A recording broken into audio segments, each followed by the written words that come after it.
ask you to be quiet. If you have devices on, please put them on silent or mute or some other non-obtrusive notification mode. So I'm trying to see. So we're okay.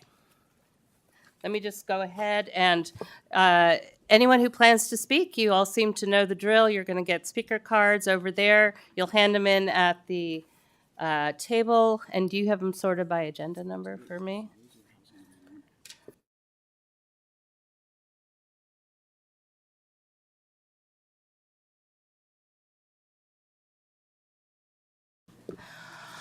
All right. So with that, we're calling this meeting of November 14th, City Council meeting to order. And our Assistant City Manager is going to establish quorum. Councilmember Daley? Yes. Councilmember Flieger? Here. Councilmember Lee Ing? Here. Vice Mayor Weinberg? Here. Mayor Meadows? Here. Okay, so we are now going to be led by Councilmember Daley in the Pledge of Allegiance.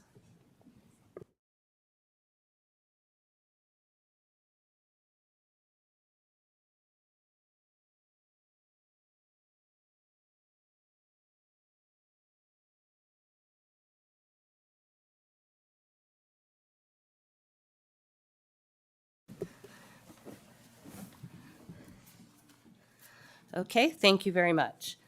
So, report on closed session. The report out from the closed session on October 24th is included on the agenda. And for tonight's, and tonight's agenda, we have nothing to report out from that closed session. So I'm going to come to changes to order of the agenda. And can I ask everyone to please, I know it's a little tight, but please, we're conducting the meeting now, so no chatting. In light of the number of items we have for number 5, we're going to move this earlier in the agenda so we can clear the room. So we're going to, colleagues, if you agree with my proposal, I'm going to suggest that we move item number 5 to before the public hearing. And you need to vote on that. All right, so I want a Per the motion norms. which would move item number 5, which has a big stack of public speakers, to before item number 3, after consent and before 3. So moved, moved. Mayor. Okay, I think Councilor Liang got it. Would you like to second? All right. Mr. Maginot, would you like to take the vote? Councilmember Daley? Yes. Councilmember Flieger? Yes. Councilmember Lee Ing? Yes. Vice Mayor Weinberg? Yes. Mayor Meadows? Yes. Passes unanimously. All right, thank you very much.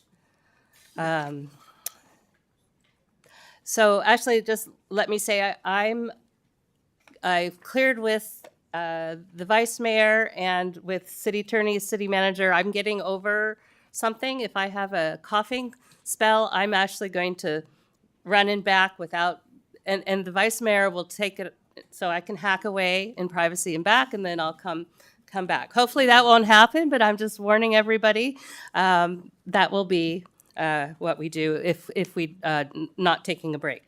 So with that, I'm going to move ahead to the special item. And again, please, no conversations in the room. I know this is very close quarters, but we're trying to conduct the meeting. Thank you. So I'm going to issue a proclamation recognizing United Against Hate Week. So this week, this occasion first came to my notice in September. It's timely now, but unfortunately, it's actually been timely over the past year or more. I think we're, in fact, really even in the pandemic, we've seen an increase in various incidences and types of hate. So I wanted to do this. This is being done by a number of cities, including our neighbors in Mountain View, Sunnyvale, Cupertino, and Fremont. In fact, I first heard about it from the mayor of Fremont, Mayor Lily May. And each city has tailored it to some extent for their own jurisdiction. So with that preamble, let me read the proclamation. Whereas the City of Los Altos stands for diversity, inclusivity, and respect for all, irrespective of race, ethnicity, religion, gender, sexual orientation, disability, or any other characteristic. And whereas the United Against Hate Week campaign embodies our collective commitment to foster an environment where every member of our community can live, work, and flourish without fear of hatred. And whereas we reject hate, discrimination, and violence, and pledge to stand up against hate and support victims of hate incidents. And whereas we celebrate the richness of our diverse community and the strength it brings to our city. And we endorse the California versus Hate Coalition's mission to combat hate, prejudice, and intolerance, such as xenophobia, anti-Semitism, Islamophobia, sexism, homophobia, transphobia, and other bigoted views. And whereas we encourage open dialogue and respectful conversations to bridge divides and promote understanding. Now, therefore, I, Sally Meadows, Mayor of the City of Los Altos, on behalf of the entire Los Altos City Council, do declare the week of November 12th through 18th as United Against Hate Week. We call upon all residents, businesses, schools, and organizations to unite against hate and champion inclusivity, tolerance, and respect. Thank you very much. So,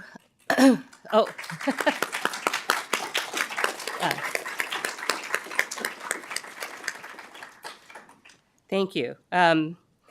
Interestingly, my next instruction is going to be we don't clap in chambers.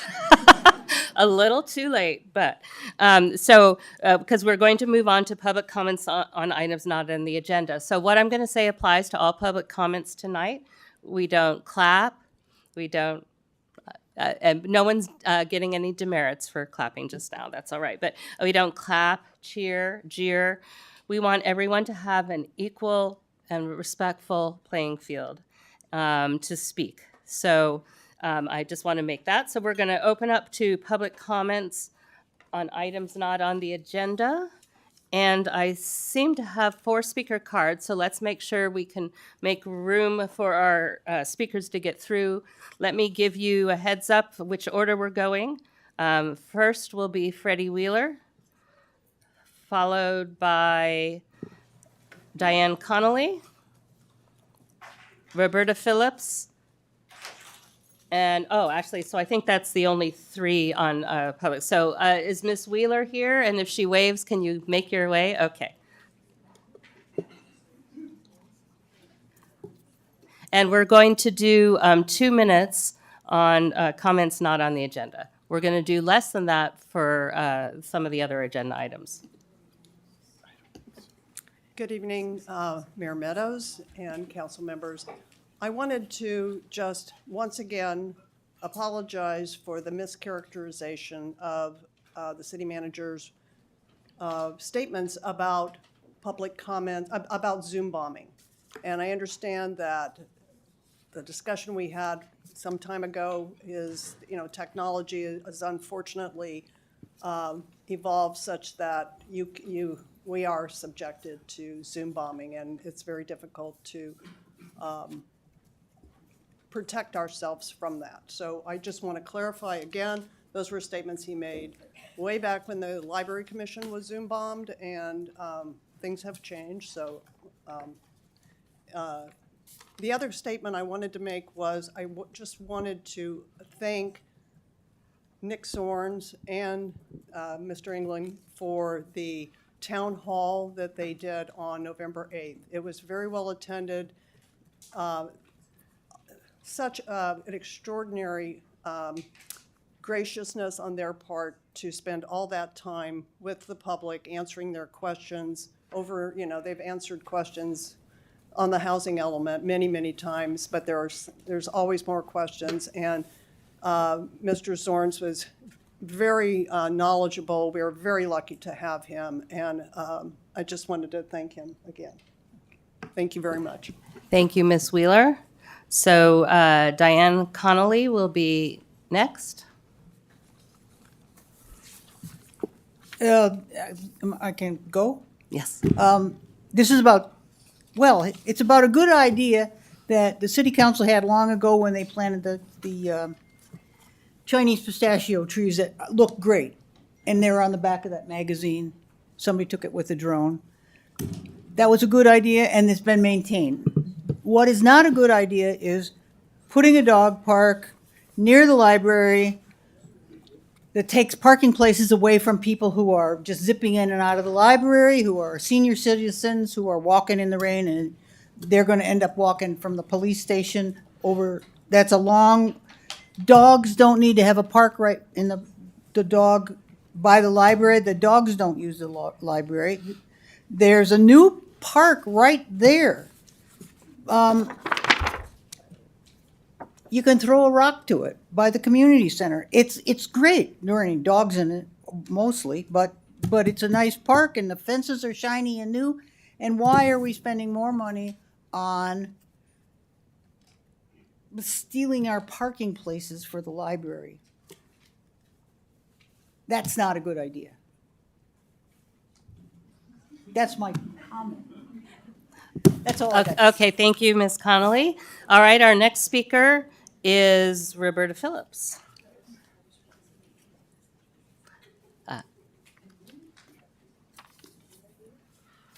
Hi, everyone. I'm here wearing my bathrobe tonight because I want to protest the decision that was made to not allow people to speak via Zoom. And, okay. Anyway, I represent the caretakers in our town, parents of young children, seniors who do not want to drive at night, and many other residents who really had the privilege of being able to speak via Zoom.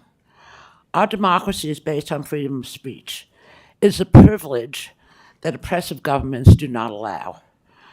There are many things that we don't like burning of the flag, because I personally had friends who died in Vietnam and their caskets were draped with the American flag, and I don't want to see that happen, but I will put up with it because I want the freedom of speech in our democracy. The Nazis in Skokie were allowed to march. The Supreme Court said it was okay. I didn't like it, but it put up with it because it's more important for us to have freedom of speech. The state of California, the county of Santa Clara County, the BTA, all the agencies still allow people to participate at home and call in and speak via Zoom. I ask that you have a public hearing because the decisions or direction was given in a closed session and the residents did not have a chance to weigh in. And I hope that you will reconsider your decision and allow us to have the privilege of participating fully in our democracy. Thank you. Thank you, Ms. Phillips. Charming bathrobe, actually. Mayor, did you want me to? Yeah, actually, so let me just confirm whether, this is all the speaker cards I have for items not on the agenda. Looks like we have one other person here. Can you come and I'll have you speak, but you need to fill out a speaker card. I believe it got misplaced. I Oh, did fill one out. okay, and can you?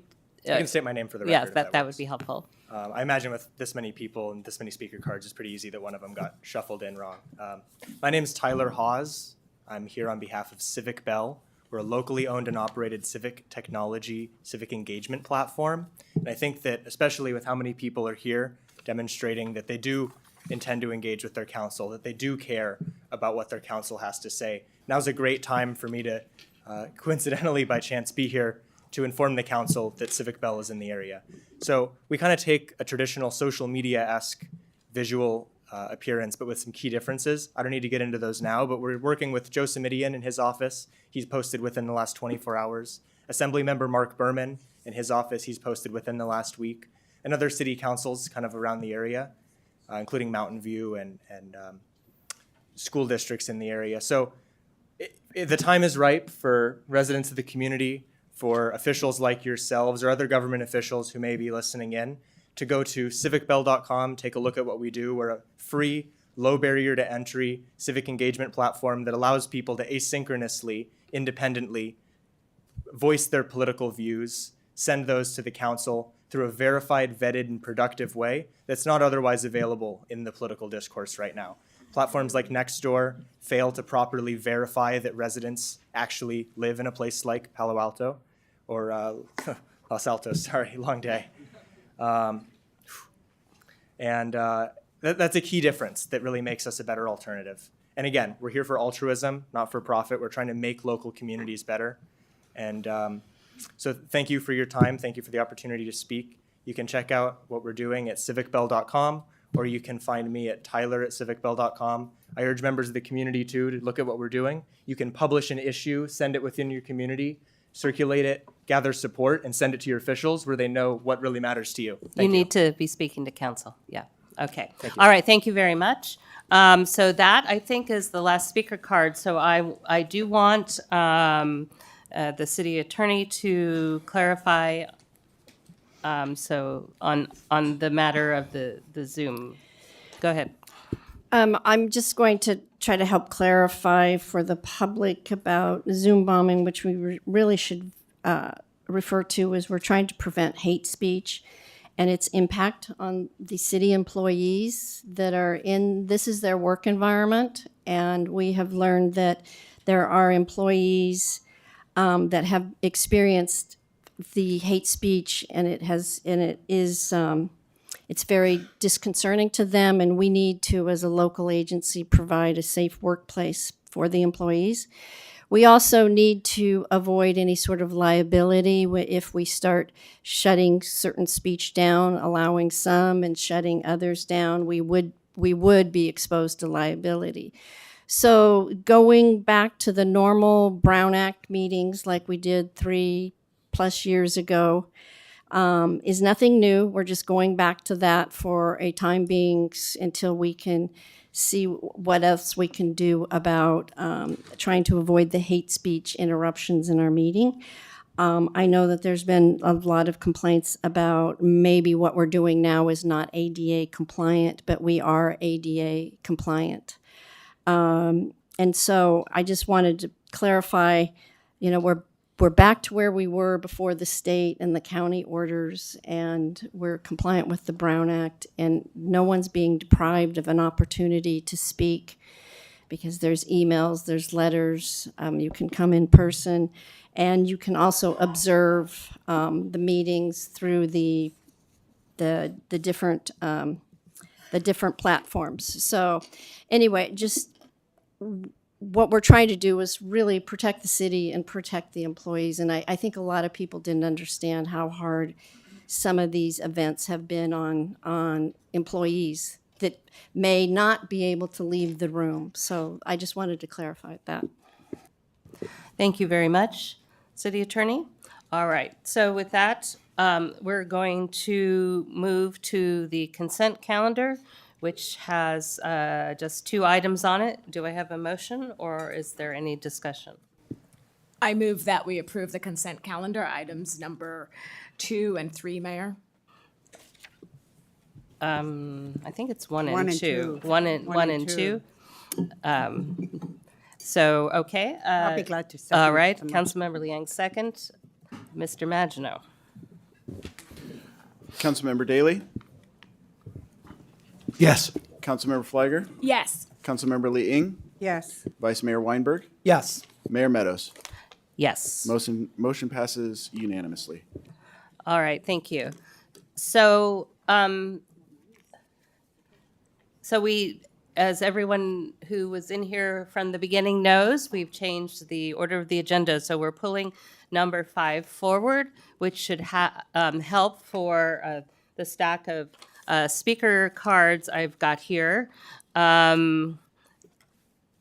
Let me again point out that we're going to listen respectfully when we get to public comment to every single person and respect their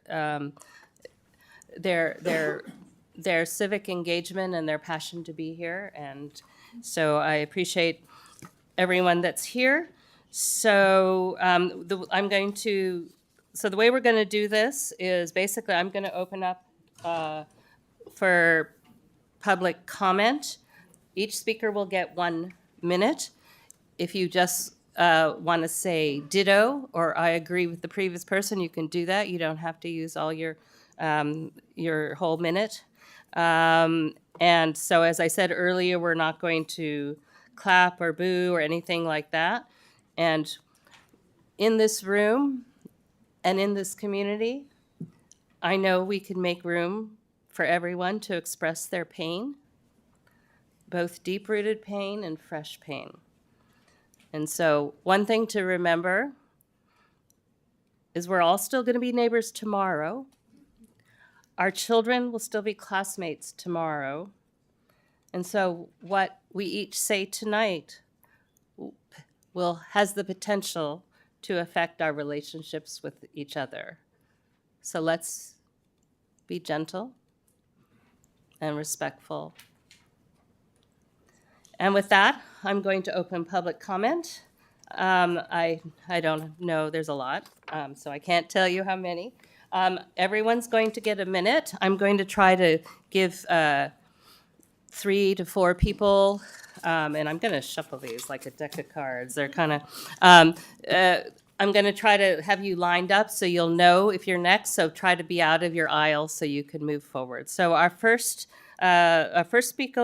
speaker will be Nadine Mansour, and please excuse me if I say the names wrong, followed by Renee Rashid, followed by Moazzam Chaudhry. Oh, I know, where is he? Ah, there, yes, okay. And then Andalib Khan. So Nadine Mansour. So this is 1 minute, and you're doing the timing up there. Okay, good. All right. Thank you. My name is Nadine Mansour. I am actually a proud Palestinian woman, and I say no to the current proposed resolution that exclusively condemns the Hamas attacks on October 7th. We cannot simply ignore the constant, relentless bombing that we are witnessing against women and children in Gaza. In fact, while we stand here in this moment, Israeli forces are inside one of the main hospitals open firing on women and children. Babies have been pulled from incubators because there is no power. This is a one-sided resolution. When did only some lives matter? In the spirit of United Against Hate Week, I urge the council members to vote against this resolution and instead work with local organizations from both sides to really put together a thoughtful resolution that strongly denounces Islamophobia, anti-Semitism, and anti-Middle Eastern and African hate. That is the only way forward, and it is together. Thank you. Thank you. Renee Rashid, you are next, followed by Mr. Chaudhry. And and Raif Bashir was also going to cede time. Oh, I have to find the card, though. This is a little tricky. So when our rules for seating time, when we have speakers that get 1 minute, then you get an additional minute up to 5. So you have 2 minutes. And can you tell me the name of that person again? Because I don't want to look through the stack. Sure. Raif, R-A-E-E-F. R-A-E-E-F? Bashir. Bashir, okay. All right, and is Raif present in the room? Okay, so will you let me, if I forget and call your name, please let me know that you've seated. Okay, so 2 minutes. Go ahead. Okay. As a Los Altos resident of 11 years, I do not think that a resolution on Hamas fits the City Council's charter, which states that the primary focus should be on issues directly impacting the city.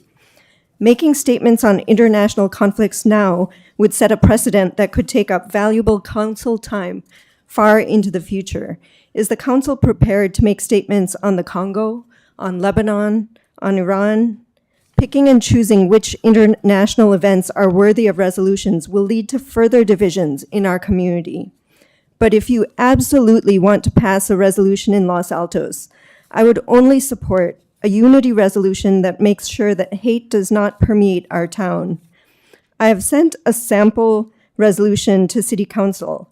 In the resolution, I agree with respected global organizations in condemning the atrocities committed by the terrorist organization Hamas, including the killing of over 800 civilians and the taking of over 200 hostages, as well as the ongoing collective punishment against the Palestinian people, including the killing of over 12,000 civilians, including over 4,000 innocent children, which is still happening now. If you mourn the loss of civilian life, then you must stand for all civilian life. Thank you. Thank you. And I did find your card, Raif, so you don't have to remind me of anything. Thank you so much. Okay, Mr. Chowdhury, Andalib Khan, Malka Junaid, and Amir Akhtar. That's the order. Hi, Mayor Meadows, council members. Thank you for giving this opportunity. I'm a resident of Los Altos. I've been here for more than 12 years. I'm concerned about the proposal of a resolution on Hamas.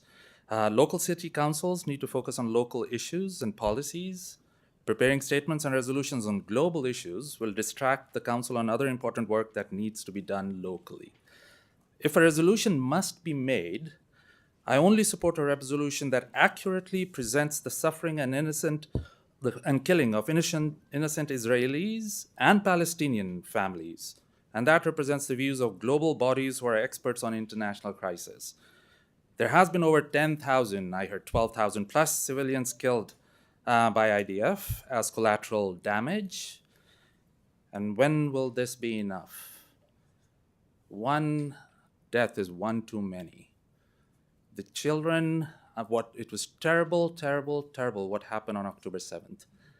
But this is in our control now. Thank you. Thank And you. your time is up. Appreciate it. Andalib Khan, Malka Junaid, Alessandra Maloney. I might have the handwriting wrong. Oh, Amir Akhtar. Okay.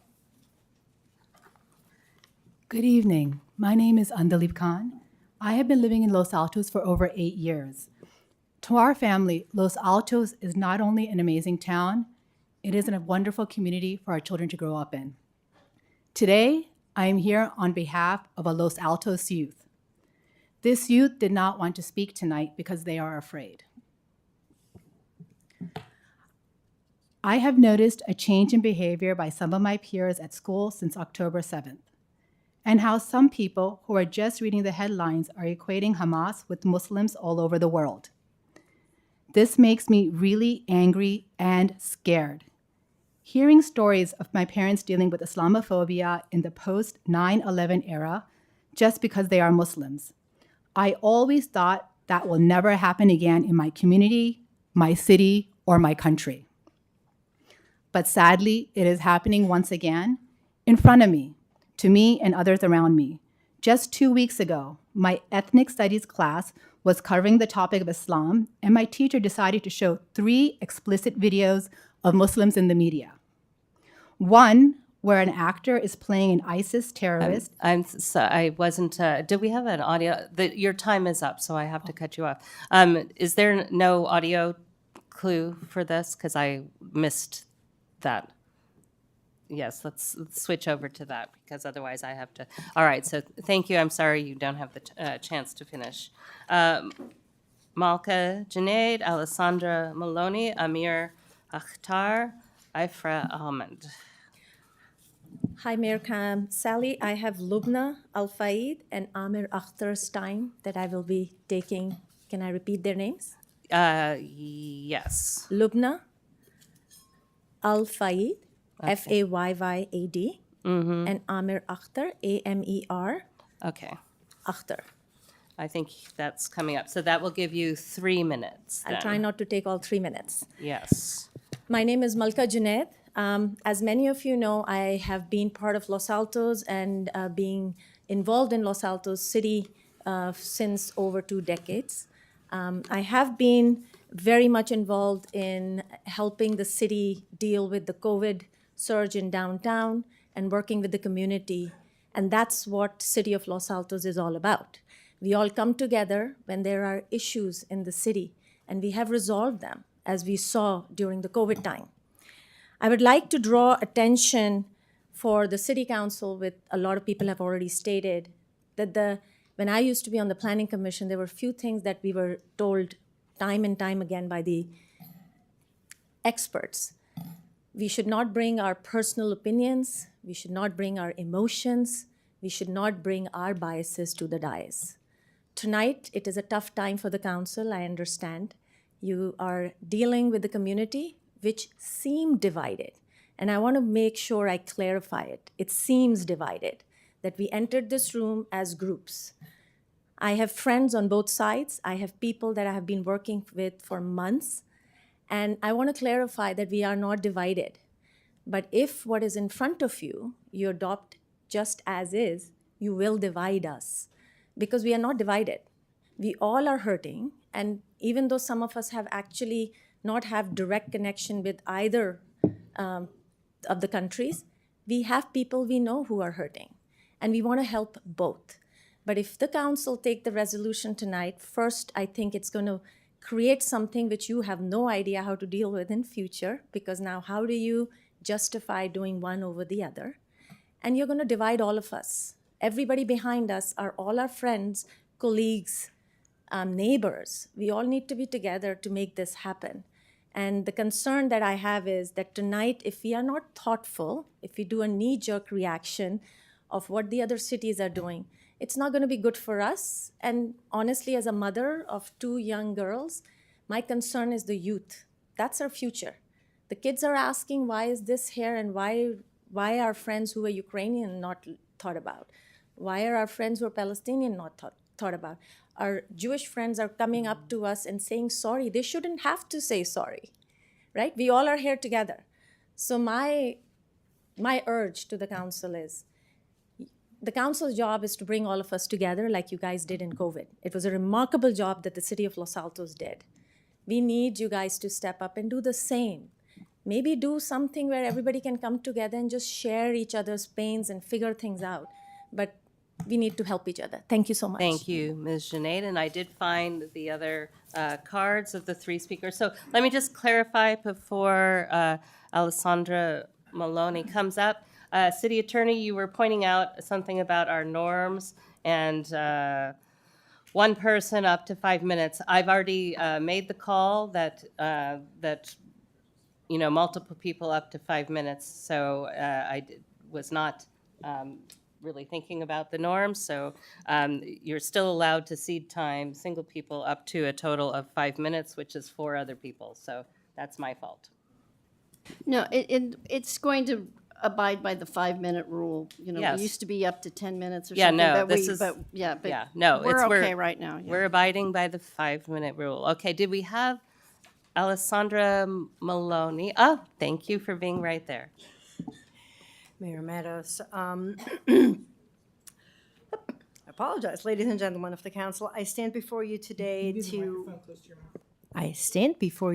to express my support for the proposed resolution and to also convey a heartfelt plea as a parent of young children, one of which has accompanied me today to witness this meeting in action. The current situation with innocent children being held hostage has understandably caused fear and concern among our children who identify with the victims. And as a parent, I'm witnessing the anxiety and the unease in my children, worrying about their personal safety. I greatly appreciate the proposed resolution, and I want to voice my strong support in favor of it.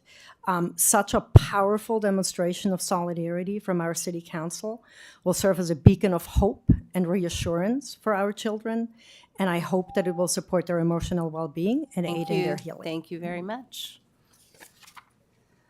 Ifrah Ahmed followed by, it might be Zaki Rosenberg, followed by Helen Steinbaum, perhaps, and Tanya Malouf. Thank you so much. I am here as a parent who volunteers regularly at schools, a local physician, and a long-term Los Altos resident. And it breaks my heart to see what happened on October 7th. I have very close Jewish friends who I've been in touch with, and we've been holding each other, in sorrow and in grief. I will complete the statement of the youth that my friend Andalip was saying, because I think it's so important to hear from our kids. She stopped at saying that it is happening now again in my country around me. Just 2 weeks ago, my ethnic studies class was covering the topic of Islam, and my teacher decided to show 3 explicit videos of Muslims in the media. One where an actor is playing an ISIS terrorist expressing very strong anti-American sentiment. Another where a Muslim guy is beating a woman and oppressing her. And another where a terrorist is hijacking a plane. While the teacher's intention may not have been to share these examples for representation, the choice of such negative graphic content actually sends a strong message and a visual image in the students' Sorry, minds. that the minute is done. Okay. have I just want to end by saying that he felt really alone. Yes. Thank you. Thank you. All right. Zaki Rosenberg? And correct me if I have the name wrong. Zahi. All of you. It's H. Zahi. Zahi. Mayor Meadows, Vice Mayor Weinberg, council members. My name is Zahi Rosenberg. I've been a resident of Los Altos for 8 years now and have 3 daughters that are attending the public schools. I deeply appreciate the recent statement from our mayor published in the local newspaper offering hope and unity to our Jewish and Israeli community during these challenging times. I also want to share our concerns about the rising anti-Semitism causing fear and isolation in our community. The recent terror attacks of October 7th in Israel have unleashed some of the worst anti-Semitism our country has ever seen in many, many years. In my 29 years living in the U.S., I've never seen something like this, nor have I ever felt fear living in the U.S. This is the first time my family and I are discussing whether the U.S. will be a safe place for our children to grow and attend colleges at. We've always felt safe in the U.S., whether in Detroit, New York, and now Los Altos. However, since the recent rise of anti-Semitism have caused us to question it. We'd like to continue feeling safe living in Los Altos and be valued as residents of the city. As community leaders, your clear and firm statement against terrorism, anti-Semitism, and hatred would greatly influence our sense of belonging Thank and help you. combat it. Thank you very much. Thank you. All right. Helen Steinbaum. Sometimes it's the handwriting, not the name. Sorry. No aspersions being cast. Okay. Tanya Malouf will be next. Janine Valadez and Nadir Khoury. Ladies and gentlemen of the Los Altos City Council, good evening. My name is Helen Steinbaum. I've been a resident of the city of Los Altos for the past 25 years, and I have been working as an educator in the industry for preschools for the last 34 years in the Bay Area. I'm here for the students, particularly for the Jewish students in the Bay Area right now, particularly in Los Altos. Our responsibility as a community, and so specifically in Los Altos City Council, is to condemn these acts unequivocally from Hamas. We must make it clear that there is zero tolerance for any form of aggression, be it verbal, emotional, or physical, towards any group of students, including the Jewish students in our city. I urge the Los Altos City Council to adopt a resolution condemning the recent Hamas terrorist attacks in Israel. Let us be a beacon of justice, compassion, and resilience. Together we can ensure that our community remains a place where every child feels safe, supported, Thank and you. free of terror. Thank you so much. Thank you. Tanya Malouf, Janine Valadez. Is it possible to have the clock on so I can see my time? It's going to be it's not going to be synchronized with the one that Okay. makes it, That works. okay. Okay. Is it automatic? Do I need to do anything? No. All right, so let's see how it goes. Are we starting? Yeah. All good. right. As you consider, good evening. As you consider a resolution or action in response to the heinous Hamas attack on October 7th, 2023, you must now also demand the release of approximately 248 hostages held by Hamas and the disproportionate response by Israel. Israel has one of the most advanced militaries in the world, and now, 38 days later, finds a cache of weapons to rationalize the destruction and devastation of Gaza's already minimal infrastructure, as well as horrific deaths. The Washington Post reported yesterday 11,100 Palestinians have been killed, and most of them have been women and children, not Hamas militants. At least 4,609 children have been killed in Gaza from October 7th to November 13th. Not Hamas militants. Please do not continue the historical practice of Palestinian erasure. Thank you, Ms. Malov. Ms. Valadez, followed by Nader Khouri, Oded Hermoni, Ronit Belson.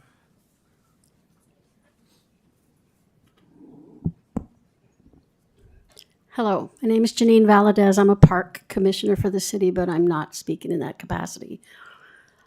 All I'm here to say, I'm neither Palestinian nor Jewish, but I do know what hate feels like, and I'm sure many of us in this room do.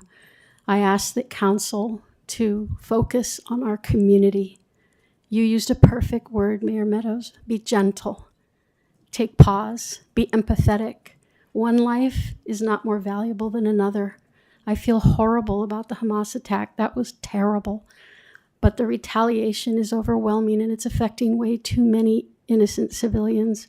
We need to do better, but I want our council to focus on our people here in this community. Thank you. Thank you, Ms. Valadez. Nader Khouri, Oded Hermoni, Ronit Belson. Hello, council members. My name is Nader Khouri. I am Palestinian, was born here, but my family are Nakba survivors. I don't know if you know that term, but they survived the 1948 ethnic cleansing. Before 48, my family, my aunts, they went to school with Jewish kids together.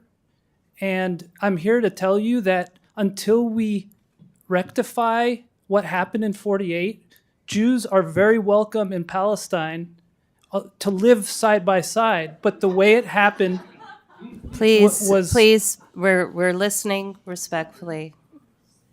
Was unjust. So until we figure out how to right those wrongs, we're going to keep finding ourselves back in the same place. Just remember my words, okay? Thank you. All right. Next is Oded Hermoni, Ronit Belson. I'm not going to do a good job with this. Namat, sir, a phone number ending in 5024.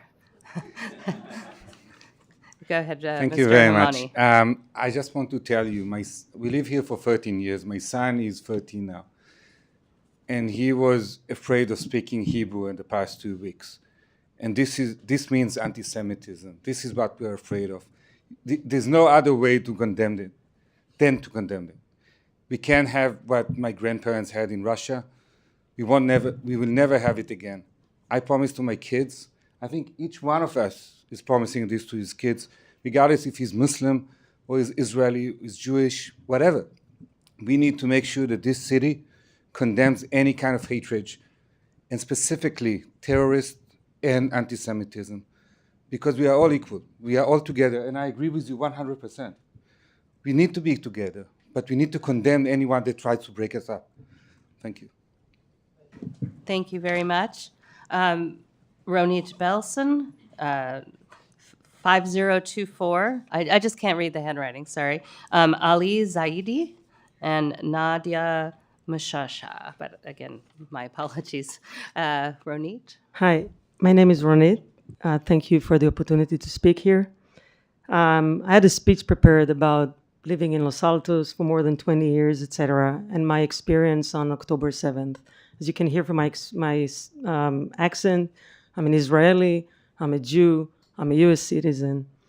However, when I heard everybody here, one thing was clear. Everyone denounced the Hamas, which means I don't think there should be any but about it. It does divide us. I think it is the right thing to do. Sometimes it's hard to do the right things, but I think it's the right thing to do for the council, for the city, to denounce Hamas. Thank you. Thank you. 5024. And, and I'm sorry, could you just, if you're willing to tell us your name, that would be good. Sure. My name is Nahid. I've been a resident of Los Altos for nearly 20 years. I'm here to speak about the mothers of children in Gaza.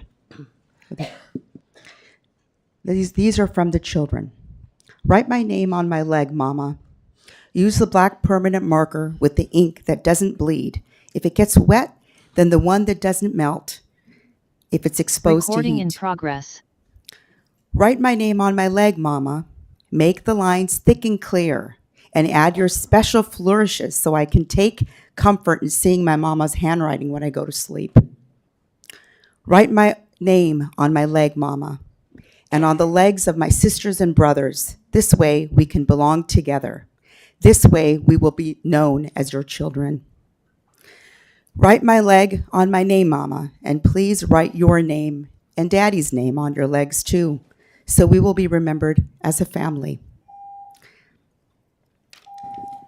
Thank you. Ali Zaidi, Naja Mashasha, Amal Khan. Good evening. Thank you for allowing me to speak. My name is Ali Zaidi. I'm a resident of Los Altos. I do not support this resolution. I question the need for resolution on global incidents. I think the Los Altos City Council should focus itself on local matters, and taking a stand on an international conflict opens the door to what is your take on Ukraine, what is your take on what's going on in China and Yemen, Saudi Arabia, and I think the local matters should be of priority. Thank you very much. Nadia Mashasha, Amal Khan, Maliha Agloria. Thank you for having us here tonight. One of the reasons why I moved to Los Altos was because of its gorgeous diversity. Immigrants from all over the world, from different religions and different backgrounds, raising our children together in a positive, safe, nurturing, and respectful environment. Yes, we condemn Hamas's actions. Yes, we want the Israeli hostages to come home. But at the same time, as residents, everybody has a common theme here. We're all here for the safety of our community. We are all here to make sure that our children feel safe and feel acknowledged and feel respected. So all that we are asking is not to just not have any resolution. If you'd like to have a resolution, no worries. But have a resolution that is maybe devised together from representation from all sides, right? Because we're all in this together. Never again for anyone. We never want to repeat any of the atrocities that have happened in history. We want to make sure that we all can live together and work with each other for our future, for the future of our children together. Thank you so much. Amal Khan, Maliha Agloria, Dorit. Good evening. I think Habiba Sarmad is ceding her time to me. Okay, I will look for that. So this will be 2 minutes then. Habiba. Habiba. Okay, thank you. Hello, my name is Amal Khan. I am a clinical psychologist and resident of Los Altos for over a decade. My husband, Ibrahim Bashir, served as library commissioner until recently. Could not be here today. I would like to shine light on my work with the Arab and Muslim population, especially their concerns. I have seen my caseload go up significantly in order to support the mental well-being of this population. We have seen cases of PTSD, vicarious trauma, and high susceptibility to victimization with my patients. Locally, my son, who attends Egan Junior High School and is a star athlete, has told me that in the past few weeks he has heard racial slurs, including but not limited to, and I would like to apologize to the Muslims in the room, for this triggering word, the word terrorist. I myself cringe when I hear it, as I was only in high school when 9/11 happened and suddenly began to see the rise of Islamophobia that was palatable down to my nervous system. Here we find ourselves 22 years later, fearing another wave of bigotry and worse yet, invisibility. Today, I have received over 300 messages from friends and family, some of who are gathered here tonight. The Arabs and Muslims on the threads asked us for us to come, saying that the more numbers we had in the room, the more weight our argument would have. If we know anything from the past few weeks, we know that our numbers do not get counted. Nevertheless, even if there was only one sole Arab or Muslim in this room, it should be enough for them to say that they do not feel safe, and for their neighbors to do everything in their power to safeguard their Muslim and Arab community. I invite Los Altos City Council to consider a unity resolution if it deems such a resolution permissible per city values. I am not naive enough to believe that such a resolution would keep Muslims safe, but it would serve to acknowledge the lived experiences of Muslim residents who hug their children every night really tight. Thank you. Thank you so much. Maliha Gloria. Hello, everyone. Thank you for your time, council members and Mayor Meadows. My name is Maliha Gloria, and me and my husband, both physicians and oncologists.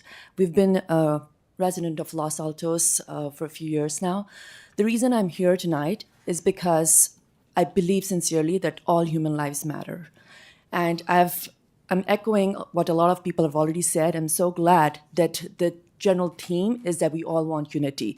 I do not support this one-sided resolution because if the council were to perhaps pass a resolution, it should condemn violence in general from both sides and not one side. It should also condemn disproportionate violence from Israel and also give the message to our community for our youth to be living in peace and justice. Thank you.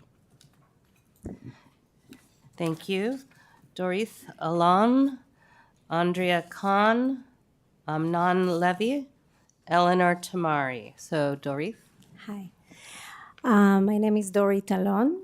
I work in Los Altos. I'm a real estate agent and I serve the residents here.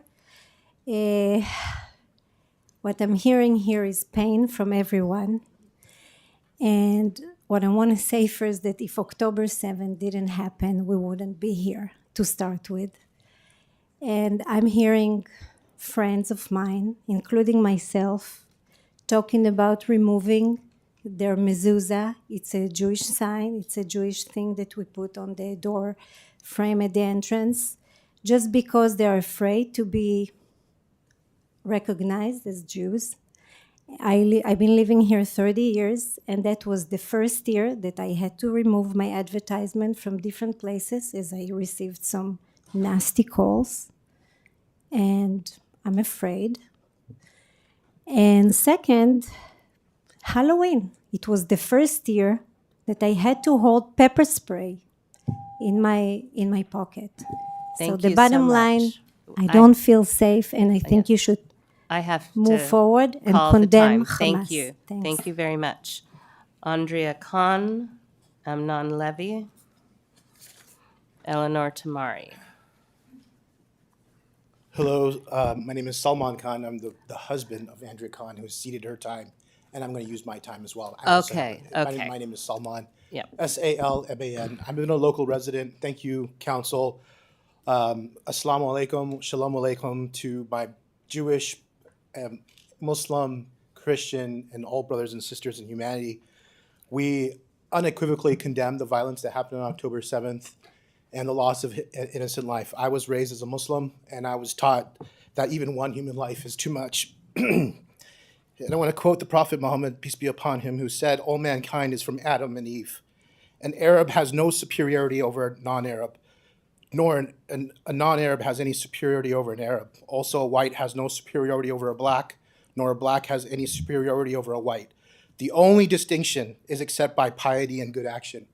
And I remind ourselves that we should support resolutions that dignify the sanctity of human life on all sides. And unfortunately, we have a history of picking sides, and we need to stop doing that.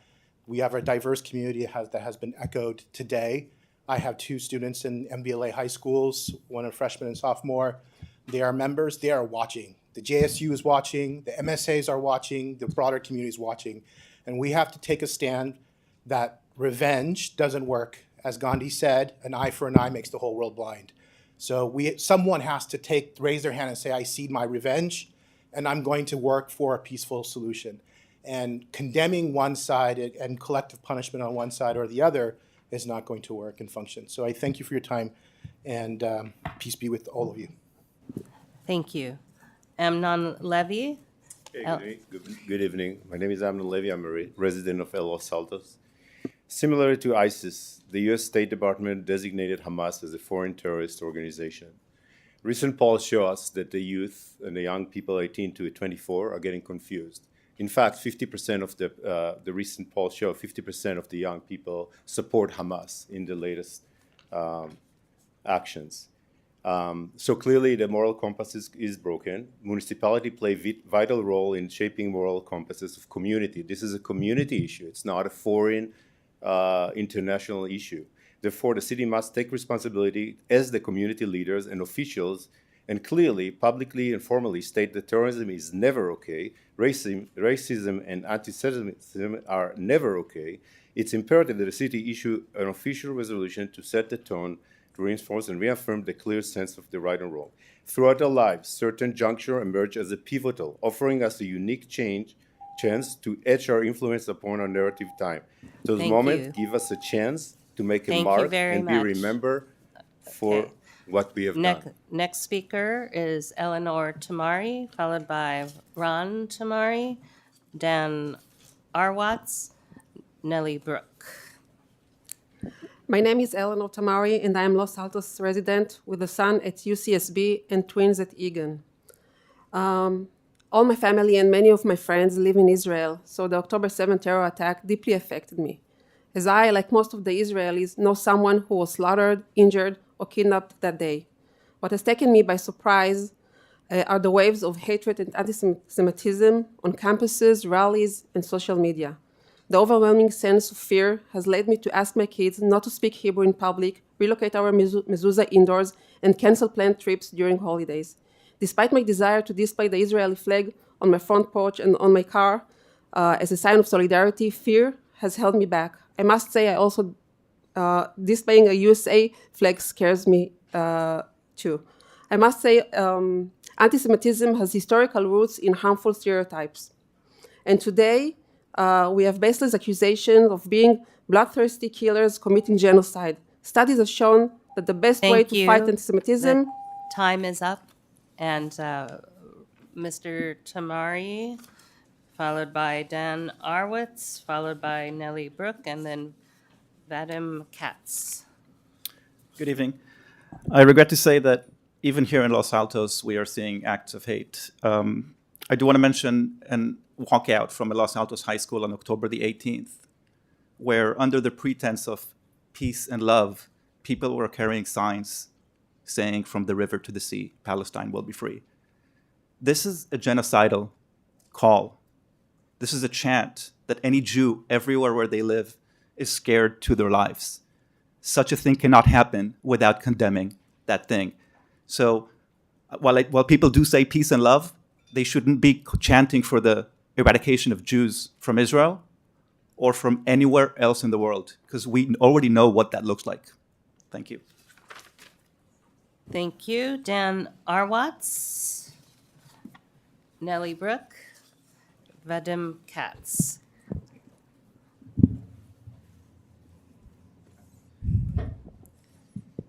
Hello, I will be taking also the time of Gilad Arwatz. Okay, 2 minutes then. Okay. Good evening. My name is Dan Arwatz. I'm a 6th grader at Oak Elementary School. Okay. I can watch the timer and Does it? Can you just reset it at this point? I'm not sure. There it is. Okay. Good evening. My name is Dan Arwatz. I'm a 6th grader at Oak Elementary School. I was born in the U.S. and have grown up here my entire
Ah,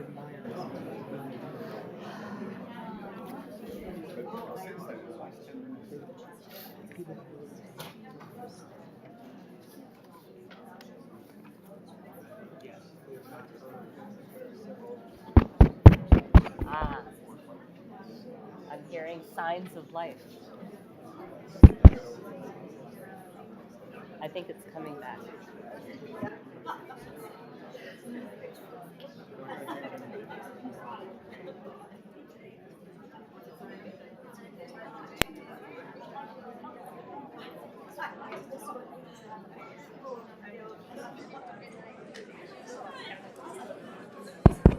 Ah.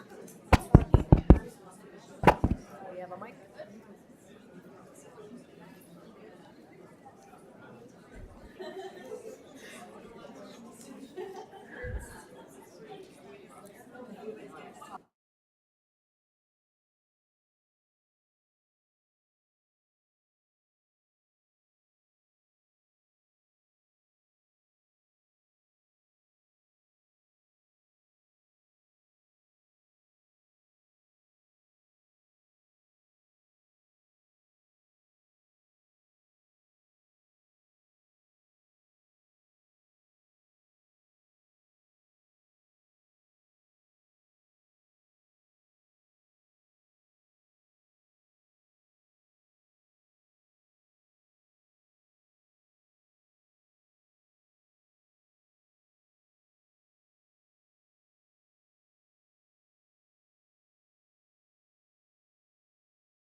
We might conduct it without microphones. We have to make sure we have the ability to record it, though. Get a backup system. What? Get a backup system if you have a portable microphone. Yeah. There's a lot of things to put on the list. So anyways, that's the update. It's going to be another number of minutes. I'll update you when I have any more information. Thank you for your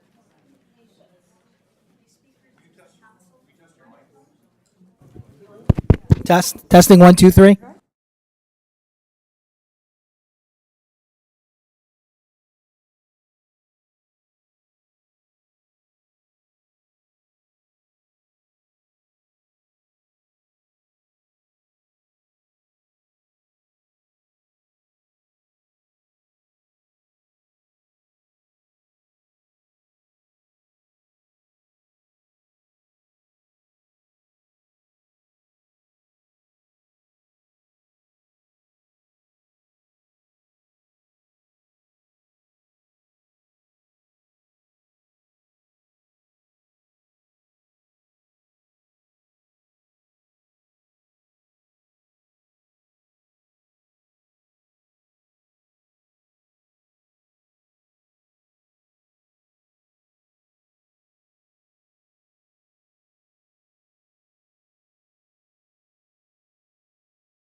I think as soon as we've got that Zoom up, which will then capture the meeting, we'll start.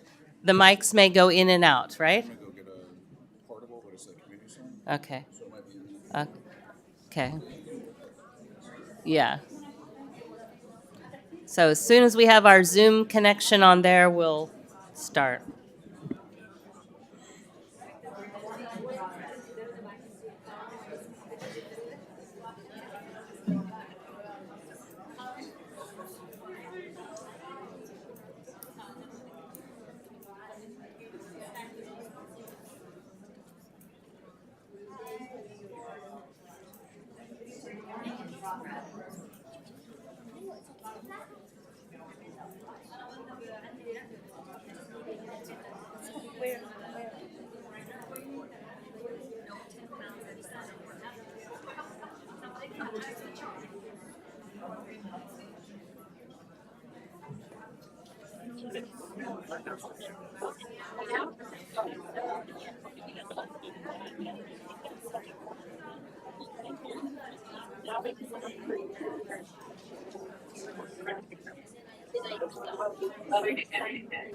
All right, so I think we're going to have everyone. Ooh.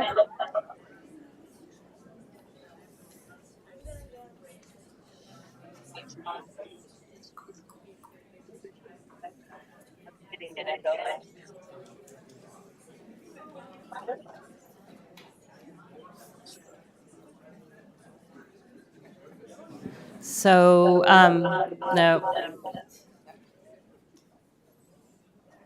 Can my colleagues check your devices, make sure they're muted if that's... Okay, green is off. No. I know we've got an echo.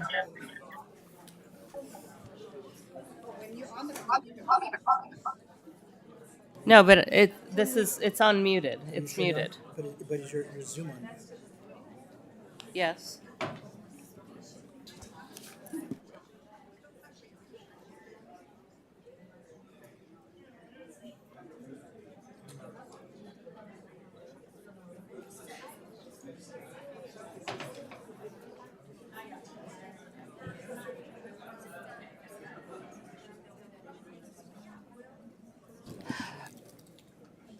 We need...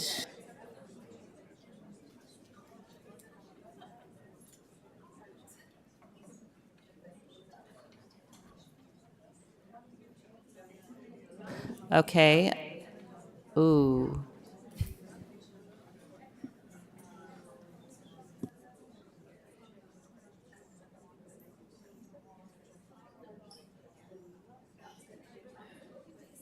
Oh, John, you know, there's 2 council panels.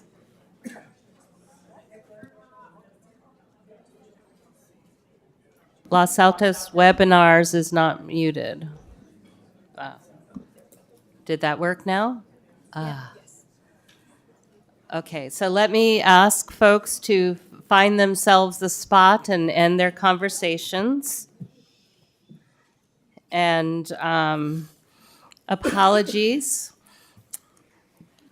Yes, this is Silicon Valley, but we're clearly a few years behind.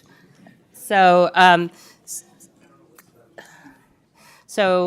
we need our timer. No, I need John to be, or else we're not going to be able to time our comments. Will you be able to time? Okay. All right. So let me just frame how we're restarting here. So Dan Arwatz and Gilad Arwatz has seated time. So they're going to get 2 minutes. And let me say who's coming next. Then we have Nellie Brooke, and she will also have 2 minutes because Carla Bari has seated time. So we have 2 speakers lined up. Each will have 2 minutes. Then Vadim Katz, Tani Berriman, and Wendy Tons is the order that's coming forward. So if everyone is ready, and you want to check your mic, Dan, before, is it? Okay, good. Yep. So we're going to start the timer for 2 minutes. Dan, go right ahead. Good evening. My name is Dan Arwatz. I'm a 6th grader at Oak Elementary School. I was born in the U.S. and have grown up here my entire life. My whole family is in Israel, and I've always felt a deep connection to Israel and the Jewish community, and at the same time felt that here is my home. However, since the terror attack on October 7th, I no longer feel that my Jewish friends and I are safe. The Israeli scouts stopped doing outdoor activities, and I will no longer go out with a shirt with Hebrew words on it because I'm scared. A few weeks ago, a Jewish kid in my sister's school was called a dirty Jew. The other day, I went to a coffee shop, and I saw people dressed up like terrorists that we see on TV. I cannot understand how everywhere I look, I see people justifying the terrible acts of Hamas. How can anyone justify shooting parents in front of their children and kidnapping innocent little kids who have done nothing wrong in this world? As a kid who lives here, I don't think I should feel worried and unsafe in my hometown. I understand that you are considering the strong commendation of October 7th terror attack. Your statement will make me feel that if an act of anti-Semitism occurs, the town will stand by my side. I will then know that I'm part of this town and that you want us all to feel safe. Thank you very much, Dan, and thank you for your patience. Okay, Nellie Brooke will be followed by Vadim Katz, Tani Berriman. 2 minutes for Nellie. Good evening.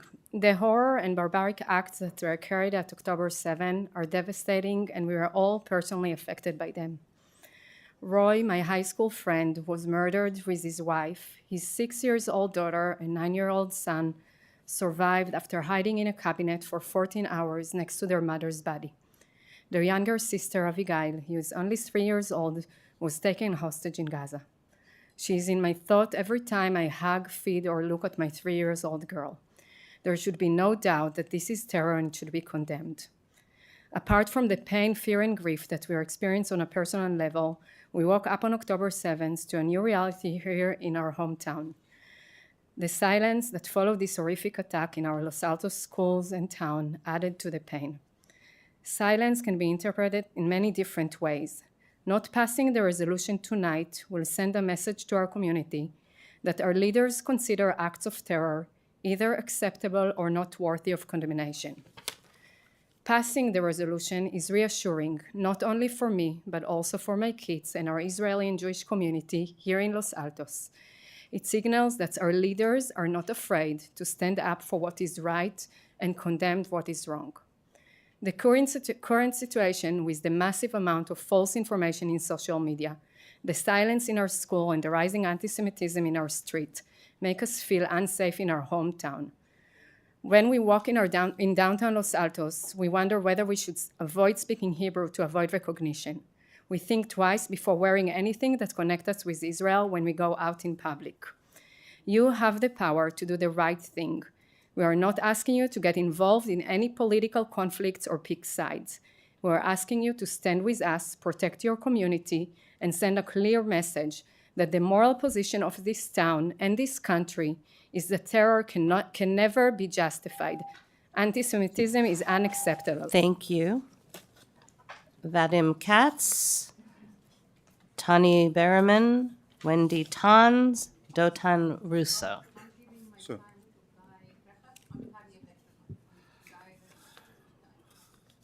I'll get to you when I get to you, and you'll clarify. So, okay, let's go ahead, Vedit. also, Asher Kagan kindly gave me his minutes, so if I can have 2 minutes, please.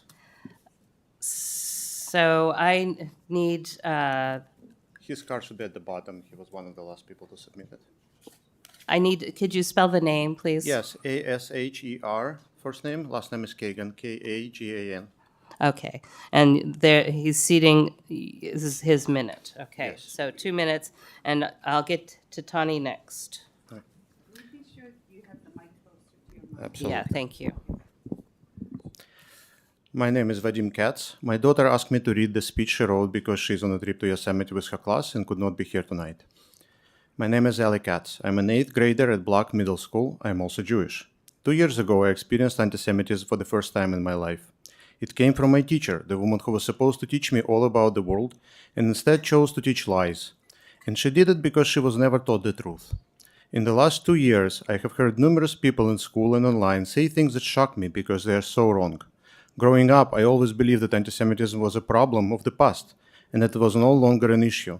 That was until a few years ago when I chose to write an essay on Holocaust and learned the horrifying truth that Jewish hate was still a prominent thing in our world, and strangely, no one seemed to ever talk about it. Since October 7th, anti-Semitism has increased by 400% compared to last year. But still, no one says a word about it. Somehow, people over the media are still able to tell lies, and kids at school still do not know the truth about what happened in Israel. 239 innocent civilians have been kidnapped by a terrorist organization. 1,400 more have been murdered. It is time to take action to stop blindly allowing hate to spread. After the terrorist attack on October 7th, I expected to feel the support of the city I grew in. I don't. I expected to feel safe and protected walking through the streets of Los Altos. I don't.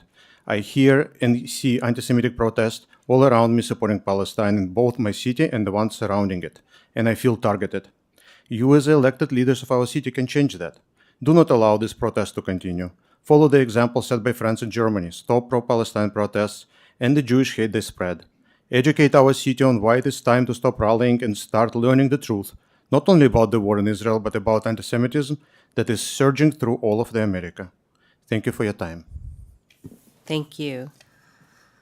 So, Tani, you said you're ceding your time to. Okay, I'll. So when I get to your name, I will we will do the accounting at that time. Okay, so Wendy Tons, followed by Dotan Russo, followed by Lior Netzer. Hi, thank you. I have one major point, which is I approve of the, I support the resolution, but I'd like to add clarification, if possible, that we can recognize Hamas as a terrorist organization, but I know that not all Muslims are terrorists. And this is what happens in our community.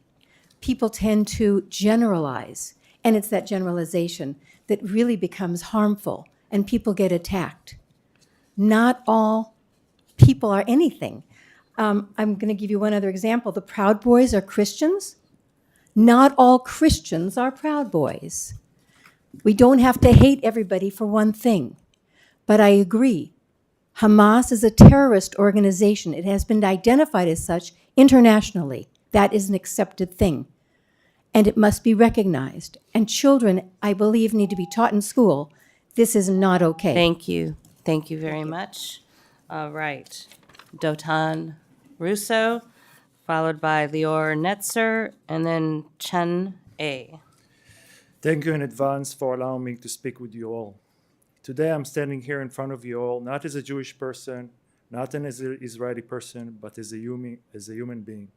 I'm asking you to make the right decision. I'm asking you to make the right moral decision. I'm not asking you for a political stand. Condemn Hamas. Hamas is evil. There is no other decision. There is no but. There is no maybe. There is no justification at all for what happened on October 7. On October 7, Hamas evil attacks against Israel, including massacres of innocent Israeli civilians. Hamas is a terrorist organization, and they made it clear with their commitment to the elimination of the state of Israel. Again, I'm asking you to make the right decision and condemn Hamas.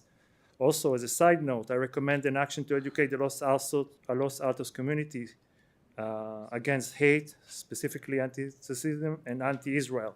We have seen students in elite universities supporting Hamas, which can be explained by their ignorance, being misinformed, hated for Israel. Thank you. Thank you. Thank you, Mr. Rousseau. Lior Netzer, followed by Chen A. Nor Anabelsia, Ilan Frank.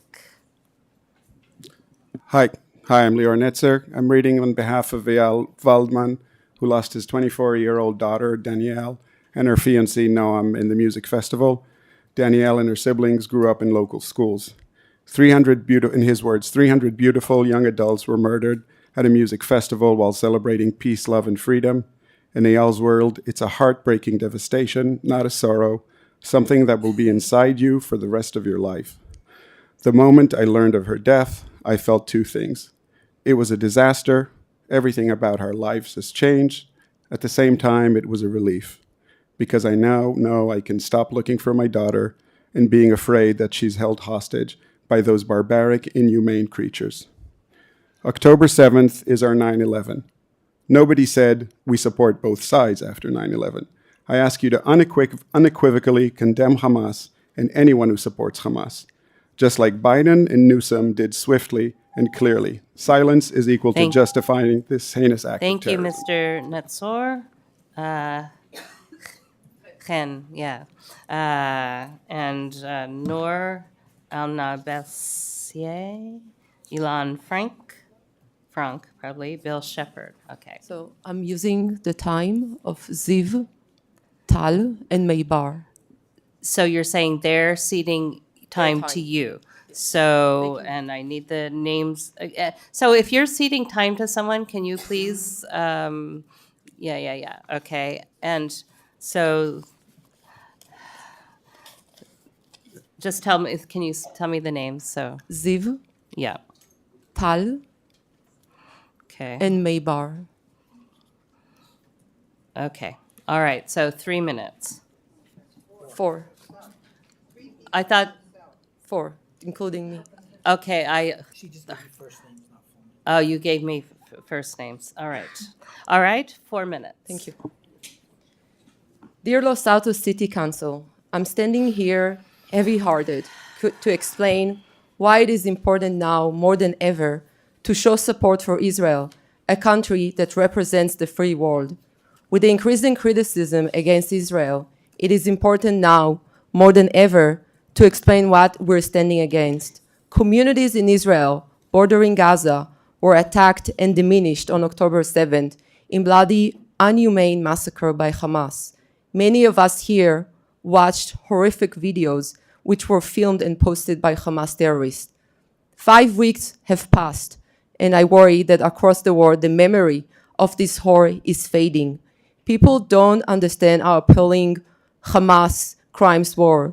We all have to focus on that and stop the crazy moral equivalence between Hamas and what Israel is doing to defend itself.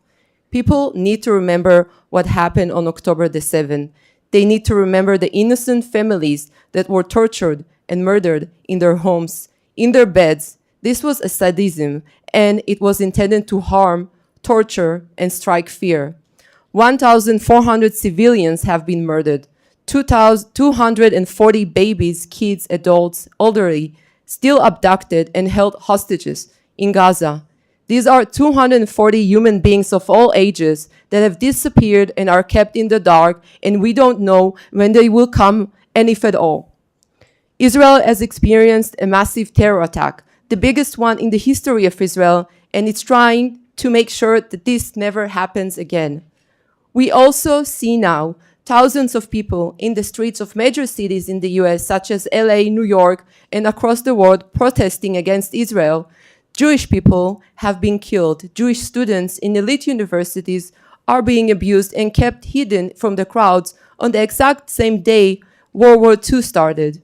US flags are being torn in New York City downtown during Veterans Day. These acts are obscene, immoral, and supportive of destruction of the free world. Now, as a resident in a city in the United States, being an Israeli and Jewish, I am very concerned and frightened about our future here. What would it be like living here in a month, a year, 5 years? What are the actions being taken to ensure the safety of the population that not only suffered a tremendous loss, but are also being attacked and killed because of defending oneself? How can a city be clear about their direction and intention so that the resident feels safe while walking the streets, while sending their kids to school, while attending public places? My immediate answer to that would be the clarity of city's intention. A city that isn't in favor of such acts of violence and hate should announce public resolution condemning the terror attack on Israel, condemning hate speeches, and condemning hate acts. This leadership will become the foundation of the people uniting against hate. It is important to remember the Holocaust because of the resemblance to what's happening now. We've always been taught and to remember and never forget. And the purpose of the Holocaust Remembrance Day is to serve as a reminder of past atrocities and as a warning of history repeating itself. Can we stand silent while history threatens to repeat itself? Will we stay silent, or will you take actions? Because this is the time to take action and stop hate. This is the borderline. I am hopeful that the city of Los Altos and other cities in California and across the United States will realize that these acts are not going to disappear unless you stop them, and the only way to stop them is to stand up and condemn them. Thank you. Thank you. Thank you. Noor Al-Rabel-Saya. And please feel free to say your name correctly. No? I will. I'm also taking the time of Lubna Mitani and Ifran.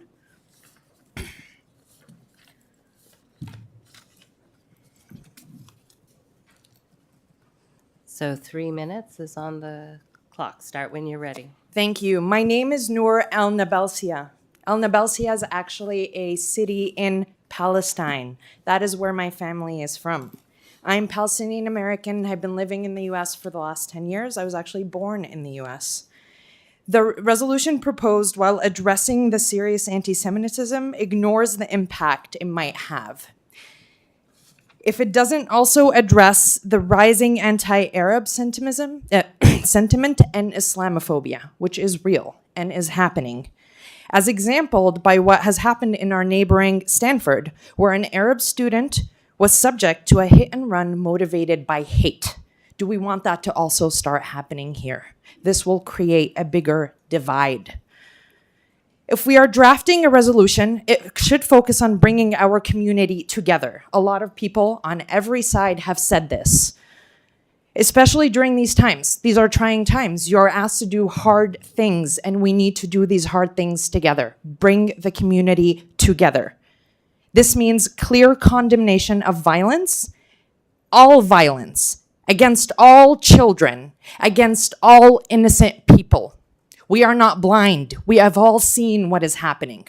To say that you have not means that you have not looked anywhere. I am personally impacted. My community is grieving.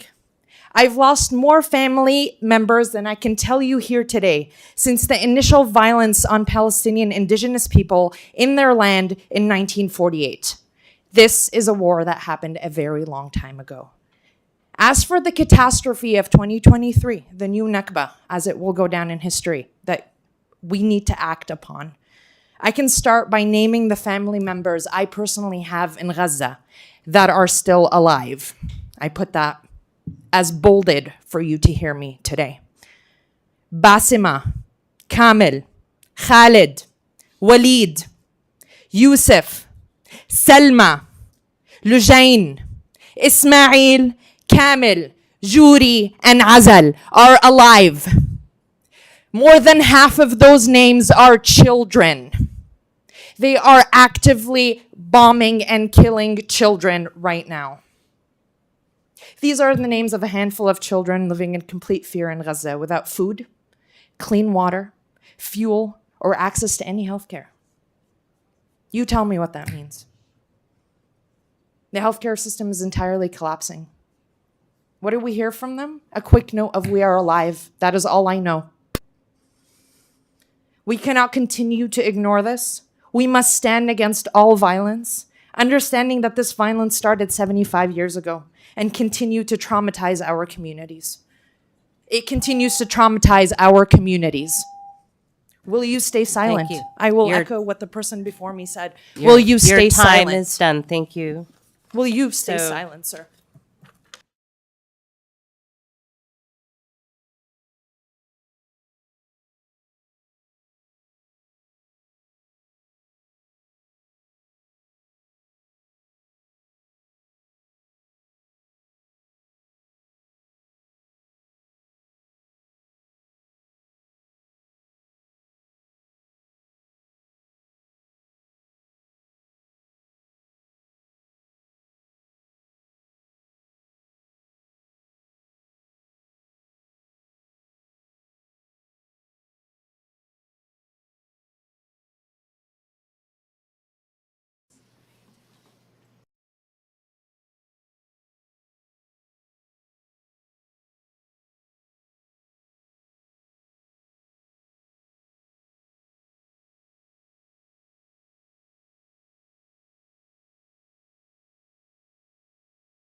Okay.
So.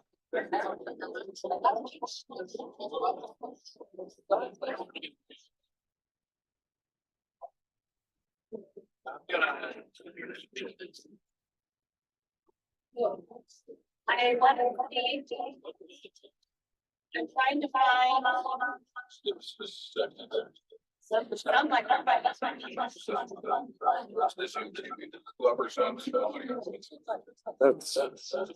trying to.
The order Recording in progress. So we're going to be getting started very.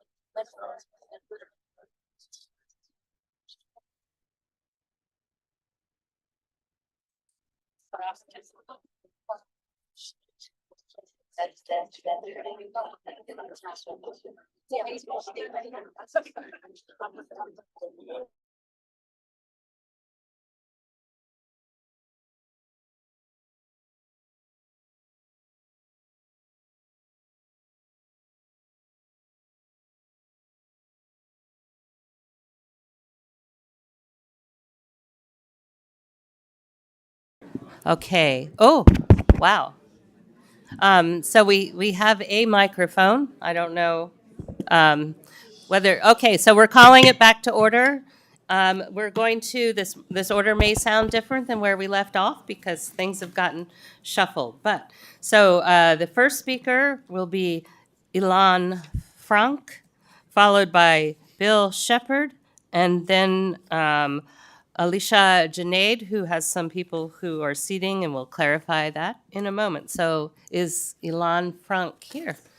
So 1 minute. Thank you. And just speak loudly. Well, actually, it might be on. Looks like it's working. Yes, thank you. I am tall. All right. Good evening. My name is Ilan Frank. I'm a 15-year resident of Los Altos.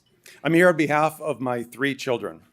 I'm moved by the diversity in this room and by the suffering of the Palestinian people. I'm also encouraged that most of the Palestinian and Muslim speakers tonight and I share a belief that those atrocities committed by Hamas on October 7th should be condemned. We also agree that these acts are not indicative of the Palestinian people. Thankfully, the resolution is specific and targets only Hamas. The Palestinian people have suffered long enough under this horrendous terrorist organization. Let's stand together. Let's unite. Let's send a message that terror and hate are not acceptable. Passing a resolution to add a stop sign to Main Street is contentious. Terror organizations, this is not contentious. We're all on the same side. Please send a clear message to my 3 Jewish children that they are safe, and to all our Palestinian residents that we are united against this common enemy. Thank you, Mr. Frank. Bill Shepard, okay. Followed by Alicia Junaid and Karen Diane. Hi, I'm Bill Shepard. I'm a 16-year resident, one more than you. Hamas does not call for peace. They call for the destruction of Israel and all Jews. They are not advocates for the Palestinian people. They put innocent civilians, including children, in harm's way as a tactic in support of their twisted ideology. Hamas inflates the number of dead and includes dead terrorists and those killed by their own misfired rockets in its numbers. Proportionality is irrelevant. Body counts are irrelevant. No one counted German bodies during World War II and said, your response is disproportionate. It's undeniably tragic that many innocent Israelis and Palestinians will die as a result of the war Hamas has brought to Israel. But the blame for this is squarely on Hamas, and until they are eradicated, the Palestinians can never be free. A resolution condemning Hamas is a resolution affirming both Palestinian civilians and Israelis. Thank you for this effort.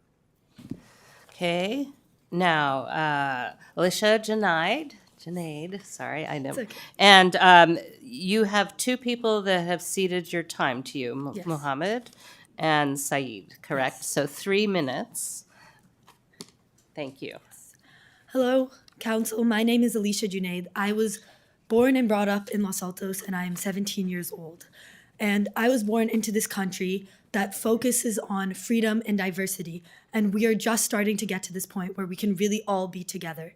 The discussion to denounce Hamas will end up dividing our community even more and set us back. And especially us young people, we need your support, we need your recognition, and we need you to listen to us. And like you said, Mayor Meadows, our children, still will be classmates tomorrow, and we need to recognize them. My friends and peers, both Jewish and Muslim, both Israeli and Palestinian, are facing hate within their community. I have faced hate for being a Muslim before, and now it's on the rise. I'm saddened to see the equally increasing hate towards Jewish students during this time and the families in our community. Both sides are being discriminated for their cultural clothes, languages, and lifestyles because of stereotypes that you have seen here even in this conversation. As one of our youth mentioned earlier, he does not feel safe wearing clothes that identify him as Jewish. And it is sad to see that kids are afraid when their cultural clothes are identified for something they're not. Like when people wear a kafaya out in public, they're often misrepresented by what the media pushes on us to believe what it is. These teachings start from adults, and I'm afraid that in any group of people, kids have not been taught to learn and accept by the adults around them. Both anti-Semitism and Islamophobia are on the rise, and we as youth need your help and need your support. By condemning Hamas and not Israel, you are indirectly supporting the genocide against Palestinians, something that has been happening both in public and in silence for the past 70 years. It is only in these periods of massive destruction that we start to talk again. We need to be careful considering the harm done on both sides, and that an unequal response will occur as a subsequent to this revolution. There haven't been previous actions like this taken by the Los Altos Council. So why now? This conflict has been going on for decades, and there are many others of similar magnitude that have not yet been addressed. And I would like to end on a note from the Palestinian Congresswoman, Rashida Tlaib. The cries of the Palestinian and Israeli children sound no different to me. What I don't understand is why the cries of the Palestinian children sound so different to you all. Now, let's think of the pain on either side and how this resolution will affect our community. Thank you so much for your time. Thank you. So next we have Karen Diane, and followed by Mona Kibani and Nada Kanark. Hi there. I was born and raised by Israeli parents as a Jew in the South Bay, and I grew up in the Cupertino area and lived with my husband and 3 kids in Los Altos for the past 12 years. We chose Los Altos because of its diverse population and community atmosphere. In my career, I spent 4 years at Microsoft, responsible for Middle East and Africa, working closely with colleagues in Egypt, Morocco, Turkey, Dubai, Saudi Arabia, Bahrain, and Pakistan. Many of my Arab colleagues were Muslim and specifically Palestinian. We all got along. I've never felt any anti-Semitism in my life growing up here or during my tenure at Microsoft. Unfortunately, the horrendous situation in the last month has had me worried about speaking Hebrew in public, allowing my kids to wear symbols of Judaism or clothes with Hebrew writing, and even considering discussing the situation in the Middle East with non-Jewish acquaintances. I ask you to seriously consider a resolution which would denounce any acts of hate on both sides for our city. Thank you. So Mona Kabain, and followed by Nada Kanark. Hi, my name is Mona Kabani, and I'm representing my fellow Los Altos beautiful community. I was just there with my Jewish friends, and we all condemn Hamas, but at the same time, I was discussing with them also condemning Netanyahu's acts on the children of Gaza and the atrocities that's happening. And I don't think this is the right way to solve any acts by killing more people and from both sides. I mean, this is so sad to see, like, killing and massacres happening on every single day, and it's not going to justify having more Hamas people or having more. It's going to create even more hatred, and I'm really sad to say that we're like I'm sitting next to a Jewish person, and we're so similar in all the pain that we have. Okay, so thank you. So I only have one speaker card, and I do have double vision, but with my glasses on, I shouldn't be seeing two of you. So There's another speaker card coming, so I'll come back. yes, okay, thank you. So appreciate that. All right, so the next one is Nada Kanark, followed by, and Nada, Karen has ceded time to you, so we Yes. have 2 minutes. And in fact, I only have 2 cars. I asked you about this. well, Okay, well, I need, all right, you just sent them, or? He passed it to me, I passed it to you. So, okay, so when you came up and we stapled you, I know you that came was up with. after the fact. I agree. Okay, naughty, naughty. My apologies. So you have 2 additional names you want me to pull, and those are? Okay, right there at the end. My good humor is restored. Thank you. All right, so please, that's 4 minutes then for the speaker. Thank you. My name is Nadav Kanarik. I'm a 15-year resident of Los Altos. I wasn't planning on speaking, but after seeing everyone talking here, I felt that I have to. I support the resolution. Hamas is a terror organization, and condemning Hamas needs to be part of the resolution. I'm also against any hate act. In fact, just so you guys know, my best friend in college, my buddy, was a Muslim guy from Lebanon. So any act of hate is wrong.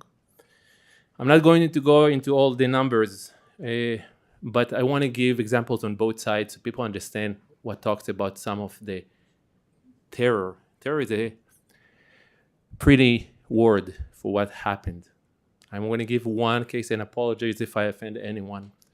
One of the cases done by Hamas is gutting a 9-month-old pregnant, stabbing her baby, and then killing her. That's the level of cruelty that we're dealing with. Israel does not do that. On the other side, people saying Palestinian, Israelis, and so on. The Palestinians actually should thank Israel for doing what they're doing. Hamas is using Palestinians as human shield. There was a surreal video of Israeli tank pointing at thousands of Gaza fleeing, and it wasn't that it was targeting the Palestinian. It was protecting them from Hamas. Snipers trying to terrorize the people that are fleeing, and the Israeli soldiers trying to go against Hamas. So what I want you to know is that staying silent or neutral is not enough. This is good versus evil. This is like World War II. The US did not stand aside and say, you know what, it's on the other side. I want you to think of Hamas as cancer. Israel does not want to go to Gaza. Our soldiers are dying, our civilians are dying. We don't want that. And when you deal with cancer, you do not take Advil. Sometimes you need to amputate a body part. Sometimes you need to go through chemotherapy. These are not things that are normal for us to do, but we do this in order for our body to heal and for hope for a better life for both Israel and Palestinians. Another thing I want you to go with when you're leaving this room. If Israel put the weapons down, Israel will cease to exist. As Hamas said, there will be 100th of 7th of October. If the other side puts the weapon down, if we eradicate Hamas, there will be peace. Thank you. Thank you. So no clapping, please. Sarit Bentov is next. And, yeah, do we have, yes. And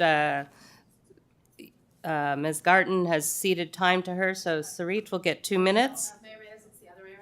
Oh, okay. Thank you. It's not how it got stapled. Yes, sorry. So Ms. Garten with, okay. Let me just say, next will be Sharon Ashkenaza, okay. Okay, yep. And then Inette Kagan. All right, go ahead. Thank you. So I'm reading on behalf of my 14-year-old daughter who couldn't be here today. She wanted to.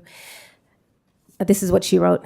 Hello, my name is Einav Garten. I asked the council, number 1, to clearly condemn Hamas terrorism, and number 2, to help us feel safe and supported and work to stop hate and anti-Semitism in our town.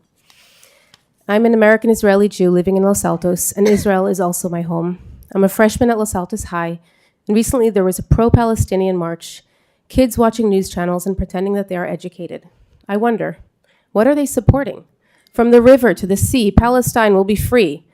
The extermination of Jews in all of Israel? The murder, torture, rape, and kidnapping? I cannot fathom what kind of freedom fighters use their own people as human shields, use children's hospitals as their base of operations, and post videos of these horrendous actions, taking pride in what they've done. What is Israel expected to do to stop this from ever happening again? Hamas have ruined my home, millions of people's homes, and the idea that Jews will ever be treated equally with other people. Never before has it crossed my mind that people could have so much hate for Jews, and especially in such a culturally rich and educated community like Los Altos. I've never imagined feeling unsafe wearing a shirt with Hebrew writing, fearing that someone who supports terrorism against civilians might hurt me. How am I the one who is afraid? She asks. The one who has already lost family members to Hamas. How is it a debate when a country defends itself from horrific acts of terror? How is this two-sided? How is the world not unified against them? How? Thank you. Sharon Ashkenazi, and you've got 2 speaker cards from Philippa and Amir. So 3 minutes. And then Inette Kagan will be next.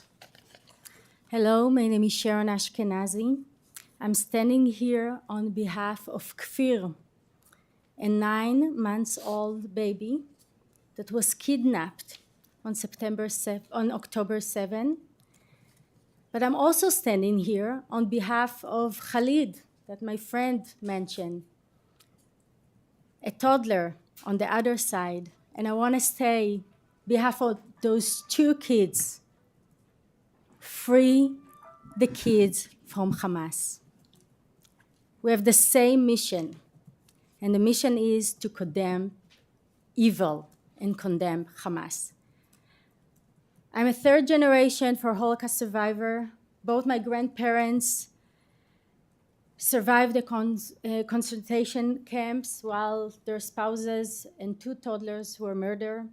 I'm also a proud citizen of Los Altos, a resident of Los Altos in the past 20 years, and I'm a peace activist. Hamas murdered more than 1,400 innocent people who had watched the sunrise or just woke up. Hamas murdered whole family in their homes with guns, with fire, with smoke, with grenades, with missiles.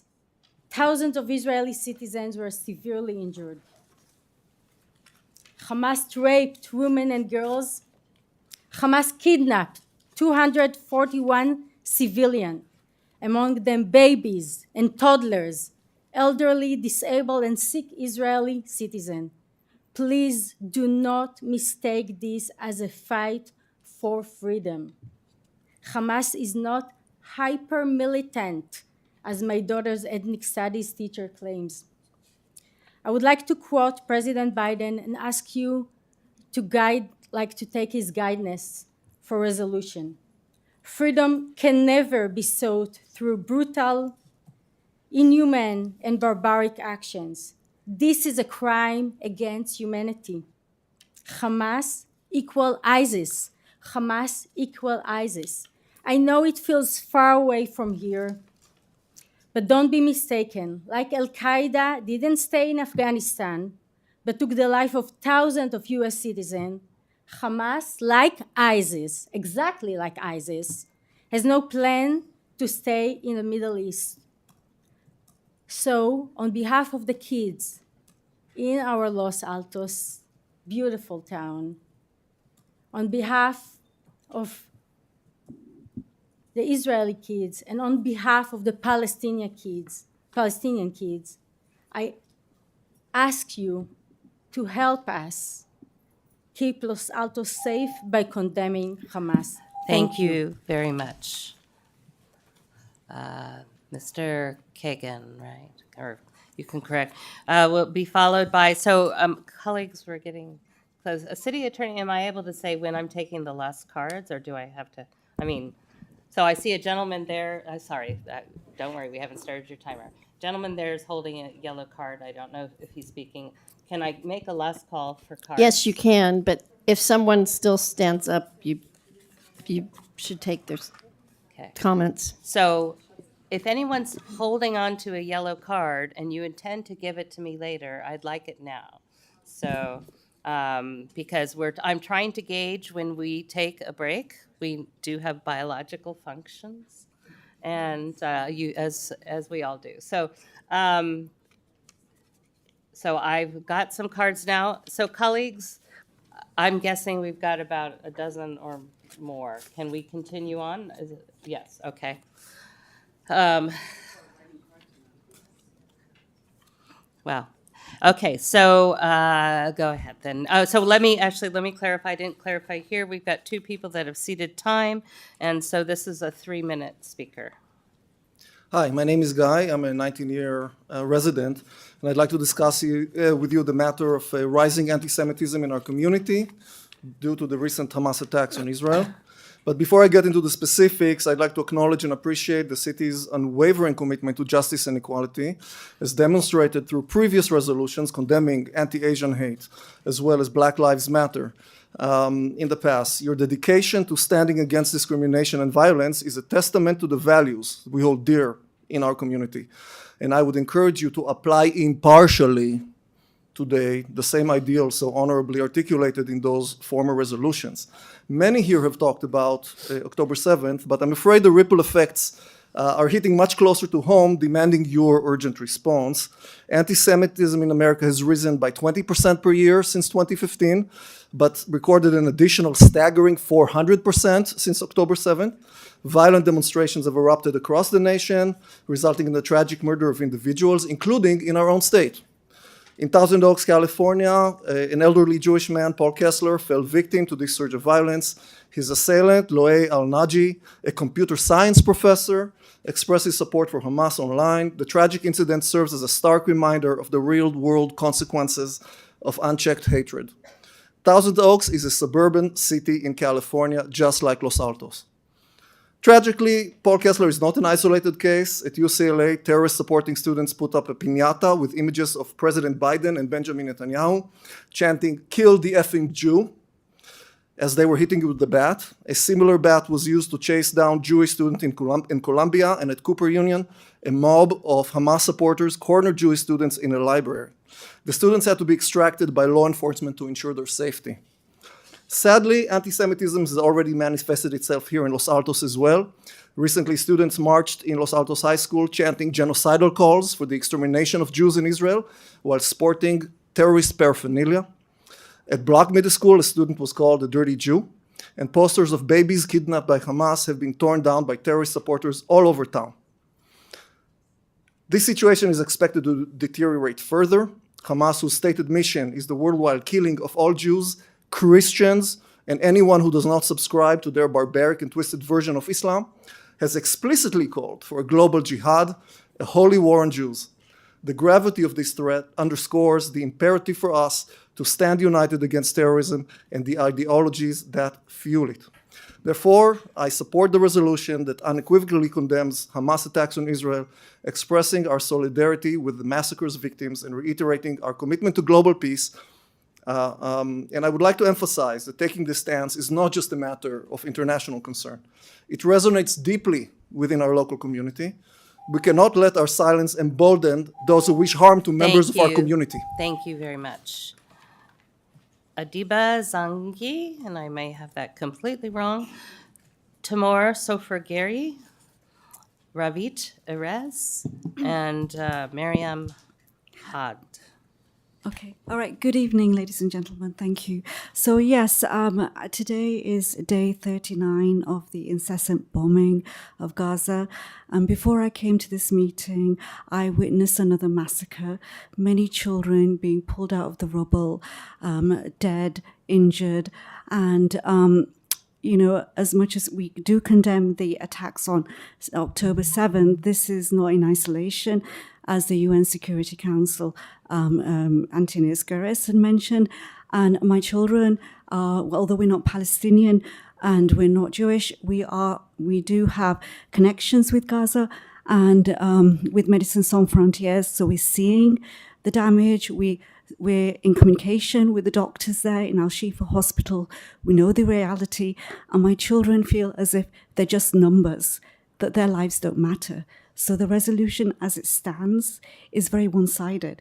So we would request that you incorporate both Palestinians as well. Thank you very much. Okay, Tamor Sofer-Gary, Ravit Erez, Marianne Had, and Lubna Kassibi. Good night, and thank you for allowing me to speak. My name is Tamar Sofer-Gary. I was raised in the Negev Desert in the south of Israel. I've lived here for 25 years and chose to raise my children here because I didn't want them to experience war and hate like I had to experience growing up in Israel. I've always felt safe here and proud of the diverse community we have. I've always been proud of the fact that here in Los Altos we can have friends from all cultures and religions. But what happened since October 7th has popped my bubble. The anti-Semitism that has erupted has been shocking and terrifying. Our kids are learning this from the media, but it also comes from dinner conversations at the dinner table. And those dinner conversations spill over into the playground and into the schoolyard. What we are asking you to condemn is not the Palestinian people. It's not a government. It's not a people. It's a condemnation of a terror organization that is classified as such by the U.S. government. Thank you very much. That shouldn't be difficult. Ravit Erez. And let me remind people, if you have devices on, we shouldn't be hearing any binging or buzzing or anything like that. So after, again, Marianne Had, Lubna Kassibi, Asim Memon.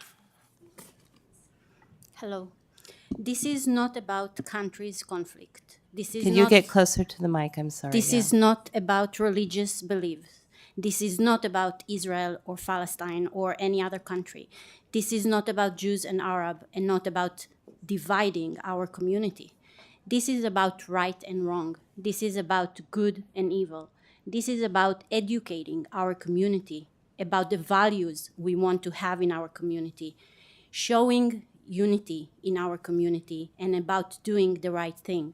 For the same reason, we have zero tolerance for bullying in our schools and educate our kids about right from wrong, condemning a terror organization and showing that brutal acts of massacre, rape, and kidnap is wrong and evil, without any buts. It's not considering picking a side. It's only about condemning a terror organization, Hamas, period. Thank you. Thank you. Marianne Hod? Hi. My two sons, born here after 9/11, grew up having had their American childhood marred by Islamophobic rhetoric. They are scarred from their experiences in this community. They feel scared, silenced, oppressed, branded as terrorists. They are now in college and witnessing college administrations in this country staying quiet as pro-Palestinian students, Jewish, Muslim, and Christian alike, are being doxxed, having had their jobs rescinded, being spit on, and at Stanford having been run over in a hit and run. I am not Israeli or Palestinian, only American and Muslim. I have no homeland but this one. A resolution that is unrepresentative of all American experiences will make one community feel safe at the expense of the peace of the other. This resolution should focus on unity, not vengeance. To my Jewish brethren and neighbors, I want you to hear that I condemn anti-Semitism and feel your pain. We are both marginalized minorities and should both be represented equally. Please see that anti-Zionism is not anti-Semitism. Thank you very much. Lubna Kasibi, followed by Asim Memon and Kamal Isanthandav. Hello. Hello. Hi, I'm not prepared today. My daughter asked me to come. She's in Can you India. get closer to the Okay, mic so as I'm well? not prepared today. My daughter called me and Yeah, asked let's me. hold on a second. We've got a lot of noise in the chamber. We'll start her timer. Okay, so make sure there's no conversations going on in the room. I know there were some people leaving, so that's okay. All right, so we're going to ask you to start again. No problem. Thank Hi, you. I've been here since 1999, 3 kids. My daughter, the youngest one at Egan, 7th grade. She asked me to come here. I came straight from work, so I'm not prepared. I work in hate and violence policy and social media company, so I see what like no one else sees. Some people prefer to see what's going on in Israel. Other people see what the other side. I see both. So I'm gonna tell you guys what's on the news is not accurate. You're gonna see soon more accurate stuff. So anyway, I just want to let you know that my daughter once came to me and asked me, Mama, I have Israeli friends, I have Palestinian friends. I'm Syrian actually, by the way, half Syrian. What do? I told her love them both equally, because love and peace start at home, hate and fear start at home. I know how it feels. I know how I don't look like terrorists, but we've been living like this and fearing like this, living all our life like this. What Israelis are feeling right now, we felt it all our life. This is not new. So we empathize with them. We understand how they feel. Thank you. Asim Memon, followed by Kamal Isyuthan. I'm sorry, I'm not doing a good job with that one. And Samim Usman. So do we have Asim Memon? And I'm not seeing that person step forward. Kamal Isanyuth there. All right. You can correct me if you want, please. Yes. My name is Kamal. Last name is Isa Mohamedov. I'm not a Jew. I'm not an Israeli, and I'm not a Palestinian. I'm not an Arab. I'm not even a Middle Eastern, but I am a human being. My grandparents fought the Nazis, and they had to suffer a lot. My grandparents even had to host a Jewish family fleeing the genocide when the millions and millions of them were killed, and they had to host them as refugees and save them. And I'm proud of my family. However, I am a Muslim, and I'm proud of being a Muslim of my grandparents. And I actually married, and my wife is of a Jewish ethnic background, and because of that, my kids are also considered to have that ethnic background of ethnic background. But however, we are Muslims, and as much as we condemn anti-Semitism, as much as we condemn Hamas, we have to understand that it's more than that. We have to condemn Islamophobia, and we Thank have you. to condemn the Israeli Thank you very much. bombardment of Thank you. Palestinians. Samina Thank you. Usman. Followed by Ayazanka. Yeah, you can. And Ola Alborandi. That's the order we're going. Right ahead. Good evening. My name is Samina Usman. I can say with surety that all of us are united in grieving for the loss of life that occurred on October 7th, regardless of their background, whether it be Jewish or Christian or Muslim or without faith. There have been innocent lives that were lost on that day. But I must say that this resolution, it does not reflect the innocent lives that were lost long even before that, because this did not happen, this did not begin on October 7th. It began long before that. And so this resolution does not adequately reflect the people who've lost their family members in Palestine or in Gaza, or who have, I know somebody who's lost their whole family is wiped out in Gaza. You have another person who lost 100 members of their family just in the recent conflict alone, and 60 before that. So we need to have a Thank balanced you. resolution. Thank you. Thank you. Ayazanka. Okay. Sorry, my handwriting for my last name is always messy. Aya Alzarka, yeah. Ayazanka. Sorry, let me just put a timer on here so I can't see that one. Timer over because we were. Yeah. Okay. Go ahead. I want to take a moment before beginning to recognize the humanity of every person in this room.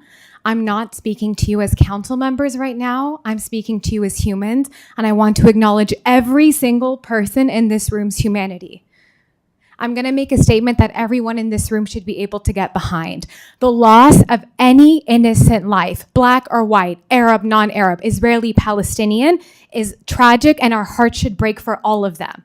And it's with that I cannot support this resolution. By only supporting the loss of lives of people on a certain border and that look a certain way, it's refusing to acknowledge the humanity of everyone else that doesn't fall into that category. If we're going to condemn acts of terror, then we also have to condemn the 6,000 children that have died, the 203 schools that have been bombed, 47 mosques and 3 churches, and that stats were all of last week. And so if we're going to uphold humanity and be fair to every single life, then we have to acknowledge everyone's humanity. Thank you. So Habiba Sarmad. Okay, thank you for, some of these I couldn't find, so thank you for clarifying. Inat Yogev, Alex Levich, and Mayan Pinkovetsky. So Inat, okay. Excuse me, you skipped my name? You called me as a second after her, I guess. Now my name is not there. Ola?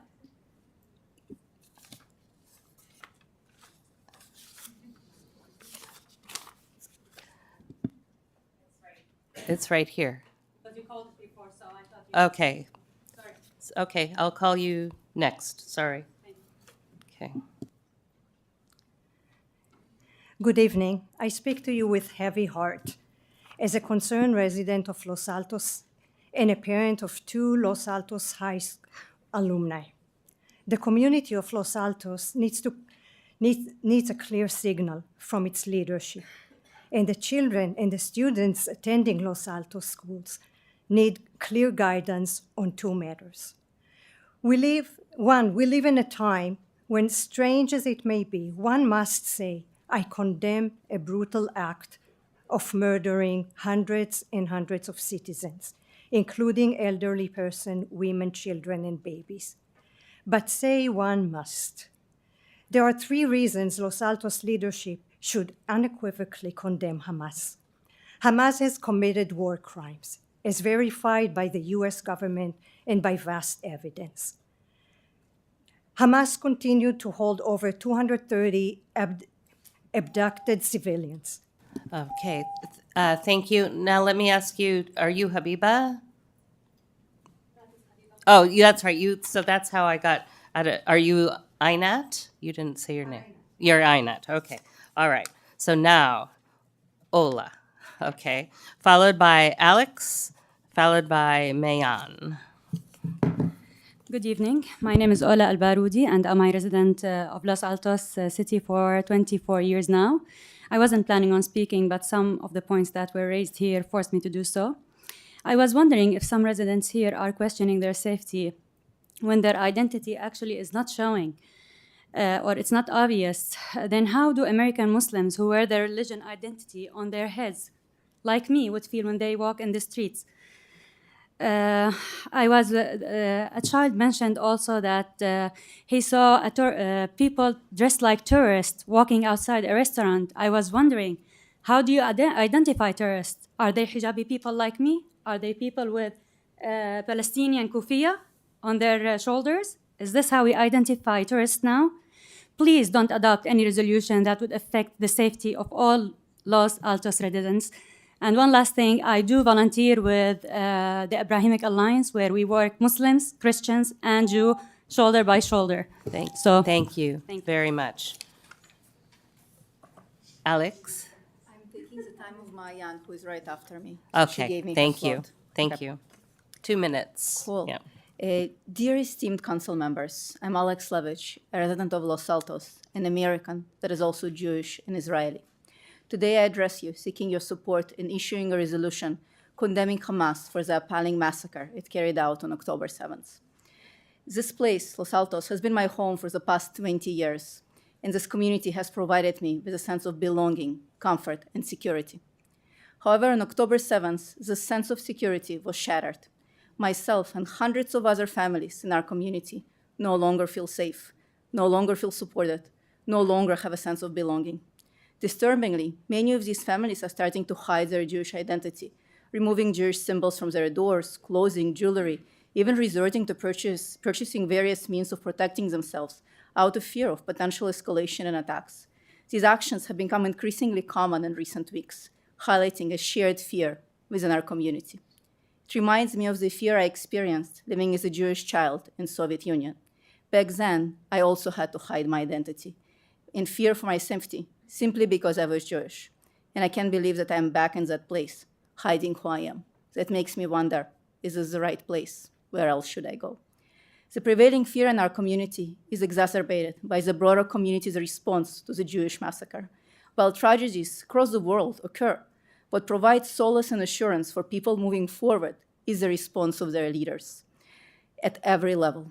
Strong condemnation signals care, protection, and a commitment to eradicating evil from our world. It's not controversial. It is about saying what's evil, what's wrong, and what's right. This fundamental aspect of humanity is vital for the well-being of our community, a non-negotiable characteristic of a place any one of us wants to call home. In these challenging times, I implore you to be steadfast leaders that our community needs. I urge you to unanimously condemn these actions, allowing us to regain a sense of safety Thank you and belonging. very much. Okay. Joe Commendatori, looks like. Jim Welsh. Iris Roach, perhaps. Are you Joe? Joe, yeah. Okay. Well, okay. How are you guys? I'm Joe Commendatori, born and raised Los Altos. So I've been here 50 years. Population 3 million in the Bay Area. Now it's population 9. So I've seen it grow. And this is what America's about. Please speak to This council. is what America's about, which is pretty awesome. Everybody's here. And it's an amazing melting pot. So I want to, congratulate everybody. But, when I was in high school, I wore a shirt that said F bin Laden, right? And I almost wore a shirt here that said, F Hamas. The reality is that you got to choose between right and wrong. And you don't get mixed up in you don't conflate everything and make everything the war over there, the war over here. Everybody came to the West for freedom. Everybody came to the West for liberty and justice for all, right? And so the reality is that when you came over here, and whether you came here 20 years ago or you were born here, if your roots are in Israel or your roots are in the Gaza, your roots are now here under the American flag, right? And so we should all be unifying and being against Hamas. That's all I'm Thank saying, you. and I think you guys should condemn it. All right, Jim Welsh, followed by Iris Rast, followed by Emode Almal. Good evening. It's always hard to be, after all these great speeches. I support the condemnation against Hamas. Having lived overseas, grown up as a son of a diplomat, been everywhere, being in a melting pot of the world and coming to Los Altos 25 years ago, where we're a melting pot and we're in a peaceful community, I want to see us sending a strong signal where nobody has fear in the streets of being who they are, and we got to continue with that. And I want my Israeli friends, Jewish friends, and Muslim friends to feel safe. It's really important to condemn Hamas terrorism. Terrorism is unacceptable. Thank you. Iris, it's Rast or Wrote, or I can't quite read the handwriting. I'm not seeing Iris stepping forward. I will hold on to the card for a minute. Emol Almode. Okay. Will be followed by Aiza Khalid. Yes, right? Yes. Thank you for the time. I just want to use this 1 minute to call out the fact that if we want to call out or condemn a group, we have to call out evil actions on both sides. And just to give you a picture of what has happened in the last month, over 11,000 people have been killed in Gaza, including over 4,500 children. And the UN, as well as the Human Rights Watch, have all called out international war crimes against Israel, including the use of white phosphorus, targeting hospitals, and targeting refugee camps. If we want to be condemning groups, we have to make sure we condemn everyone and make everyone feel safe, including the Muslim and Jewish populations. And that's all I want to say is that I know people that have lost over 20 to 30 family members in this community. And so that's all I wanted to say, and that we should be calling out evil actions on both sides. Thank you. Thank you very much. Aiza Khalid. And I'm going to still look for Iris Rast or Wrote and Aya El Zarika. Hi, thank you for the opportunity to speak. I would just like to echo off of another sister who mentioned that when she goes out on the street, she's also wearing a visible Muslim covering, and this is has been a part of my identity, and that's something I cannot just take off, and it's a reflection of my faith. And so as a result, I'd like to express the resolution on condemning Hamas without condemning Israel is a very unfair act of injustice. It's because it's a one-sided solution, and if any resolution needs to be passed, it needs to be a resolution that strongly denounces any hate, whether it's over there or whether it's on the streets in California. So that would mean Islamophobia, anti-Semitism, and anti-Middle Eastern, North African hate. And like it's mentioned before, the response that Israel has had is very disproportionate to the response that Hamas had on October the 7th. And we cannot just completely overlook the numbers without focusing on one side and what they did. There's over 4,000, 5,000 children that are dying. All right. Thank you. Thank you, Ms. Khalid, right? That was you. All right. Thank you so much. Aya El Zarika? Did you? Oh, that was you. Okay. Sorry, I have a little too many cards to keep everything straight. Kamal Saif. And then I'm still looking for Iris. Iris is, and then Sumaya Khan. And your name is? Okay, Najim. And you're ceding your time to Kamal. All right, so 2 minutes. Good evening, everyone. Thank you so much for having us here. I would just like to ask you to be fair, to be just. If you want to speak about something, speak about the other thing. I mean, right now, as the other speakers talked before, more than 11,000 people have been killed in Gaza. 4,500 kids have been killed in Gaza. My grandmother, she passed 5 days ago in the West Bank because it took her more than 8 hours to get to a hospital because of checkpoints after she fell and she hit her head on the ground. She passed because there was not enough time, like to get her to kind of like relieve the blood pressure in the head, and her brain herniated. And by the time they did the craniectomy in the hospital, she was kind of like the secondary brain injury and all of that was too severe, and she passed away. So what we're asking you is just to look at what's happening and look deep inside your hearts and do what's right. Do what's the humane thing is, which is if you want to condemn Hamas, condemn the terror of Israel, the state that is killing the people, that is bombing the children. So we have to, I mean, like Malcolm X said, if you do not stand for something, you will fall for anything. So what we're asking you is, do what you think is right, but do what you think is right for everyone. And when we talk about safety, I want to salute all the sisters, the mothers, the wives, the daughters we have who wear the hijab and who's being harassed and who's being bullied on the streets and being yelled with so many words, bad words, and so many racist words and all of that, just because they're expressing themselves, they're expressing their religion. So I mean, like that thing, it goes for everyone. The same way that we have anti-Semitism, we have Islamophobia. Palestinians right now, they're being harassed at workplaces. They're being bullied. So all what we ask you is just to be fair. Thank you so much. Thank you. So Sumya Khan. I don't have a card. Okay. Is Iris Rast or Rant here? I'm going to say Iris is a no. And is Asim Memon here? Okay, so this is, again, a last call for cards.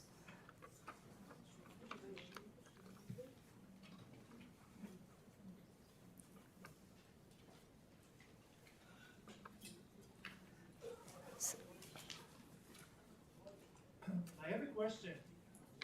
It's only allowed to No. Los Altos residents to speak?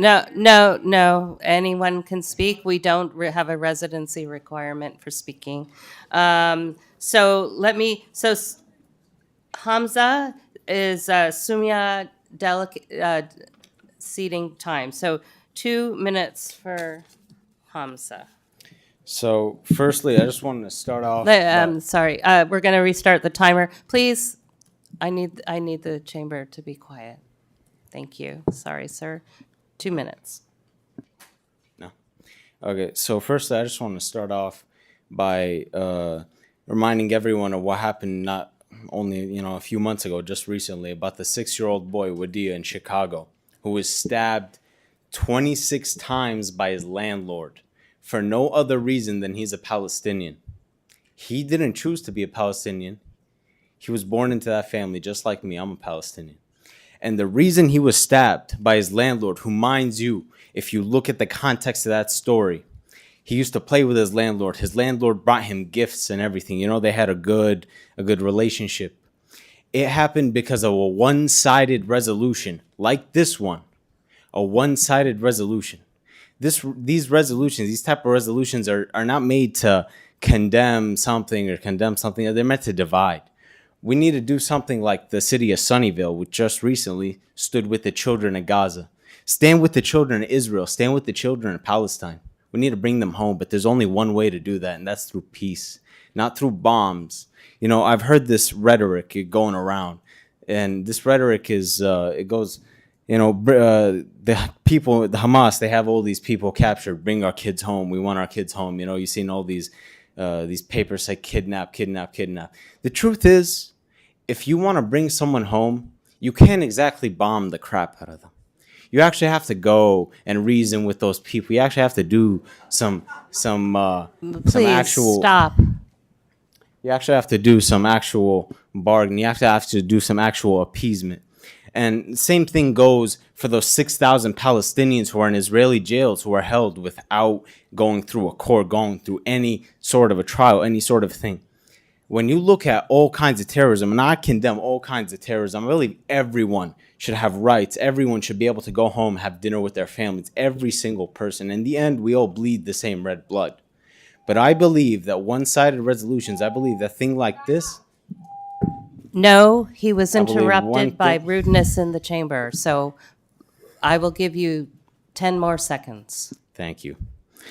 I believe that with justice comes peace. And I believe that nowadays you have a boiling point and a boiling pot. And what's going on now is just boiling over. And we Okay, need to thank calm you. down and we Now need to I'm preach calling calm. time. Thank you. Okay, thank you. So I'm going to remind everybody, please be respectful. Let everyone speak. Nobody else calls the time but me. Nobody. I want no laughter. You can, when you leave tonight, you can commiserate with each other about all the things that were said. But right now, we're giving people the space to talk. All right, our next speaker is Peter O'Reilly.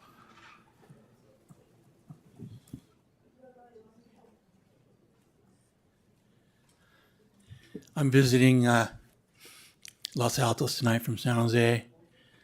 My father was a rock rib Republican. I'm a rock rib independent. And I grew up in America believing that we hear both sides of the story. And tonight, we have not heard both sides of the story. And I won't go into trying to defend Hamas. But Hamas is none of my business as an American citizen. And this resolution you got before you is none of your business. And it should be voted no upon. And I'm not either for, I'm neutral on Hamas. It's none of my business. But one man's terrorist is another man's freedom fighter. And I think this resolution needs to be voted no. It's bad news for everybody and everywhere else, and all the cities everywhere else. Thanks. All right, thank you, Mr. Riley. Mohammed. Mohammed Rafshida, sorry again, Daz Yogel, and Guy Geksh. Didn't you speak already? Okay, so we're looking for Mohammed. Well, nobody. Oh, Mohammed, you gave that gentleman your time. Okay, all right. So, Daz Yogel. Okay, so then you're up.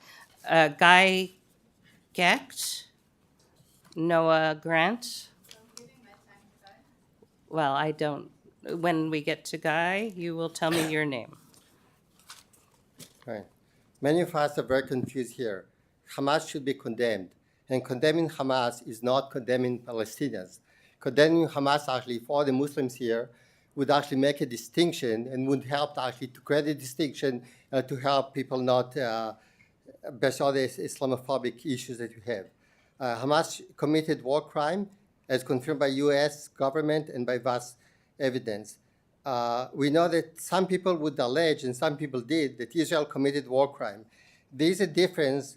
The difference is that there's not been confirmed by any official body yet, and if and when it does, then that point should be brought up. Otherwise, it's pretty much all kind of lies or opinions, and they should not be counted. They should all be discounted for sure.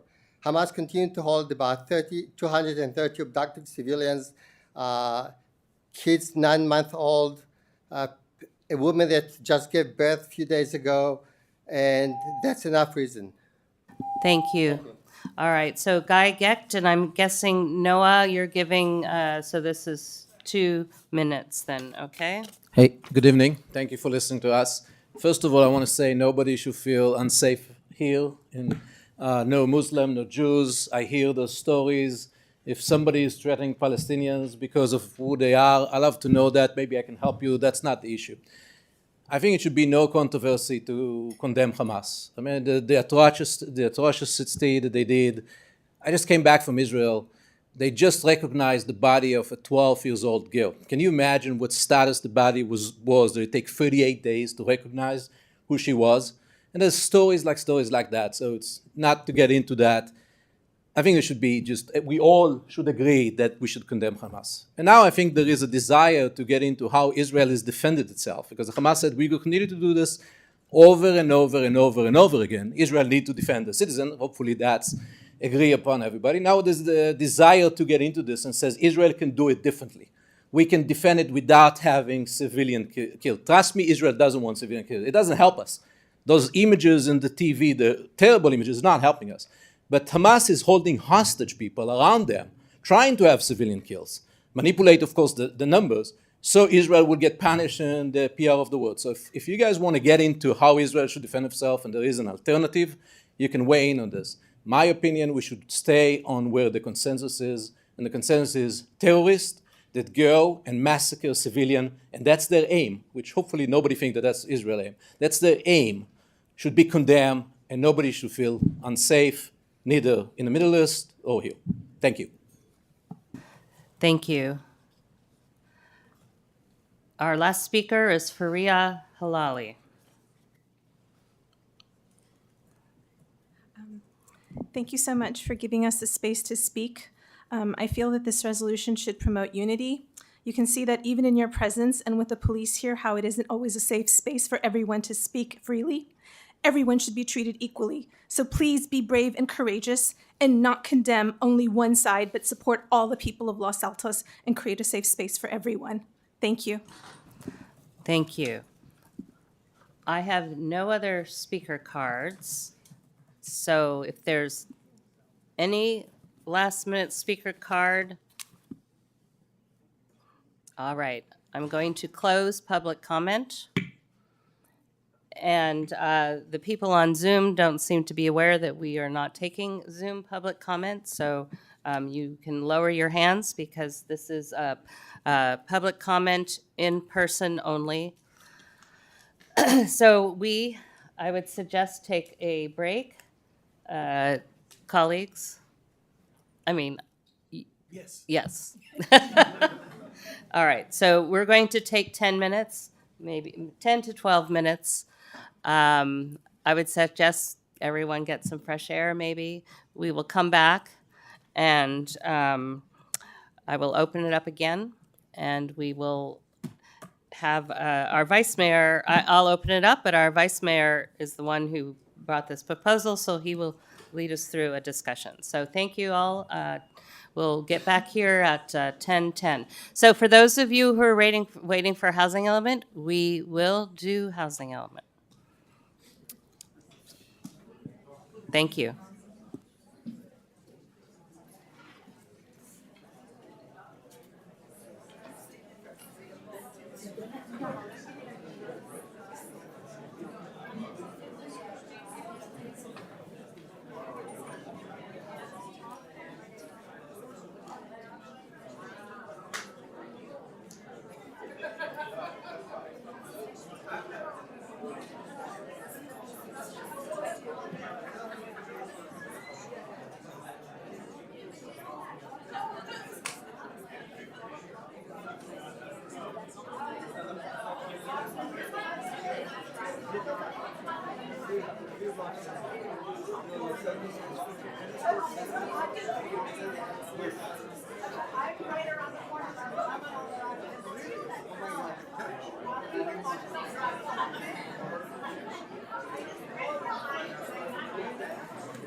Thank you.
Okay, we're calling this meeting back to order. So at this point,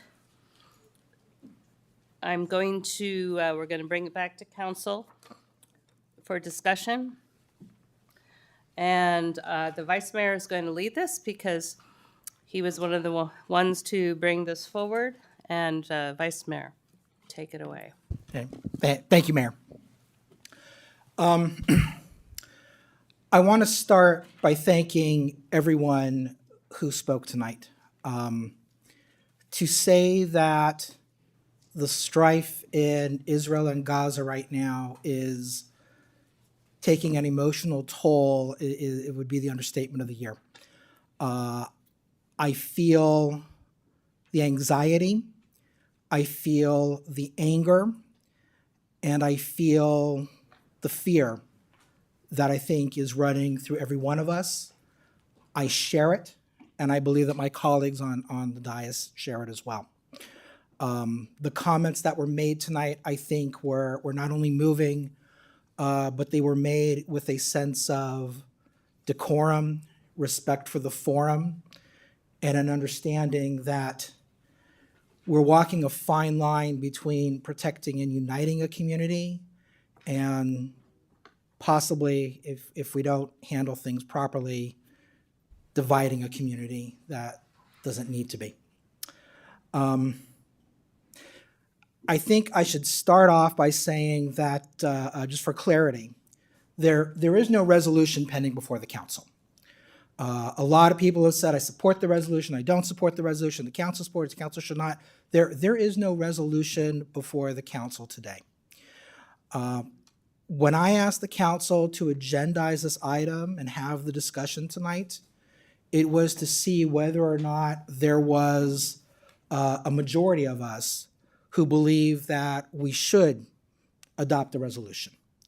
And the resolution that I wanted to propose before tonight, and that I still ultimately would like to propose, has nothing to do with the fighting that is going on right now. What happened on October 7th was monstrous.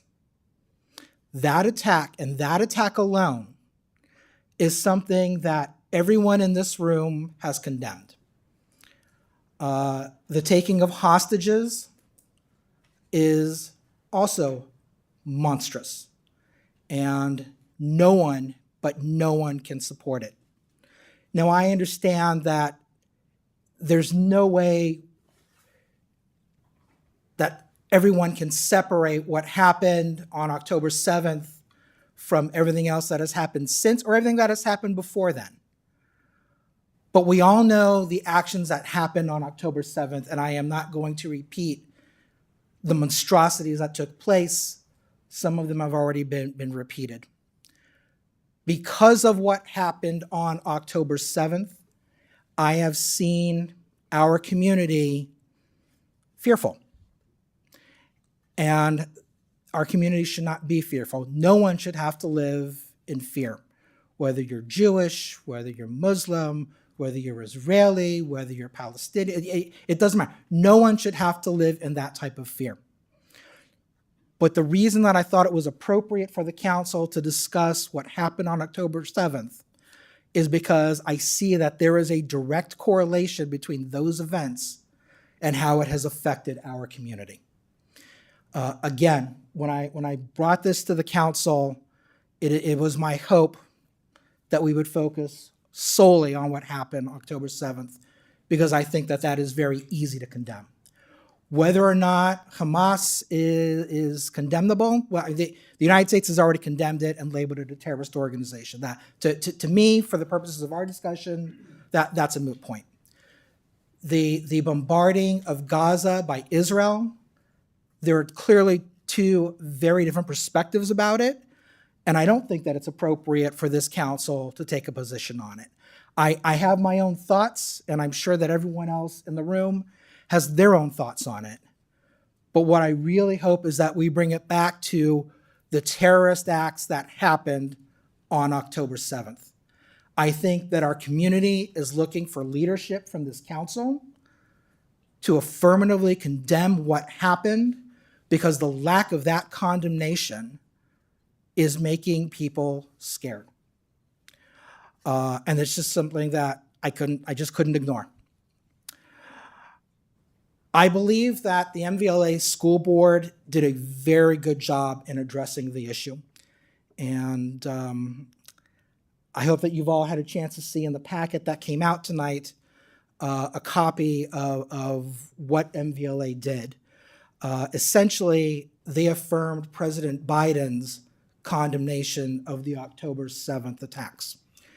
I think that type of endorsement of the president's position is extremely constructive, and it is extremely useful to the community.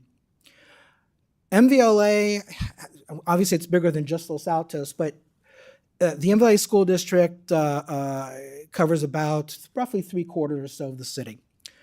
To my knowledge, there has not been any fallout from the MVLA resolution. It was very clear.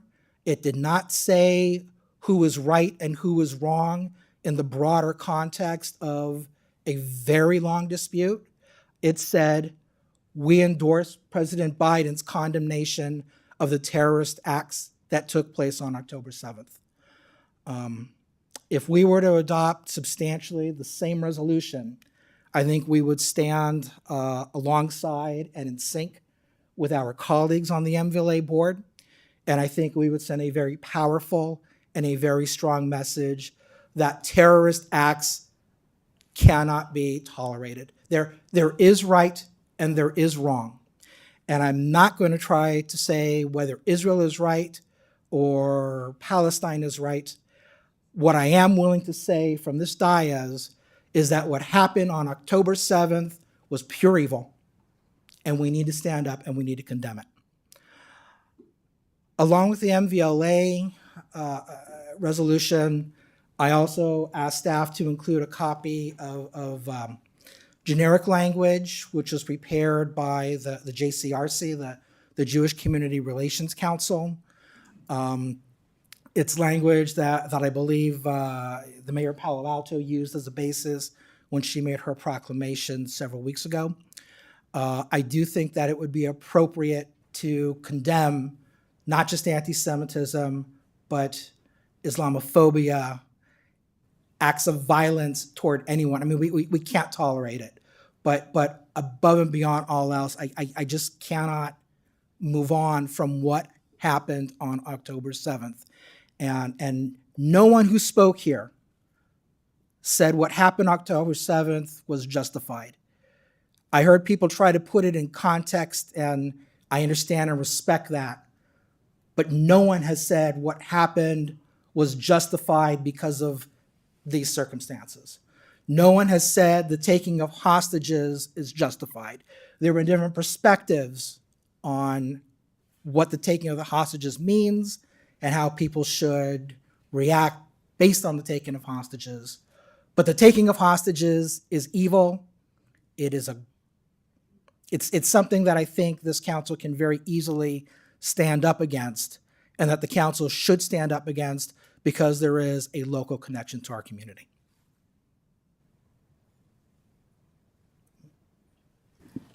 So, okay, do you want me to, so what I'd like to do is, if you're done with the statement, I want to clarify that the language that, and we're going to come to the two that supported this moving forward, which was to talk about not just the resolution, but or other measures. So, Councilmember Flagger, I'll go to you first, and then Councilmember Liang, you both supported this.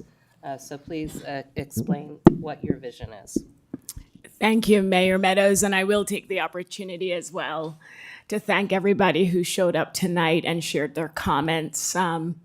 It's an understatement to say this is a very emotional and personal issue for many of you here and many listening in and many in our community. So I really want to thank each and every one of you, regardless of your comments, regardless of your views, regardless of what you're advocating for.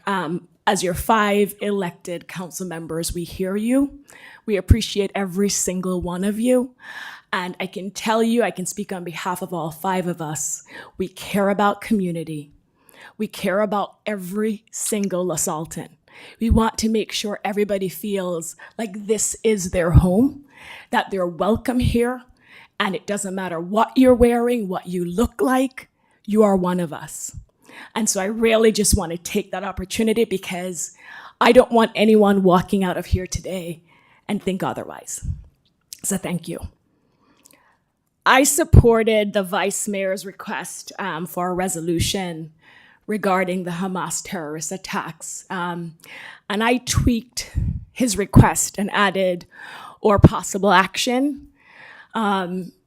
That may have to do with my experience, where I know sometimes if you propose something too narrow and then you want to do something else, you're limited by what the proposal is. And so when the Vice Mayor proposed council discussing a possible resolution, I said, well, other possible action. And there are different things we can do as a council, because we have heard you. And I do agree with the Vice Mayor. I think we should do something that reflects a lot of what we've heard tonight. I do want to address one thing that the Vice Mayor said, and it has to do with timing. So our MVLA resolution and also Mayor Ku's Palo Alto resolution, those were issued soon after the October 7th Hamas terrorist attack. And so when I read those, I think they're appropriate based on the facts that were occurring at the time. President Biden, he also issued a strong and appropriate statement at the time, but even President Biden has amended some of what he has said immediately after the October 7th Hamas terrorist attack. And so I think as a council, we should consider adopting or taking a position or other possible action condemning the Hamas terrorist attack, but also acknowledge the things that have happened that are impacting our community after that. And the reason is, whatever we decide to do, it's in response to our community. There were many speakers who said, don't do anything. This is an international issue. This is a foreign policy issue, but it's not. It's affecting Los Altans, it's affecting our community. And the message we want to make clear again is that we hear you, we know you're hurting, you are safe here. And so although this is happening on the other side of the world, it's very present here. And I want to make sure that whatever we decide to do captures all these feelings. And so my proposal, and I know, this may not be clear to many people, we have resolutions.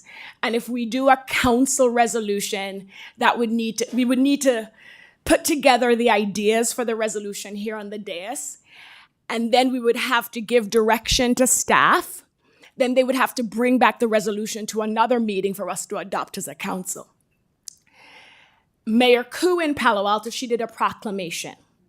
And our norms in Los Altos allows the mayor to issue a proclamation either by him or herself or at the direction of council. And so, as I've thought about all these different issues, my proposal tonight is actually for us to do a proclamation where we make a motion directing the mayor to issue a proclamation, and we share with the mayor the different elements of what we want to see in this proclamation. And then the mayor, without it coming back to council, would issue the proclamation, we'd get it in the papers, and it would send a strong message because the proclamation could be worded, at the direction of the city council, whatever the proclamation says. And so for me, as I listen to our residents, there's no doubt, Vice Mayor, I agree with you. The strong statement, the first statement is to condemn Hamas and the terrorist attack on October 7th. That's clear. And I think we have unanimous support for that. But I do think we need to expand on any such proclamation and have, Islamophobia, denouncing anti-Semitism, obviously condemning the Hamas terrorist attack, the killing of innocent individuals and civilians. And I do think we should include in such a proclamation why we're doing this. It's to bring our community together. It's expressing the fact that we know our high school kids who marched. We want to make sure that they hear their leaders expressing how we feel about it and how it's dividing our community, and we need everybody at this time to really come together. So that's one proposal I had when I said possible action. The second part of it for me, and of course condemn all violence, the second part of it for me is, and we heard from a couple of speakers, it's the idea of, as leaders of this city, and we have different school districts, but they're all Los Altos residents, is, Vice Mayor, you'll be mayor in 3 weeks, I hope. We have to vote on it. We have to do that procedure on December 5th. And so what I actually think is worth considering as a council is also having our mayor reach out to the presidents of these boards to see if we can convene a forum with the different schools, because I think a big part of this is education, right? We want to make sure in the ethnic studies class or when kids are talking at the lunch table, they have the facts.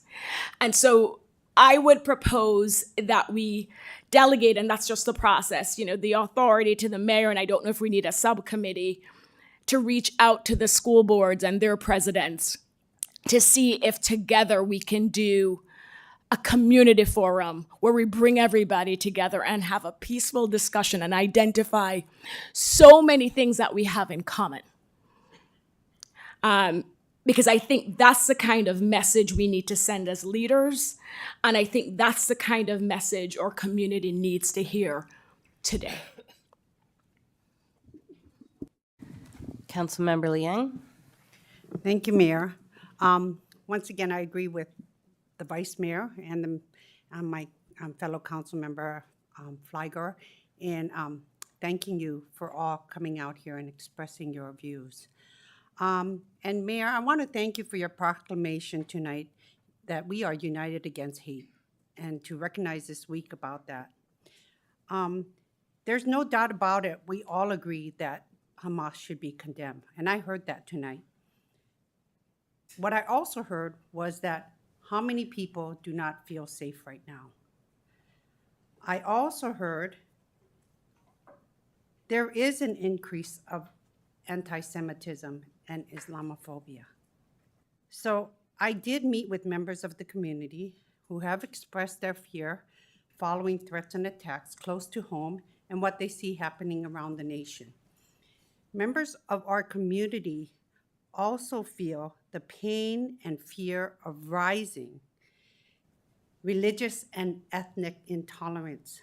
So all of that has to be recognized in our resolution.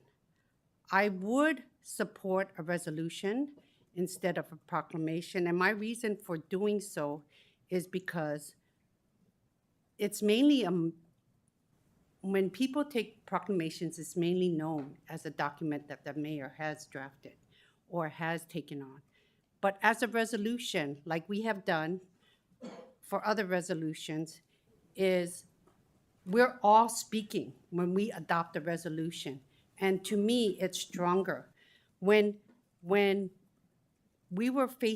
I was facing a period of anti-Asian hate, so I know what you're going through. I know the fear you're feeling. I can say I went through that and I still feel it. So I know that it's very difficult, a difficult time for all of us. It's a very challenging time. And I agree, we need to demonstrate our commitment like we have done so when we took a stand on anti-Asian hate. So I don't think it's any different. But the one thing I think is important in our resolution is when we take that resolution, I agree that maybe you want to acknowledge the one like MVLA, but I don't agree with adopting one exactly like that. We are looking after our community. It's tailored for our community. I think it's important that in our resolution, we clearly state that we're standing up for unity, humanity, compassion, and mutual respect.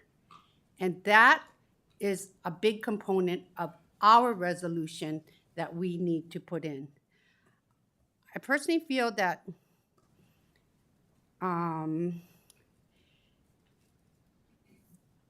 we need to clearly condemn, like you said, terrorism, violence, and any acts of hate.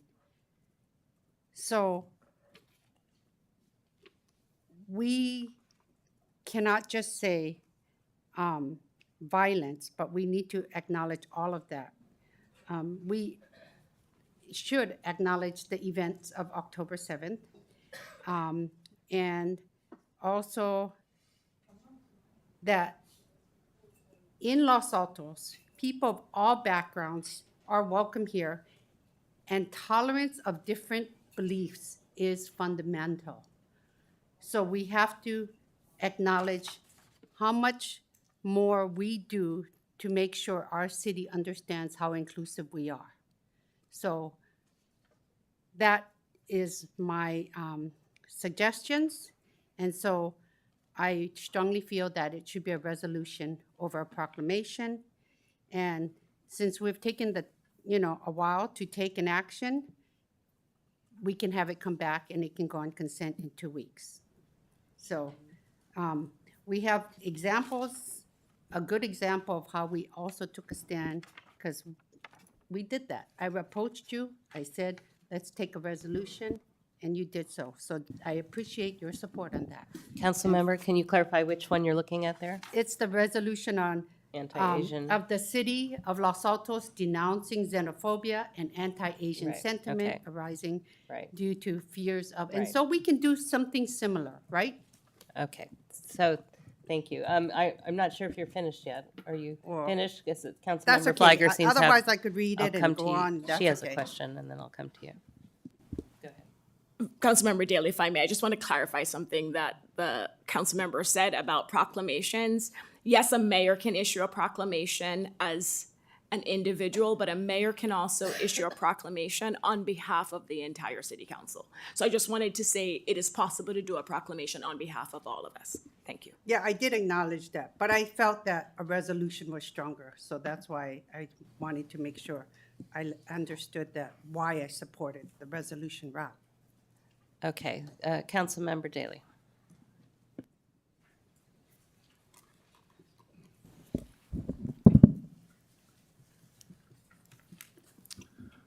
First, I denounce unequivocally the the attacks by Hamas on 10/7, which should be noted occurred during an official ceasefire.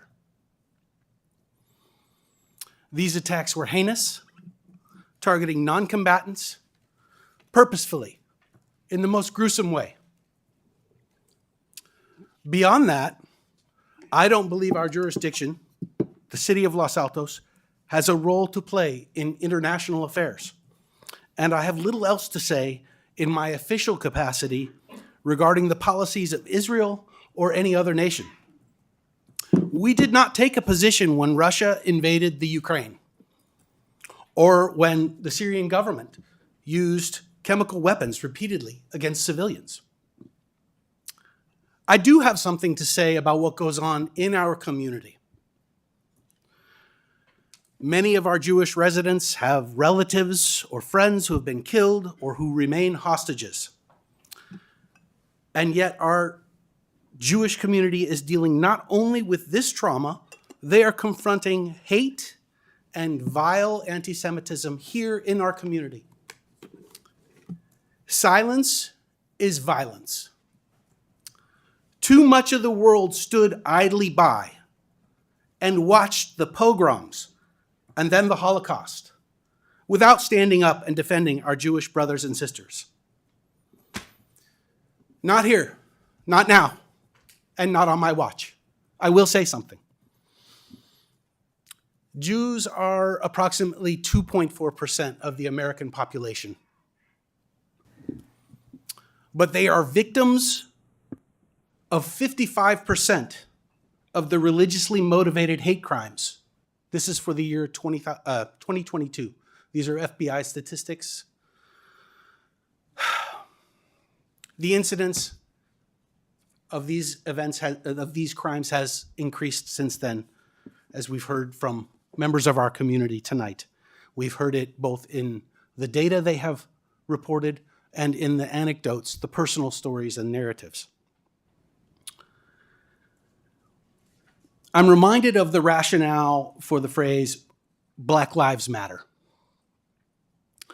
The calls to denounce Islamophobia also remind me of the refrain in response to Black Lives Matter, that all lives matter. To put it another way, if your house was on fire, how would you feel if the fire department started hosing down every other house on the block and told you all homes matter? For this reason, I do not support a broadly applied statement opposing hate.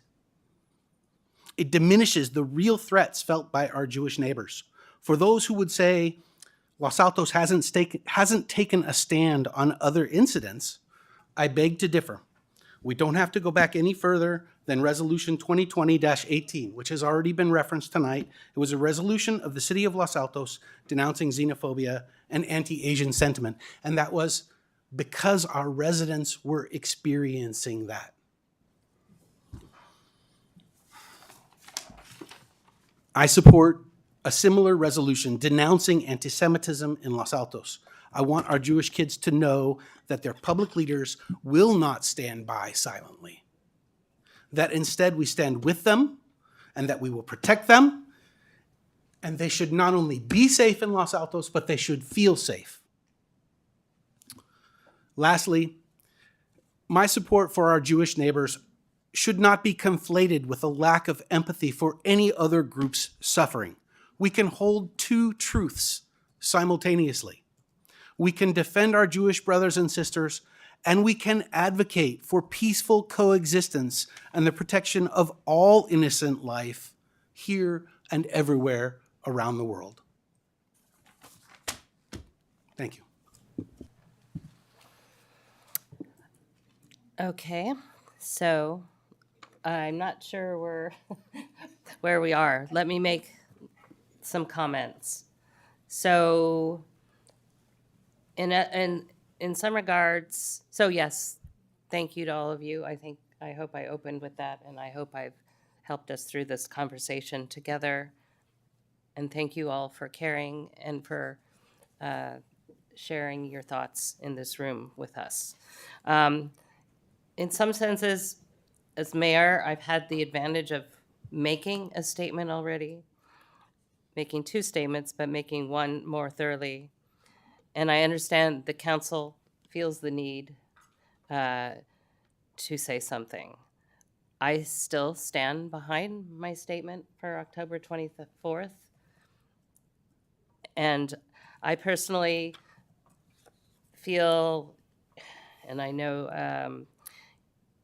that having this discussion tonight shows why the JCRC actually recommends against resolutions rather than offering support in other ways.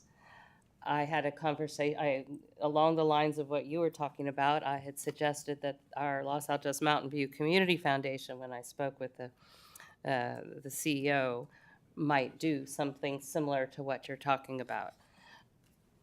I feel that our role, it's along the lines of a statement that was put out by the UCs on November 10th, so a fairly recent statement.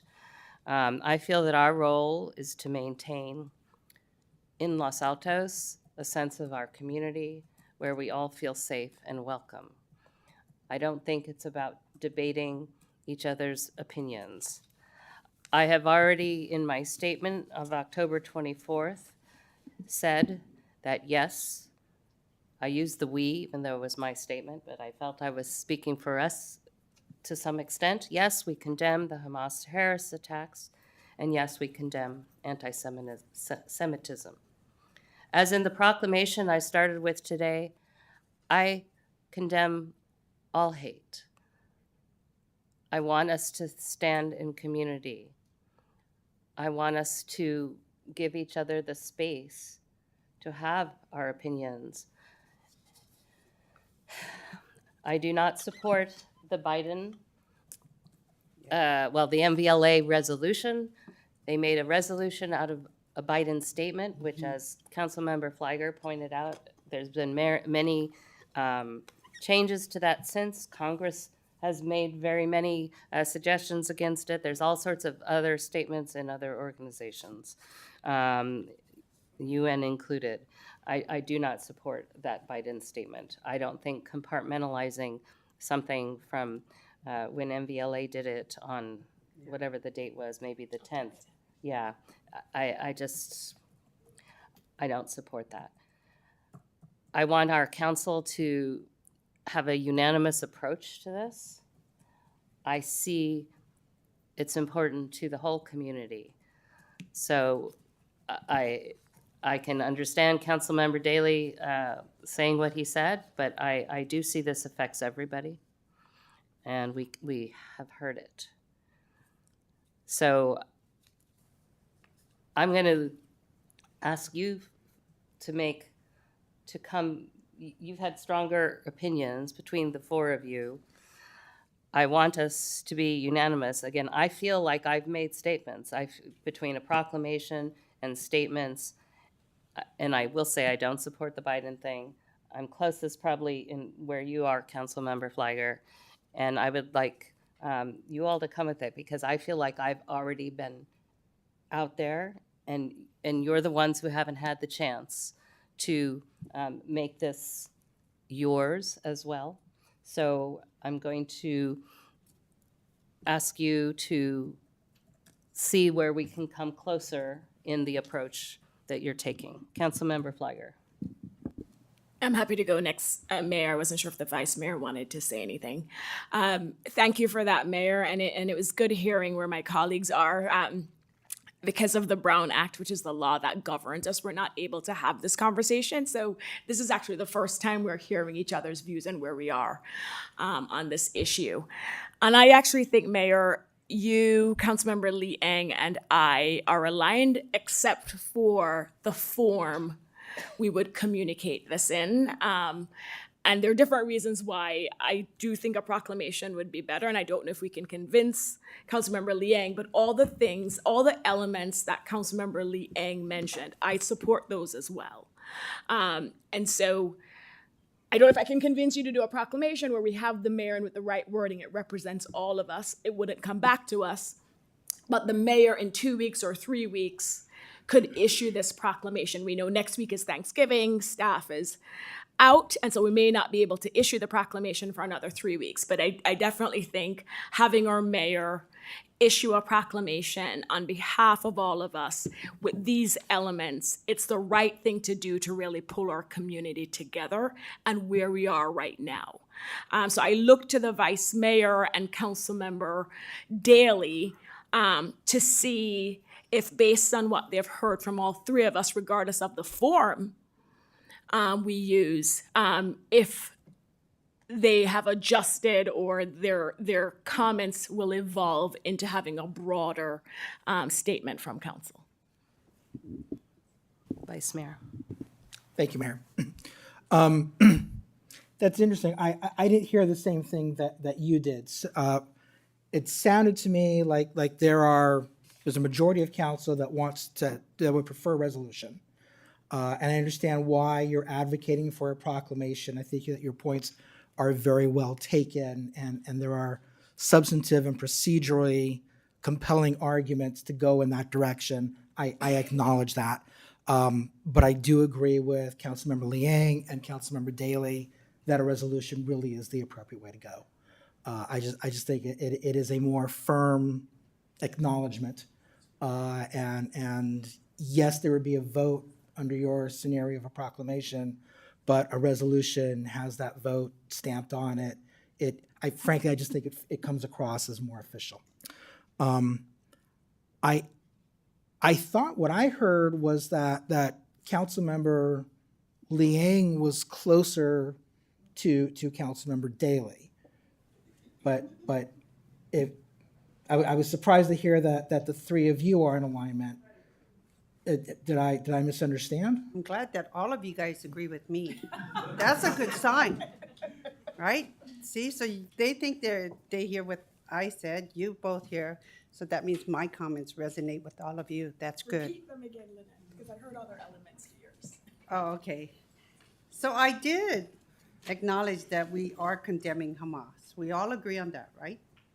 Condemning violence and any act of hate and terrorism. We don't all agree on that. Oh, okay. Okay, that's the clarification that. Well, that's what I heard that from was the looking public, for. but, okay. Can I clarify my own position then? Okay, why don't you clarify your own? Personally, I condemn all violence. Officially, it's whataboutism. If you say that torturing parents in front of their children or killing children in front of their parents is the same as every other type of violence, then you are condoning terrorism. And I can't do that. I don't think that we can create a resolution that is going to satisfy everybody. And trying to satisfy everybody is the easy way out. The heroic way out is to speak from your values, and sometimes you're going to find yourself at odds with others. And I will say that I will sit down with anybody who wants to talk to me, no matter what position they're coming from. They can be hostile to me, and I will sit down with them and I will hear them out. Okay, I think But we I got to won't support a resolution that doesn't distinguish the heinous nature of what has occurred. And more so, I want to point out that the Jews have a unique history, okay? We all know about the Holocaust, although sadly there are still those who would deny it. But there are also the pogroms. There is a history of more than a millennia of people trying to eliminate Jews from the face of the earth. And Hamas still has this as their raison d'etre. And so when I hear stories of kids who come home and say, I'm afraid to wear a t-shirt that identifies me, those kids are afraid in a different way. I can't walk a mile in your shoes. But I recognize that the violence against Jews and the threat of violence against Jews in our community is not the same as threats of violence against me or threats of violence against other marginalized groups. I think, can I go back? Yes. What, Vice Mayor, did you want to take it? Um, The main point I was making as well, sorry, real quick, was the point that we all agreed that we all, and everyone in the Well, room. but then Councilmember said that Daley jumped in and said he didn't. Okay, I'm- but yeah. the other point that we all agreed on was we all condemned the actions of Hamas. And there was some, and the actions of October 7th. This was a triggering effect of. So let's hold that. Let's not, I don't know how, we're not going to wordsmith this tonight. I don't know how we get out of it without doing that. I'm not clear, Councilmember Daley, you said your focus is on the community, but you're talking about history and pogroms and all that. So the community focus is about a group of people in the room, about our shared responsibility. Our responsibility is to maintain a sense of community where everyone can feel safe. How I'm not clear on how you say your focus is on the community, but then you're laser focused on admittedly important broader thing, but I'm not hearing consistency, and therefore I can't really understand what you're advocating. You know, the kids in our community can't feel safe unless people recognize that there is a thread of thought in this world and in this community that wants to eliminate them from the face of the earth, right? It's not like, I mean, I have children that are in a marginalized group and they face a certain amount of discrimination and violence and hate. But even that it's very different from, you know, a child whose grandparents were killed in the Holocaust having a swastika painted on their locker. It's just not the same. And that's what I can't get behind, is calling all violence the same. It's not. We don't have to call all. Where? I'm not Yeah, calling that's all violence not, the yeah. same. So I'm just telling you where my line is, where I will not, where I will go and where I won't. That's all it. right, so let me check in with the Vice Mayor. And what are your perceptions of, so please. Okay. I'm getting to the point where we're going to Yeah, table I'm this trying item. to help it, So, make it well, no, easier. I want to check in with the Vice Mayor.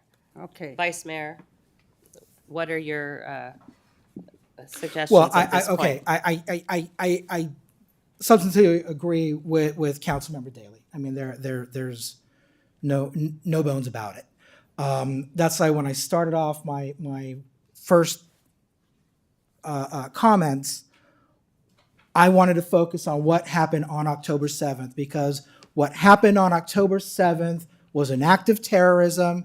It was monstrous. It is something that everyone in this room has condemned and can stand behind condemning. Okay, we move on from that. We look for other ways to equivocate. I think that Councilmember Daley made a very strong point about whataboutism. I think he made a very strong point about diluting the evil that arose out of, that was motivated by anti-Semitism. Condemning that is diluted when you look at other forms of hate, which also should be condemned. I am very disappointed that there's really been no talk about the hostage taking. I mean, we're condemning violence, we're condemning terrorism. Wherever the council ends up going, I would not support any resolution that did not condemn the taking of hostages. I mean, we heard some very graphic explanations or descriptions of what happened on October 7th, and again, I'm not going to repeat those. I think we all know know that those happened, and we all know that those actions are unequivocally evil. The taking of hostages is equally unequivocally evil, and I think that we have to condemn that as well. If the majority wants to have something that is more what I would say diluted, so be it. You know, I'm interested in seeing where you want to go with it. But I, you know, for me, this is about condemning Hamas's acts on October 7th. It is not about condemning Hamas. That's beyond our pay grade. It is not about condemning either side for the violence that is taking place right now. I think that we cannot unite our community by even attempting to do that. I think that we can unite behind a declaration, a resolution, absolutely and affirmatively condemning the terrorist acts that happened on October 7th, and that we should recognize that those are motivated by anti-Semitism. And that is absolutely not to say that every Muslim, every Palestinian is a terrorist, because of course that isn't true. That absolutely is not true. But the terrorists who committed those acts on October 7th, you bet they were terrorists. Absolutely, they were terrorists, and they were terrorists that were motivated by anti-Semitism. And that anti-Semitism is tearing apart the Jewish community and making Jews in this community ready to move out. And we need to take a stand against that. And I'm not saying that we shouldn't take a stand against Islamophobia, but I think that Pete's right. I think that the resolution that we're talking about right now ought to call out the evil of October 7th, the evil acts, the murders, the maiming, the taking of hostages, all of which were motivated by nothing other than anti-Semitism, period. Okay, so I would actually suggest that the vice mayor and council member Liang work together and bring something forward, because I just, you know, I'm not, you have a vision. I'm not sure that the examples that we saw, you know, fit that, but you have a vision. I think and you she have wants a vision. to, yeah, Okay, but go she ahead, wants to do Councilmember it. Flagger.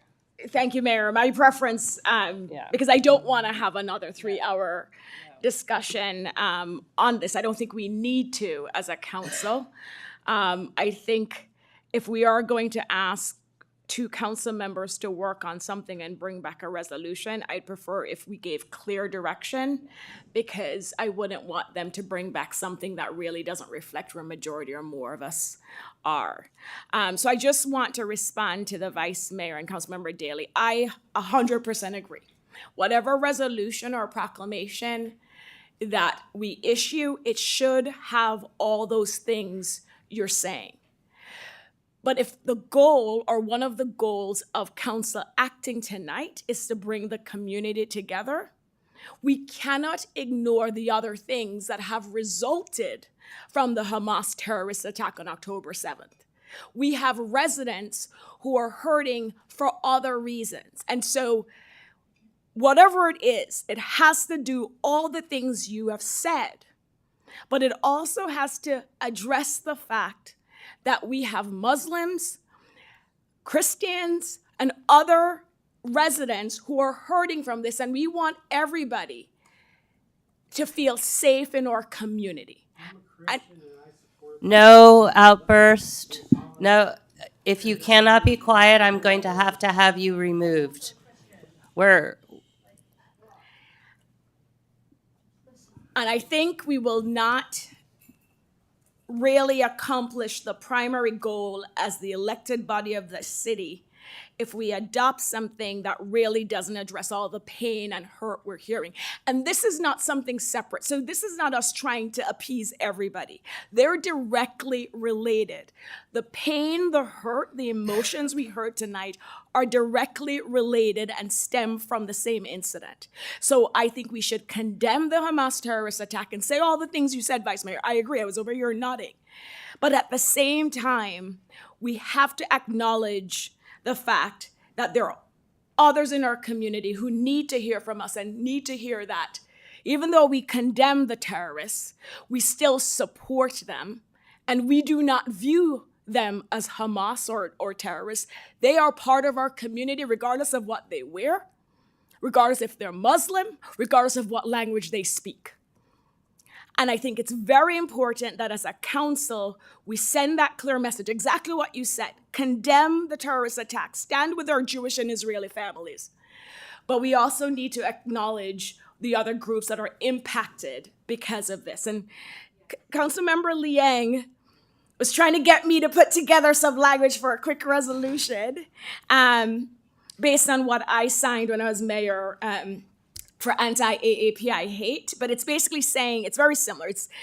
It's condemning Hamas, but then also tying in these other things. And so if there's support for that, then I'm fine creating the subcommittee to work on it. Again, I still prefer the proclamation, but it looks like majority here would prefer our resolutions. It will come back. But I do think it's important for us to make sure that all the different communities that have been impacted over the last month hear from us and know that we stand with all of them. And we hope that they also stand with us when we condemn the Hamas terrorists. So that's where I am, Vice Mayor. And you know, if going back to the mayor's suggestion, we don't want to wordsmith, we still have a public hearing, it's 11 o'clock. And so if you can get on board, and I know Councilmember Liang, based on what we were talking about here on the side, I think we're aligned except for the resolution part, but I can get on board with the resolution. I am fine then having the mayor and Councilmember Liang work on something to bring it back, and I'll look to the city attorney if it's okay for the mayor and the Councilmember Liang to do this. Maybe it should be you and the vice mayor. You guys can better argue with Yeah, each other. and Two attorneys. there, you know, I've been, and I'm not gonna be mayor Yeah. in 3 weeks, so. Well, she's not feeling well. Yes. She's recuperating. And you guys can better argue and you guys, so maybe it'll be, you both should be better. Yes, city attorney, yes. I understand that we've got some people that have been Brown acted. So the twos can be a subcommittee, but you can't add a third, you know, working outside the public. So sorry to be the kibosh on that, but so it's gonna be the two twos. No, so it would be the mayor and the vice mayor, so they could work on it. Yeah. But we can't. No, I didn't talk to anybody. Only Oh. community members. No, So there's some flexibility because we only have one Brown acted pair. Yeah, but if we have two people that are Brown acted and then they meet with another one, we've got three people. Yeah, but we have 3 people who aren't Brown acted and 2 people who are. Yeah, so you could pick two out of the other three. Mathematical probability. Yes, you know, it is 11 o'clock yet. No, so out of the 3, you could pick 2 that aren't Brown acted. So.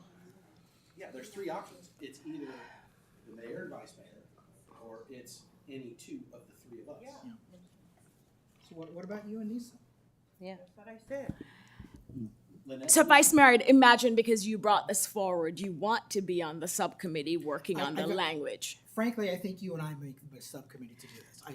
We've done this before, I think, but it didn't work out that way.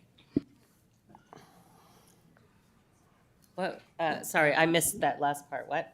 That he Brown acted with the wrong person. I'm just joking. No, you're not, but that's okay,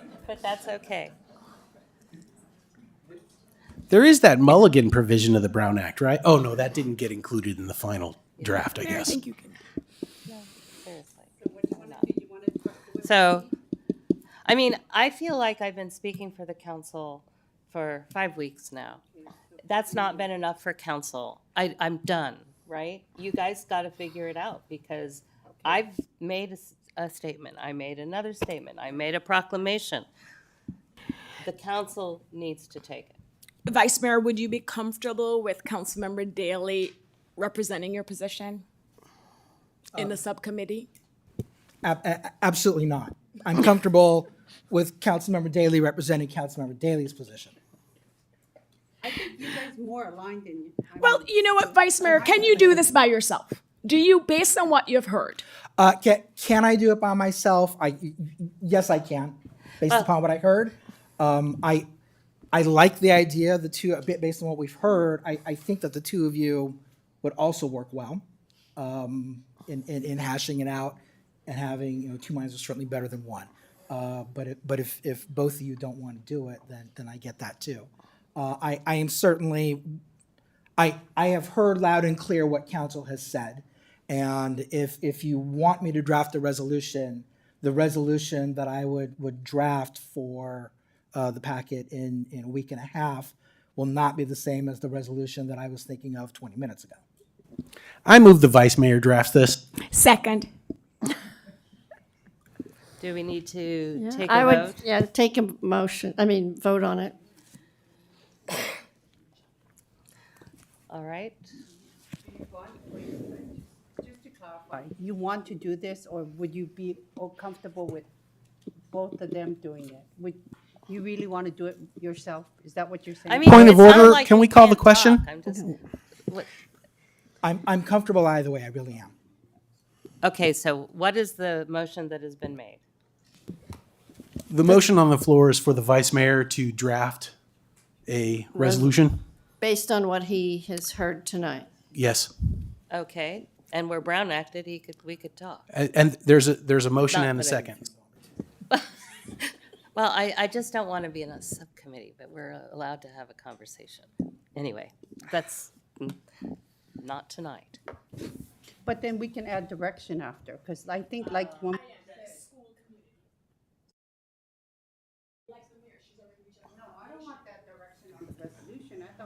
Yeah, yeah. The resolution needs to be simple You've got to and discuss, clear, why so- don't you vote on the motion on the floor right Yes, now until yes, you. thank you, and city then- attorney. Okay, so I'm sorry. I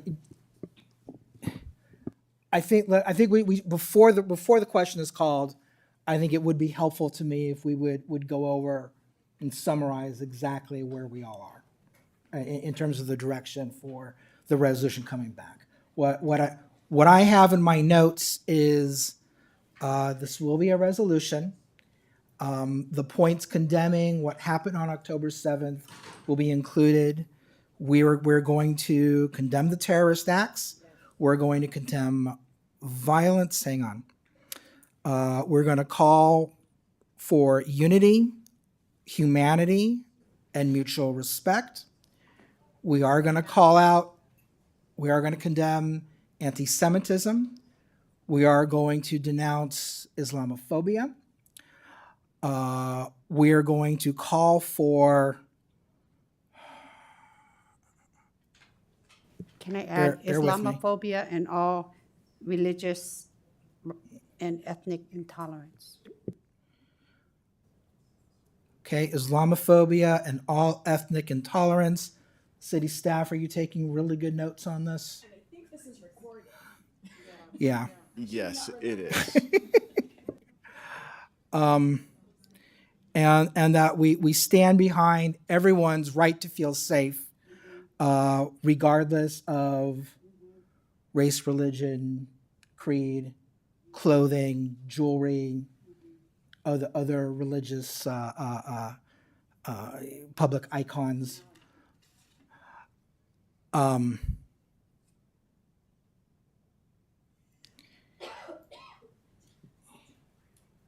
Yeah. And specifically that the acts of terrorism on 10/7 were uniquely anti-Semitic and heinous. And I'm not going to do it unless we absolutely call out and condemn the taking of hostages.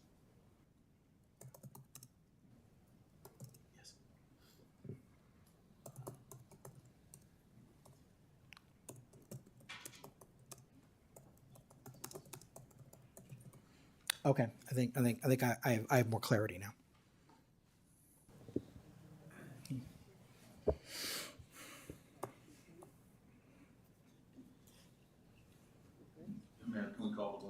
Yes, Okay. Councilmember Daley? Yes. Councilmember Fliger? Yes. Councilmember Lee Ing? Yes. Vice Mayor Weinberg? Yes. Mayor Meadows? Yes. Motion passes. Okay. Mayor, sorry, I know it's late. Maybe I'll request it at the next meeting. Thank you. Okay.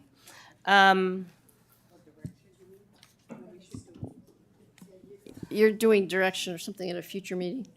Yeah, okay. And then we should probably have them clear the room before we start on it. Yes. I'm so- losing my voice for you, I think, so. Yeah. So we are going to, so looking at the agenda, I think that we're going to continue item number 4 to the next meeting. Is that okay, City Manager? Okay.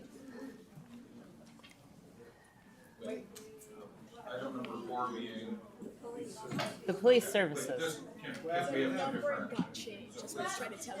Oh. But then I have a question about that. Wait. Mayor? Wait. Oh. Oh, Please, well, when please, did that come out? Mayor, Oh. Mayor, Yeah. please wait, can we clarify wait that. till, what? Please clarify the item that we are continuing by more than just the number, because there are two Yes, versions of the agenda. I'm just getting that motion. I mean, I'm getting that understanding. Yeah. So hold, yes. Okay.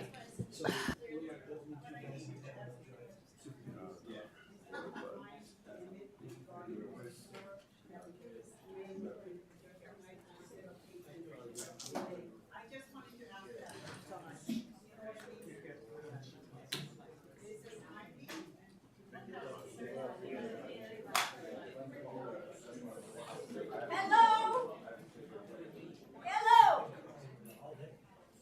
Can we do some of number 4, which we have been here for tonight, and not waiting till tomorrow? It's too late tomorrow to discuss it. It's probably too late already, because we're proceeded without us being properly informed. Yes. Okay, so let me clarify. Yeah, so we have 2 different sets of numbers.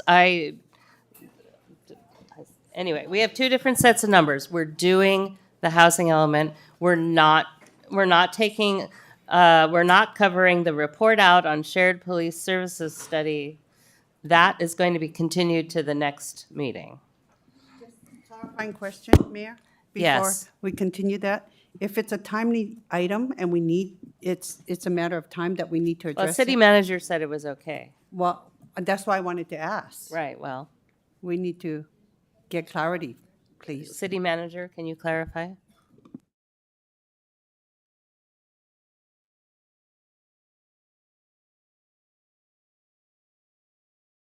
Just making sure on timeline.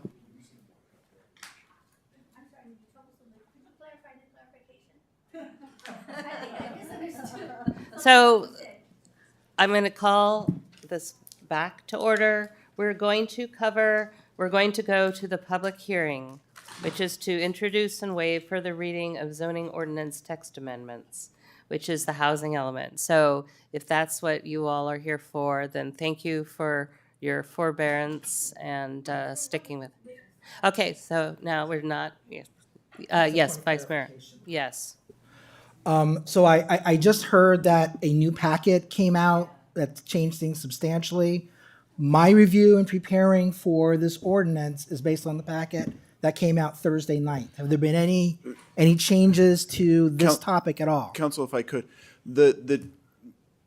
when we added the public comments that were received on the, for this meeting, it numbered that item as number 1 and then changed everything else on the numbering. That's the only other change. That's the only change. Okay, thank you. So substantively, there's been no change to the ordinance that we're considering. Just the numbering, when we tried to figure it out ourselves without having the help of the city clerk, it messed it up. The numbering. Okay, so there was no new items added, no items taken No, out? that is correct. Yes. Oh, the written, that's what it was, Just- okay. Yes, yes. Okay, so we are going to open the public hearing. And Director Zorns, are you going to take us through that? All right. And again, thank you all for being here.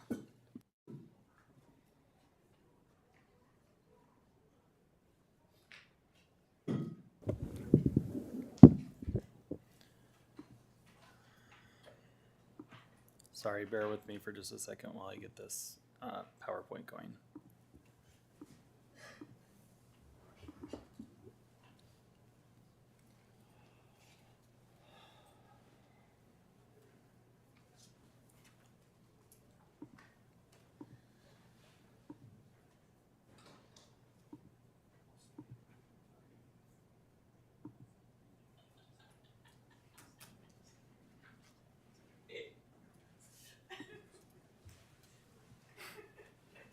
No laughing. All right. Good evening, Council. Director Zorns here to discuss the housing element implementing ordinance that's before you this evening.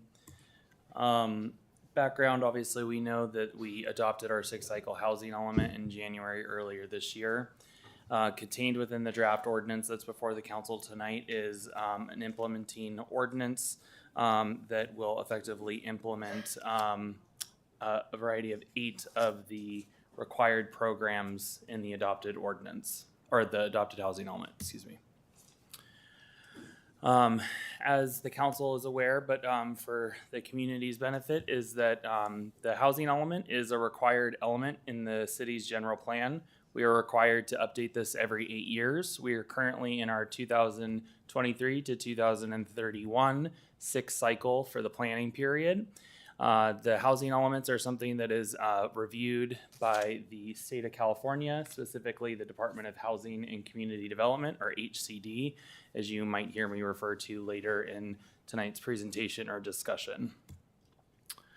On the screen is the required components, which includes housing needs assessment, housing constraints, existing program review, housing resources, site methodology and inventory, AFFH, or affirmatively furthering fair housing, and goals, policies, and programs on how we will effectively implement our housing element.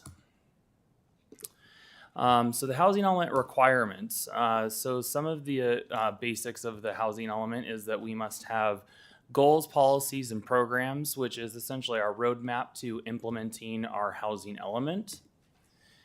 And specifically, the goals and policies that are established in the adopted housing element that are what further helps to implement the programs that we will discuss tonight is goal number 1, which is to promote new housing construction to meet Los Altos Regional Housing Needs Allocation, so RHNA.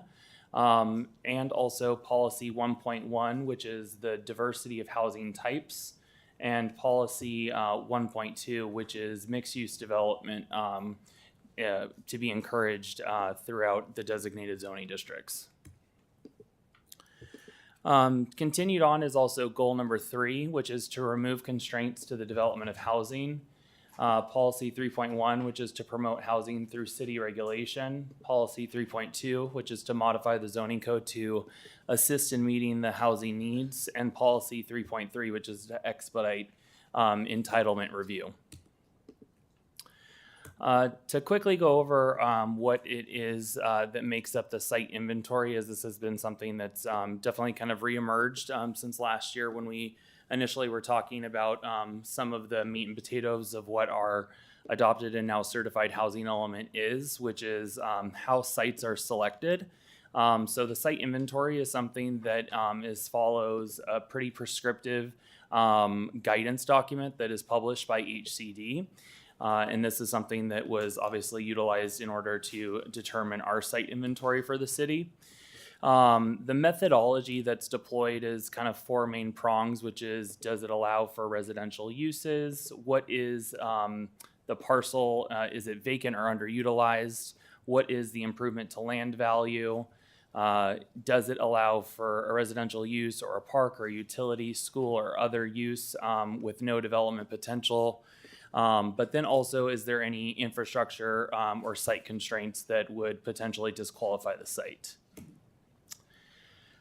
Jumping into what the required programs are, is the main prongs is something that requires us to have an overview of the topic, specific steps to be taken by the city, time frame of when the item shall be completed by, funding sources to be completed or to help complete the program, and then a quantified objective of exactly what we are gaining through our program locally.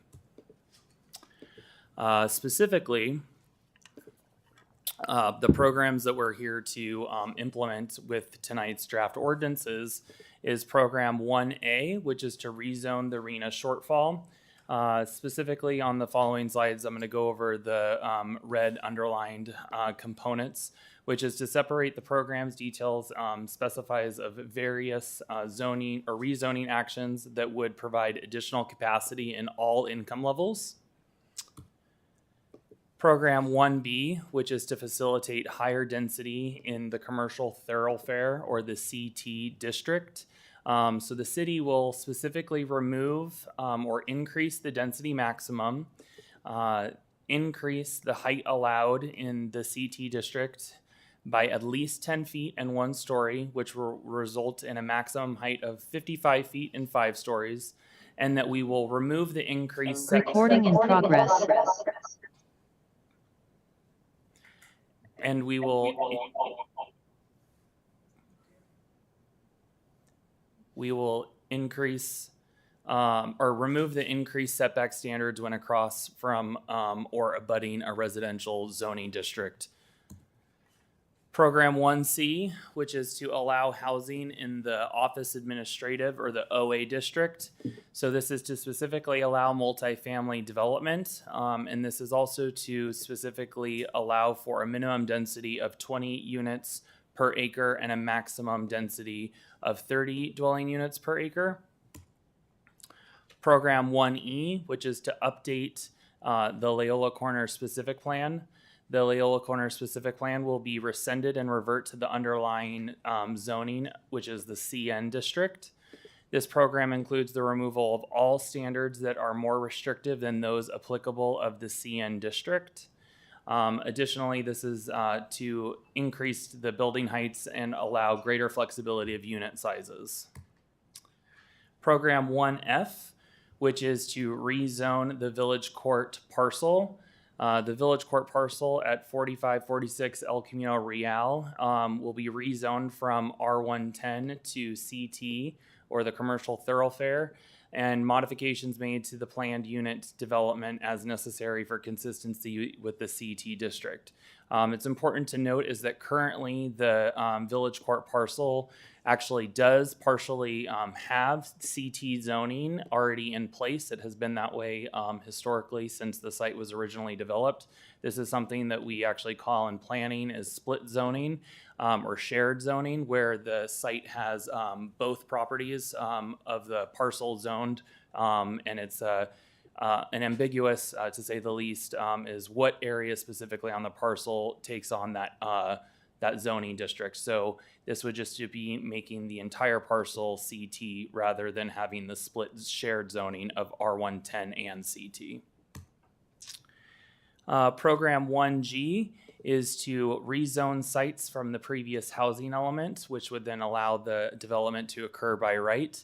I will specifically point out is that the previous slide, which spoke about the rezoning of the Village Court parcel, was something that was provided in the 5th cycle housing element. So we are legally required to rezone that as an obligation that is provided because we did not do the rezoning during the 5th cycle. It is a requirement by state statute for us to rezone.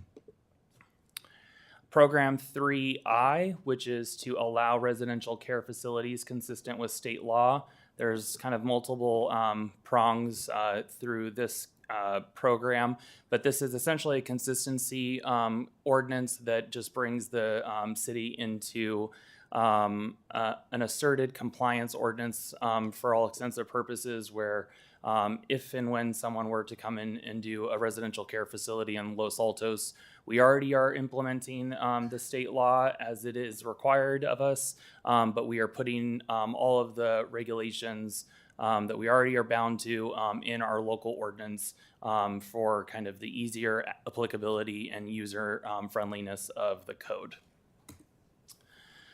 Program 3J is to explicitly allow manufactured homes consistent with state law.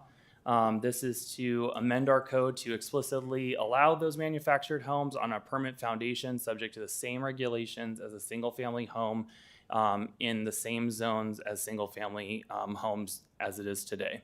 Again, this is important to point out. This is already the city's standard practice. However, this is another compliance ordinance that is required by the state for us to be able to assert our compliance with state law. So I'm going to go over a couple of things based on the recent community meetings as well as public comment that has been received and cover some specific particulars about the OA district. As that's one of the ones that has had a lot of public comment and feedback most recently. So to high level cover is that the existing zoning of OA is only allows for non-residential uses, has no density threshold, obviously because it doesn't allow for any residential, has multiple lot coverage thresholds, excessive setback requirements on side and front, also limited height regulations, outdated site area requirements, and outdated and subjective design controls. The proposed ordinance would allow a residential use as a permitted use. The density requirement would be established as what's provided in the adopted housing element, as well as what is considered default density under the provisions and guidance of HCD, which is the 20 to 30 DUs. Remove multiple lot coverage requirements. So this is to essentially just simplify the provisions for lot coverage. Modify the front, side, and rear yard setbacks. Remove multiple site area requirements, again, to simplify the applicability of what is the site area requirement. Clean up parking requirements. Increase height of structure allowances. Remove the outdated subjective design controls and replace with design controls with objective design standards. Most recently, the community has requested that this table be displayed graphically. This was also something that was asked in the council Q&A. The proposed, I will go down and then also followed by the existing and then cover exactly what the change or the delta actually is from the proposed and existing. The proposed is, or the existing I'll go over first. The existing building height is 30 feet with no limit on story count. The front yard setback is 18 feet. The side yard setback is 10 feet, and the rear yard setback is 10 feet or 25 feet when it is immediately adjacent or abutting to an R110 district. The proposed would be 40, 45, 30. That's for residential, then mixed use and non-residential. So depending on the residential use type, that is actually what it would be. The front yard setback is proposed to be reduced down to 5. This would be to then bring the structure closer to the street side to be able to activate the street. This is kind of a standard planning practice of what is traditionally done with buildings of this size, nature, and orientation. Side yard setback would, for all extensive purposes, be reduced for a standard lot, meaning that if it is sandwiched between another OA site or if it's immediately adjacent to a street. But if it was to be adjacent to or abutting an R110, it would actually go to 25. Rear would be a standard for 15 feet, or if it is immediately abutting, would be 30 feet. So to go over the changes is what that would result in is the building height would be increased to anywhere between 10 to 15 feet. The front yard setback would be reduced by 13 feet. The side yard setback would either decrease by 5 feet or increase by 15 feet. Again, this depends on where this lot is immediately located and what it is adjacent to. And then the rear yard setback would actually increase by 5 feet across the board. So this is one thing that I'll at least point out prior to council question and discussion is that this is different than in other zoning districts where we are able to rob Paul to pay Peter, essentially, as we're taking it from one, which is a reduction of the front yard setback, and we're replacing it to be able to provide what has been requested several times in different community meetings, one-on-ones, and public comment, is to then be able to provide it as essentially additional increased buffer to the immediate R110 zoning districts. There is no circumstance where a front yard setback is immediately adjacent to an R110 district. I have looked at those provisions myself. And there is also no lot present as it exists today where it would have a side and rear yard setback that is immediately adjacent to R110. That would only occur during a lot consolidation, but that is something that we cannot account for with all of the multiple prongs that we've already accounted for in this draft ordinance. So objective design standards, I'm just going to briefly cover again. I know we've received public comment that talks about specifically the integration of objective design standards into other areas of our code. But the city did actually already do this. So in 2021, the city adopted our objective design standards, which outlines all of the main 15 bullet points that are already identified on this slide. And this is something, though, that the city has not actually seen a project approved, which also then means we have not seen a project built with the objective design standards yet. All of the projects that have been either built or approved have something that has either been already approved prior to the objective design standards being adopted, or already had a building permit. And so those are the projects that you're going to continue to see. But we will be able to obviously have a little bit more of a critical thinking and lens on when we do see some of these projects come in with these specific design features as we adopted just over 2 years ago. So just to cover our recent public outreach and engagement efforts as requested by the council after our last housing element implementing ordinance adoption and introduction hearings that we had in September and October is on November 1st, we had a community meeting here in the chambers hosted by the Chamber of Commerce. This is what they call their government affairs meeting. That meeting that morning had about 10 attendees and had a pretty good in-depth discussion about housing and the shape of development that is occurring in town and that we will see in the coming years. Again, that same night, on November 1st, we had a community meeting, city-sponsored, which was held at the Los Altos Community Center. There was approximately 50 attendees at that. We provided a robust discussion over the implementing ordinance that's actually before the council tonight. And then again, as of last week, in 25 minutes from now, a week ago, we did the same meeting as well, hosted by the Los Altos residents, or LAR, L-A-R, which was conducted at the Los Altos Community Center. And there was also another 50 attendees approximately that were in attendance for that, further discussing this implementing ordinance again. So to high level cover the risk liability, non-compliance, and loss of permitting authority, as I've discussed before. One of the things that is still obviously becoming somewhat of an education and what is really at risk for the city if we were to delay, as has been requested or commented on by the public, is we would be susceptible to potential ramifications of losing certification of our housing element, which is obviously something that comes with a whole other list of issues.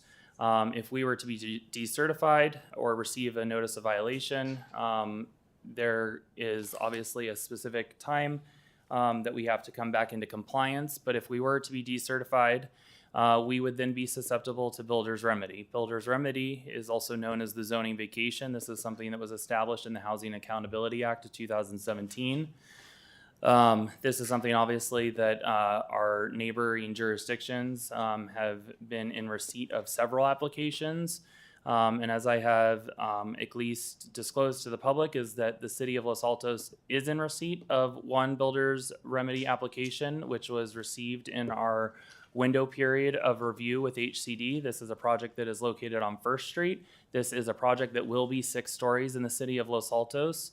And that is because during zoning vacation or builder's remedy is that we have no development standards that are applicable at that time. The only layer of defense is your general plan for the density that is allowed. So it is very crucial that we are able to maintain compliance with our housing element moving forward. The slew of other, obviously, penalties that come into play for non-compliance is something that I've gone over: financial penalties, legal lawsuits, state funding loss, as well as loss of potential permitting authority, and being determined to have an inadequate general plan. Obviously, some legal cases that we've discussed previously with petition of writ of mandate, which have been circulating around a lot of our local Bay Area cities. So rezoning due date, this is important to discuss and recapture again. So the rezoning due date is all rezoning shall be completed no later than January 31, 2024. And this is 1 year post-certification. So the city of Los Altos originally had the opportunity to essentially put forth our best foot forward, which I do believe we did. But unfortunately, the city was not found to be in substantial compliance, or what we call certified, within 120 days of the adoption due date of January 31, 2023. So because we were not found to be within substantial compliance 120 days after that due date, we triggered a penalty with HCD, which means that we only have 1 year to do all of our required rezonings, which then the due date is January 31, 2024. So as the community has pointed out a couple times over, is that the adopted housing element says things such as the village court parcel rezoning was to occur by the end of 2025. So that would have been 2 extra years for me to engage and discuss this in depth with the community. Things such as the Layla Corners specific plan, that would have been done by the end of next year. That would have given me another year to do that. Same with the OA district. So there's a various timelines that no longer are applicable for the city because these are what we'd be determined to be a rezoning. And so we do have to be able to do that in order to be able to have full capacity in place for housing production within 1 year of adoption. Prior considerations to tonight is on October 19th, 2023. The Los Altos Planning Commission did consider the 3 actions that are before the council tonight. These 3 separate actions were voted on, and a majority vote did approve the 3 actions without modifications. So the draft ordinance and next steps. So the draft ordinance incorporates key components into the Los Altos zoning code, and then the draft ordinance does accomplish 8 of our programs that are required. And then the next steps is that the city council tonight is considering for the first reading and the introduction of the draft ordinance. And if introduced, the city council would have this as a second reading for adoption on November 28th, 2023. And staff is available for questions. Okay, do any of my colleagues have questions? Vice Mayor. Thank you, Mayor. Director Zorns, thank you very much for the presentation. I note that 12 hours ago, Councilmember Flagger and I were at a meeting with you where you were presenting on a very different topic. So I thank you for your fleetness today and your ability to shift topics very quickly. I only have one question for you, and I think you answered it in the questions to council, but I just want to make sure that it's abundantly clear. At this time, does staff recommend making any changes to the objective standards that are in any of the draft ordinances we're considering tonight? No, the objective standards are already in place and there's no additional modifications at this time. Thank you. Questions for? Okay, Councilmember Liang. Okay, thank you, Mayor.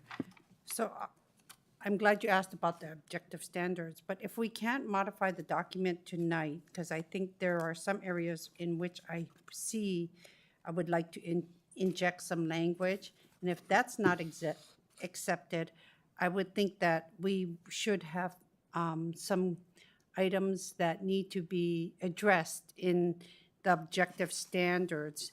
And I like you said, we're not doing anything for the objective standards unless a project comes before us or, you know, there's a complete project review. But I know that density bonus is coming before us soon. But then I think there are a lot of concerns that residents have. So when is the soonest we could address the objective standards if we need it to come back? So the adopted objective design standards were originally developed with Lisa Weiss Consulting as well as subconsultant Opticoast. Opticoast is the industry leader for planning and urban design work, not just in California, but in the country. They're highly sought after. But and this was prior to my arrival at the city. However, the base root of what created the objective design standards were all of our previous actions by the council, as well as the Planning Commission and Design Review Commission. So it was not a shot in the dark. I want to at least make sure that's abundantly clear to the public, is that all of the base of what we have done for years of approval and reviews was how the documents and the specific individual sections were created and crafted. Specifically, the objective design standards, and I actually ran into the consultant that worked with us on our downtown vision plan at the California State Planning Conference, and they were talking about our objective design standards and wondering how they were going. And I actually relayed, well, we haven't actually seen a project truly come from cradle to grave yet in it. And they were saying, oh, okay, well, yeah, because you guys originally were going to scope it for doing a general provision design standard section within our zoning code. However, that wasn't at the time something that the council felt was sufficient. And so individual objective design standards were incorporated to all of the various sections, CT being one of them. They have some different nuances to it. CN has some different nuances to it. So it's not just a blanket objective design standard that was, I think you could say, take it from like the Institute of Local Governments, ILG, and just put into our code. It was for the full kind of explanation that I'm trying to provide so the community can understand as well, is that it took what the community wanted and had already been doing already in Los Altos, and then really refined it into each individual zoning district and based on the characteristics of that zoning district. So I would not advise the council as well as a commission to make any modifications to objective design standards until we've at least seen one or more projects reviewed and approved, because we're still kind of creatively creating a project in our mind that we don't really know when it comes to fruition how it ends up building out. Okay, Yeah, I but wanted Nick, to wait, clarify. I just need to clarify, but we had to have those objective standards adopted by a certain date, or we would not be able to have our own local objective standards. And that's why we worked with Lisa White Consulting. We had study sessions. They went to DRC. They went Planning Commission, a couple meetings, council, a few meetings. But if we did not adopt them, and I can't remember what, if it was 21 or 20 or 21, we needed those to be adopted. So what the city attorney is referencing is the provisions that are contained in SB 330, which Yeah, would 330. eliminate any subjective design standards. So now that we have objective design standards, we've gotten away from our subjective ones, which were not enforceable any longer. So we are essentially still able to protect them, but I wouldn't say it's right for refining and defining what we have in our code yet until we've seen something kind of come through. I understand that, but we adopt those objective standards based on an understanding before the housing element, before this hypergrowth, before this hyperdevelopment were to occur. I think now that we have this housing element that has described all these changes on setbacks and everything, that alters look. Well, that's, why don't we leave that for discussion? You've Okay. asked the question. If Okay, you've- and then let me yes. move on to my next Yes. question then. So, we're wiping out the specific plan in chapters 1442 for Loyola Corners. Is there any intent of maintaining the identity of any neighborhood district? And what can we do to be sure that we maintain individual identity of the various districts or neighborhoods within our city? So the Since city, we can't do it through objective standards. so we can do them through objective design standards, and we can do it through the specific zoning districts that are in place for each individual area. Fundamentally, the city really only has two specific plans, really, which is Loyola Corners and Sherwood. Specific plans are meant to provide a sense of place and specific design characteristics, but it's also supposed to help influence and create additional development to occur.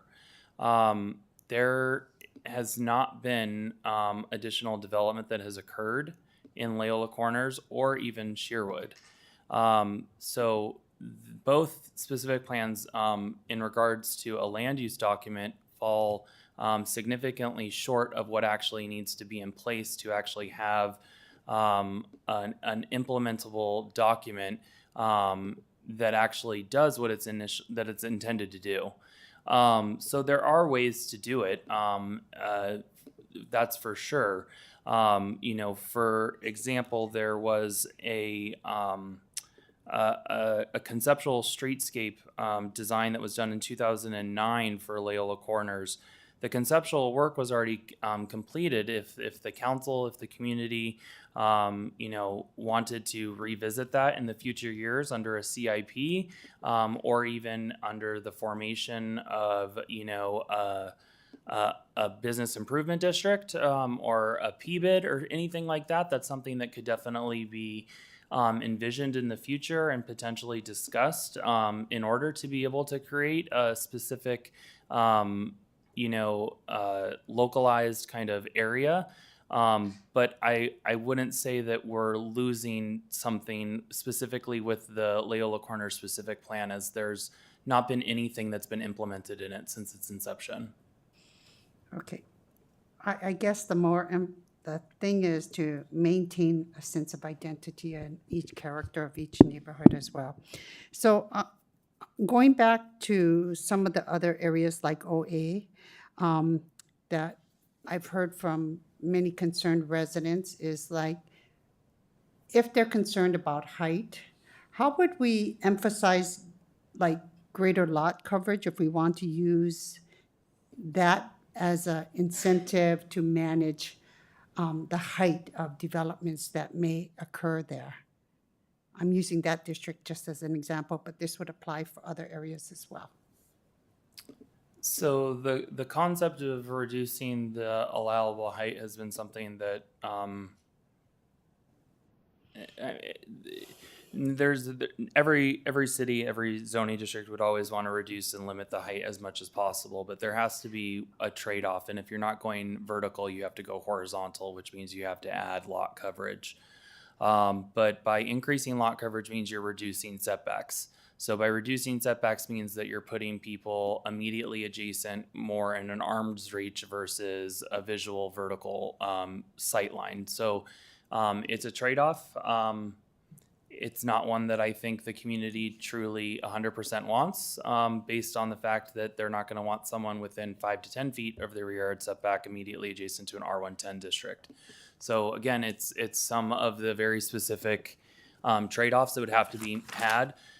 Increased lot coverage, individualized townhome type production would also then require additional drive aisles, would also require additional fire access roads, which then inevitably do further limit the building envelope of a site. So again, the analysis that has been previously mentioned, that we could get the same amount of density with townhomes is not factual, and there's not an actual representation other than using gross lot area, which then does not account for, again, drive aisles and also fire roads that inevitably have to be provided. So I think we're talking about a further reduction or limitation on capacity, which then will further put us into a pinch point in the future years. Okay. Thank you for that clarification. But if we've heard from residents that they would be amenable to having a wider lot coverage and for us to manage height, can we do that? It could be an alternative that the council could consider. However, I would caution you is that we will more quickly trigger no net loss in the near term future. I will at least use this as somewhat of an explanation and a caveat. In April 2021, a previous jurisdiction that I worked at, we adopted our housing element with a 50% buffer. So we had essentially 150% the amount of the capacity that we were required to. And the city within less than 24 months triggered no net loss. So they had to go back to the drawing board and add an additional 10 sites in order to be able to yield the same capacity that they had during the initial adoption of their housing element.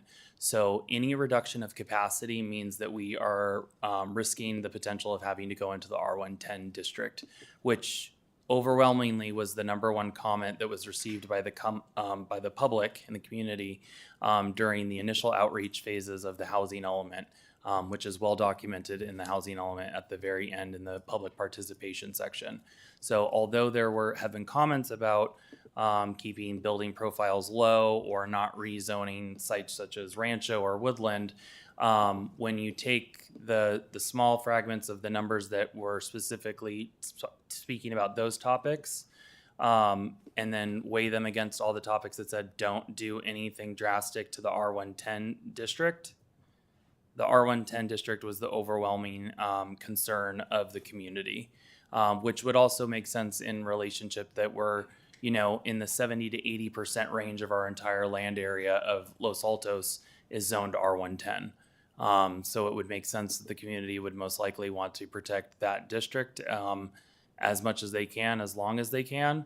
And so, like I'm at least alerting the council to, is any reduction in potential capacity will put us at potential quicker risk of triggering no net loss.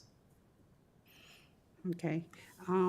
But if it doesn't trigger no net loss, then we can, when the project comes So forward. anytime a project is approved in the city of Los Altos, and it is a site that is what we are determining to help us with our capacity, we have to then calculate the delta or the difference of what our capacity was before the project got approved. And if it does not build the full capacity that we were projecting on it, then we have to then account for that essentially as a potential loss. So the buffer will further and further reduce after every single project is approved. So again, it's yes, in theory we can. However, you're running the risk of that buffer going lower and lower, and once it triggers below what your baseline capacity is, you have now triggered no net loss, and you have 180 days to add to the inventory and bring it into capacity. Okay. One more question. The village court site has pre-existing contractual obligations. Would the changes to the CT zone at that site void the owner of that site of all their commitments in their contractual obligations? These are contractual obligations with whom? Yeah. Are they CCNRs? Council member, can you expand on what the contractual obligations are? We're not understanding the question. It's a PUC, so it's a. Oh, no, so. PUD? PUD, so. That's not Yeah, PUD. a PUD is not, it's a function of zoning, so there, I Because think. I remember we had new maps drawn and everything, and it was all in line with that PUD. It's like a zoning overlay. So, yeah, so it's a function of zoning. I think I kind of have ascertained how there is a little bit of a misconception or a misnomer of how we can't do it without potentially like a legal kind of process, or that there was something that has to go further beyond just a council action. Is that when this was originally discussed in the 60s, is that there was a community petition for the council to put a PUD on the site. So essentially a restriction of zoning and a function of zoning. However, there wasn't a voter initiative. And I think that that's where there's a little bit of a misconception where this was potentially that people are kind of mincing words a little bit.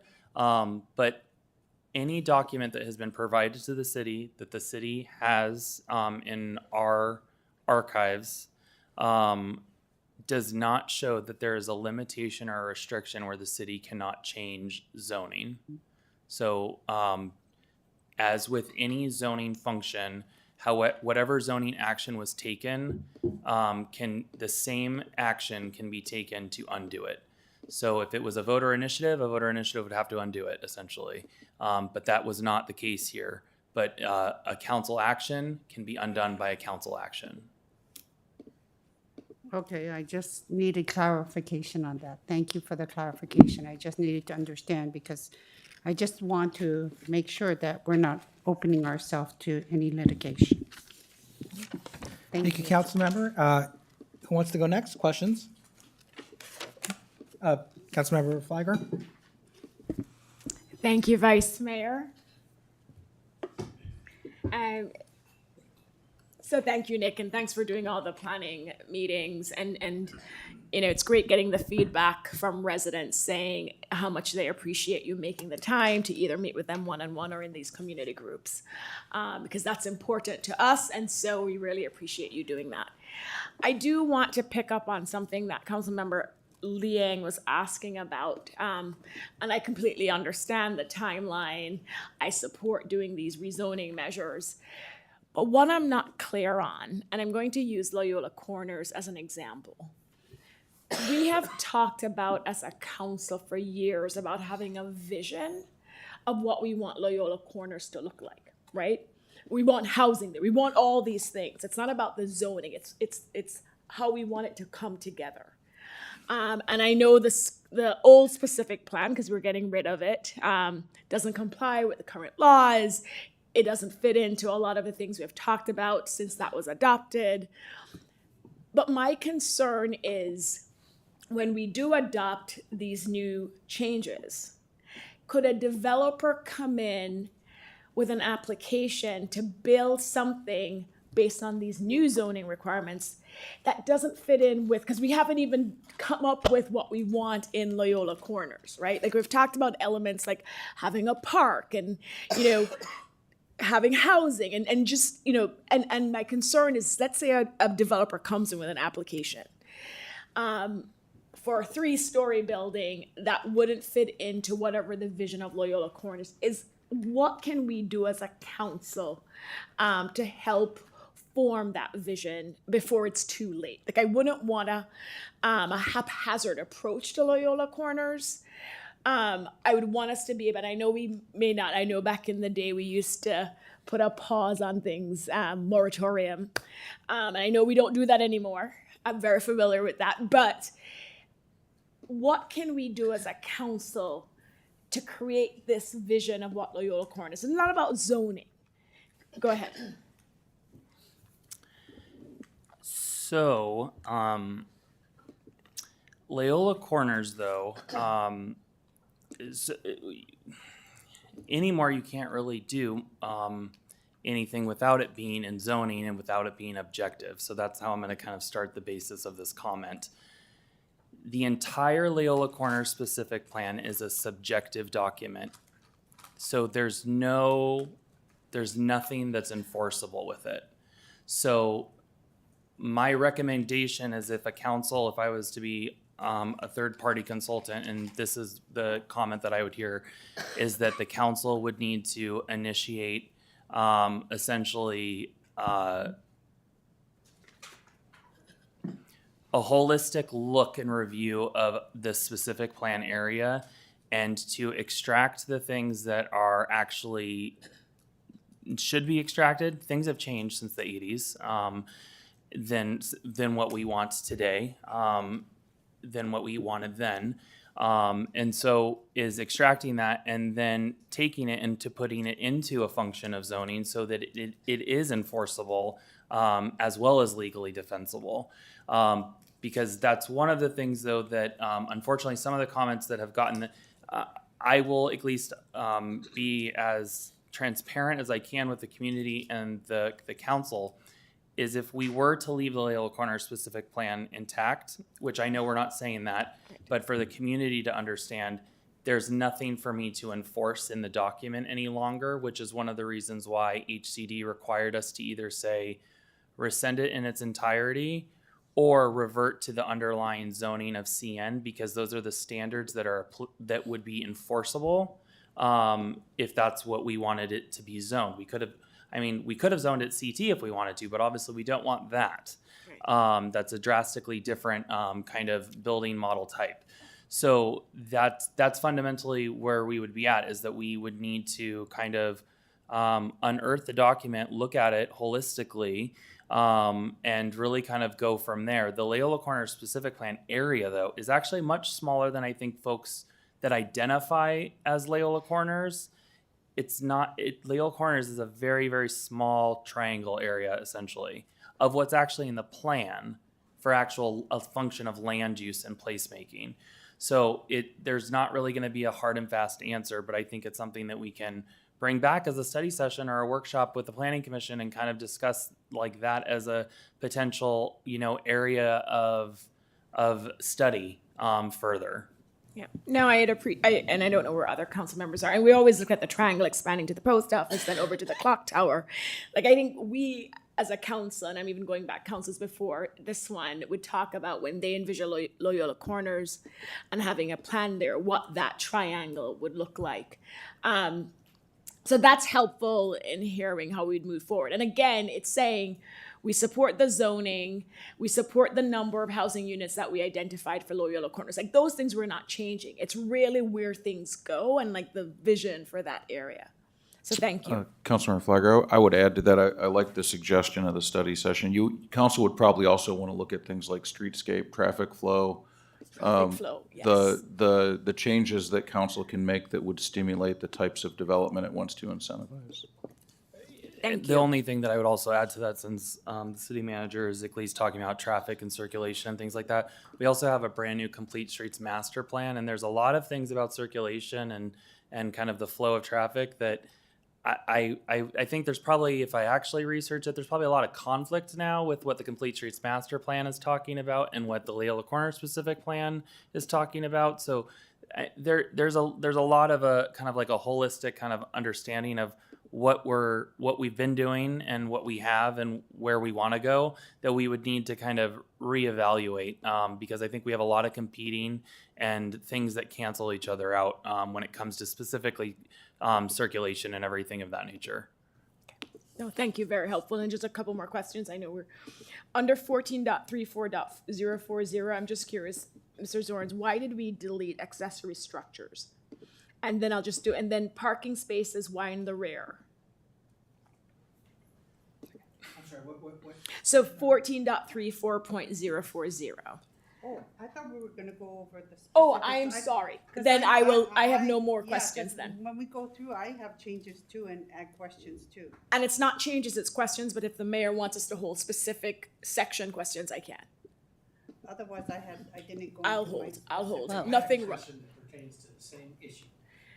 So But I don't we're have the asking mayor. questions. I don't think I specified. I mean, if you have a question, you should ask it now. Oh, because. But not get into the I discussion. asked general questions, but if we're gonna go specifically, I have a lot of areas that I wanna touch upon. But if we're gonna do that. Well, and it depends whether you're asking for a question or suggesting Okay, changes. so- Changes or discussion. Questions and suggesting changes. And Mayor, I only have questions right now. I just want to understand some of the Okay. deletions. Go ahead. So under 0.040 permitted uses, why was A accessory structures deleted? So accessory structures in the rest of our code is just considered an ancillary use, so it would still already be allowed. This is essentially just excessive code language that doesn't need to exist for me to be able to allow for an accessory structure. And then under 0.050. Oh, wait, if we're gonna go 4040, can I ask a question on 040 while we're there? If it's a question. Yeah, If it's a question, yes. So when I talked about concerned about managing height earlier, so then if we as a council can, and then I asked the question as well, decide that we want to eliminate C, the mixed-use development, we can do so because if we want to encourage housing, which you said our goal is to encourage housing, we can do that because then we'll get more housing units and then you get less height. Well, so is the question whether that's an option we can consider, I think. Just, Yes, you know. yes. Okay, it is that's fine something. then. Then let's Okay. not consider it. We know you can ask the question later. All right. Okay. Councilmember Flyer. And then still under 0.040 on the parking spaces, it was deleted. I'm curious why, and I want to understand what parking spaces refers to. Are you talking about a standalone parking structure, or is it a parking space that provides space for the office building or the residential home? It's curious that that was deleted. Deleted because we wouldn't put the required parking. It obviously is a permitted use. It's also ancillary and accessory to the actual primary use of the development or the parcel.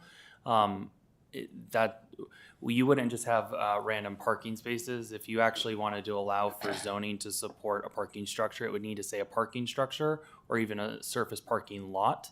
Where, you know, like if you're next to an airport, those are actually zoned to allow as an actual parking structure or lot. This is, again, just excessive code language that loading spaces and parking spaces is subject to our actual off-street parking standards, which is a totally other chapter of the code. So it doesn't mean parking structure. No. Okay. And then under 0.110, again on parking requirement, I'm curious about the location. Why are we requiring the parking in the rear? So this is 14.34.110. Yeah, so parking, so the parking as it's stated here is, it's really just wordsmithing the existing code language. It actually already says under subsection A is at the rear, that portion of the It had interior. of the code language isn't actually changing. So this is just, again, wordsmithing it. However, specific to the OA zoning district is if we kind of were to bounce around in this chapter, is that we're reducing the front yard or the front setback to only 5 feet. Well, no car would be able to park even if we did have the parking in the front.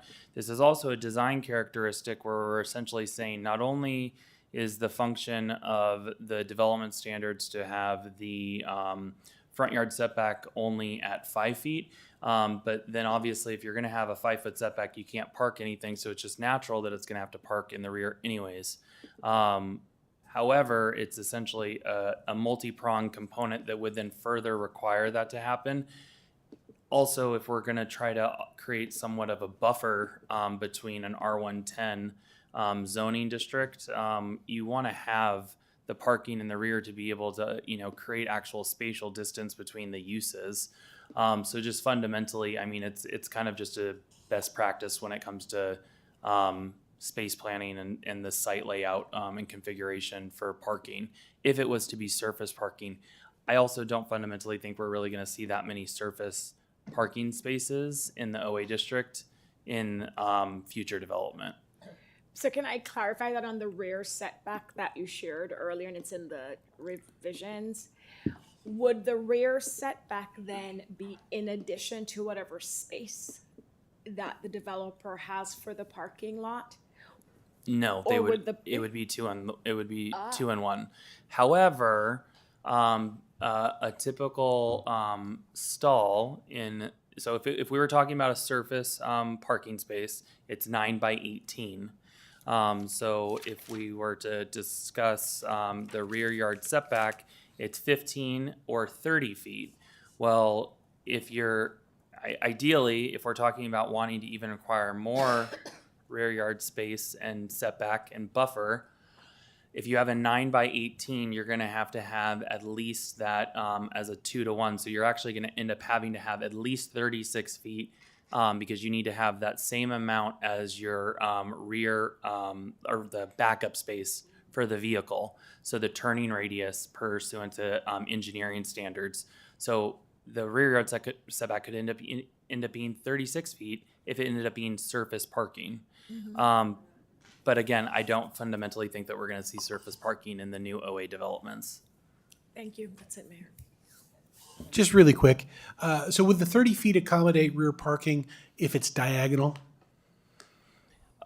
Depending on the actual geometry and kind of the turning radius of how they'd have to exit the site. So that's going to be a little bit, when I think about a couple of sites specific, is I think that it's going to be almost one entrance in, one entrance out, just because if it was surface parking, so Can't turn around. There's no room to turn around. So not when it's angled. Yeah, it'd be a complete through shot behind a building, and it might have some angled parking. Correct. But pulling out, you just, if Correct. you come in the north side, you go out the south side. Right, and we actually Yeah. because I know some of the community knows, there's some OA zoned parcels that do have an alley behind it, but that's actually very few parcels in the OA district. The majority of them are actually landlocked parcel to parcel. So mainly though, this provision is A, because there won't be any parking in the front, but B, also to provide the buffer for the neighbors who live immediately adjacent, so they don't have a 30-foot tall building on their fence line. Yes. Right? Okay. Okay, so that was all your questions, okay. And, okay. Right, well, part of the discussion. So I came in partway, let me see if I understood, because it was actually one of the, so you're saying that the setback, the rear setback, and the parking we want in the rear, so the surface parking can go in the rear setback? Is that what you were just clarifying? Yes. That's Yes. what you said. That's what I thought I heard you say, but I just wanted, so so parking doesn't count. It can go in the setback, and landscaping, obviously, but no structures. Correct, yeah. But Right. so Or covered parking. Right. So you need turnaround space, but kind of something you just hit nail on the head is that because we have requirements for pervious and impervious and landscape Yes. coverage of a site, Mhm. is just because a development proposes essentially the bare minimum for the parking with the turning radius, all that fun stuff, then there's also the requirement for landscaping. So if they need to then also increase their landscape buffer, that's then when you then see buildings start to be changed and modified and morphed. So that's why there's so many different multi-prongs of how, you kind of have to reverse engineer sometimes project design in order to be able to get it to pencil out and hit all of the criteria. So you could actually end up seeing, the setback go from the bare minimum, like I said, the 15 or 25 foot rear to, they might end up with an extra 4 feet random number because they need the pervious to impervious ratio. So we're not going to be able to account for it, and you don't want to create a utilitarian number that ends up saying you're going to end up with a 10-foot buffer, you're going to end up with an 18-foot stall, you're going to end up with a 5-foot turn, then you end up getting the same cookie cutter design, and inevitably it will evolve depending on the site as well as then the overall project. Okay, thank you. So I think with that, can we go to public comment? You don't need to take a break. We're going to go on to public comment. Okay, all right. So I've got speaker cards here. And we're going to start with Deb Skelton, who will then be followed by Tom Ferry. I'm going to give 3 minutes to these intrepid souls who've stayed with us so long.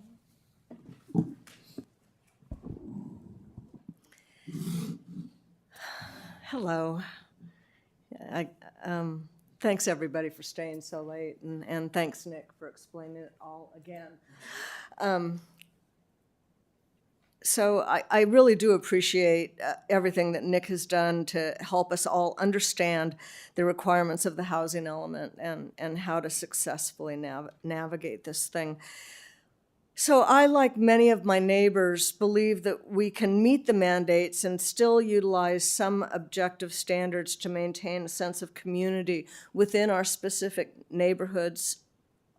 So I'm here tonight to ask our city to work with individual communities to edit or construct neighborhood plans that include objective standards that may be unique to that specific neighborhood. So I sent a letter today to, I hope everybody got that, specifically discussing Loyola Corner's specific plan. So what I wonder is how we would feel if we lost the arcade on Fremont Avenue.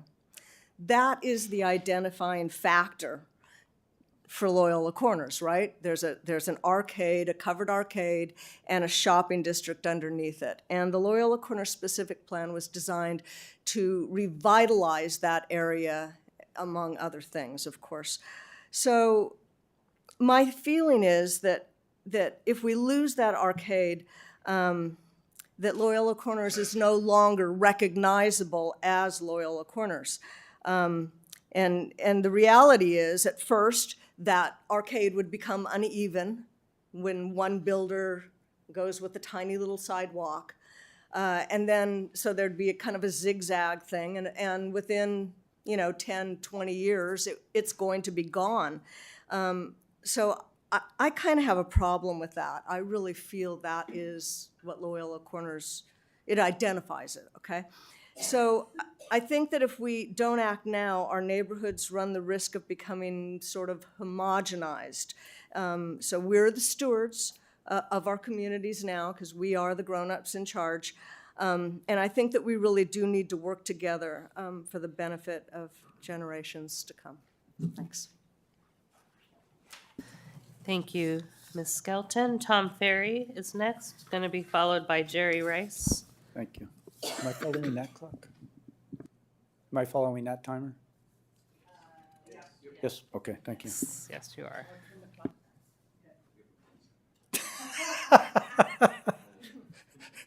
Thanks, Kate. I appreciate your stamina tonight. Although we had to wait a long time, it was very educational. So it was mostly worth the wait, but I'm a little bit goofy and a little bit punchy being so late, and I've sort of forgotten exactly what I wanted to say. But I sent you an email earlier, or last night, I think. And what I would like to point out is, and I may get this wrong, is comments from Councilmember Flagger and Vice Mayor Weinberg. I can't remember exactly who said what, but I would also endorse the idea, and I can't remember the exact language. I'm just talking about, I used the term specific plan. But if there are things that we can do, not necessarily with the zoning regulations, but it can be zoning regulations, on top, in addition to CN, to retain some character, to Loyola Corners, meet or exceed the housing plan numbers. That's not the issue. I think somebody said that before. That is not what we're here to talk about, is reducing the number of residents. It's about what Debbie said, retaining the arcade. That would be a great way, a great start.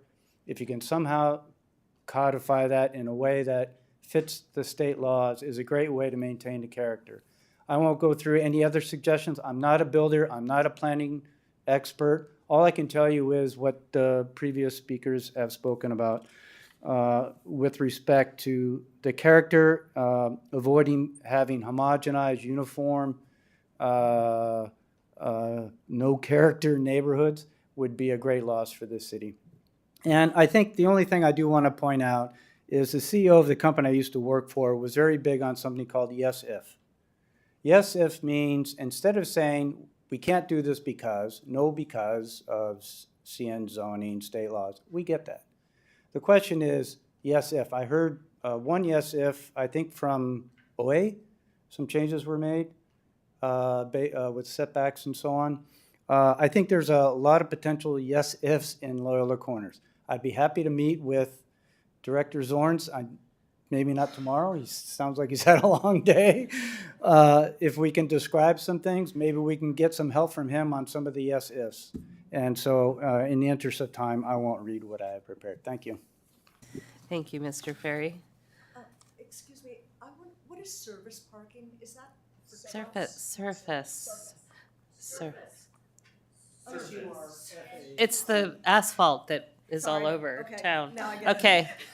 Sorry. So Jerry Rice, you're next, followed by Sarah Acevedo, and then William Acevedo.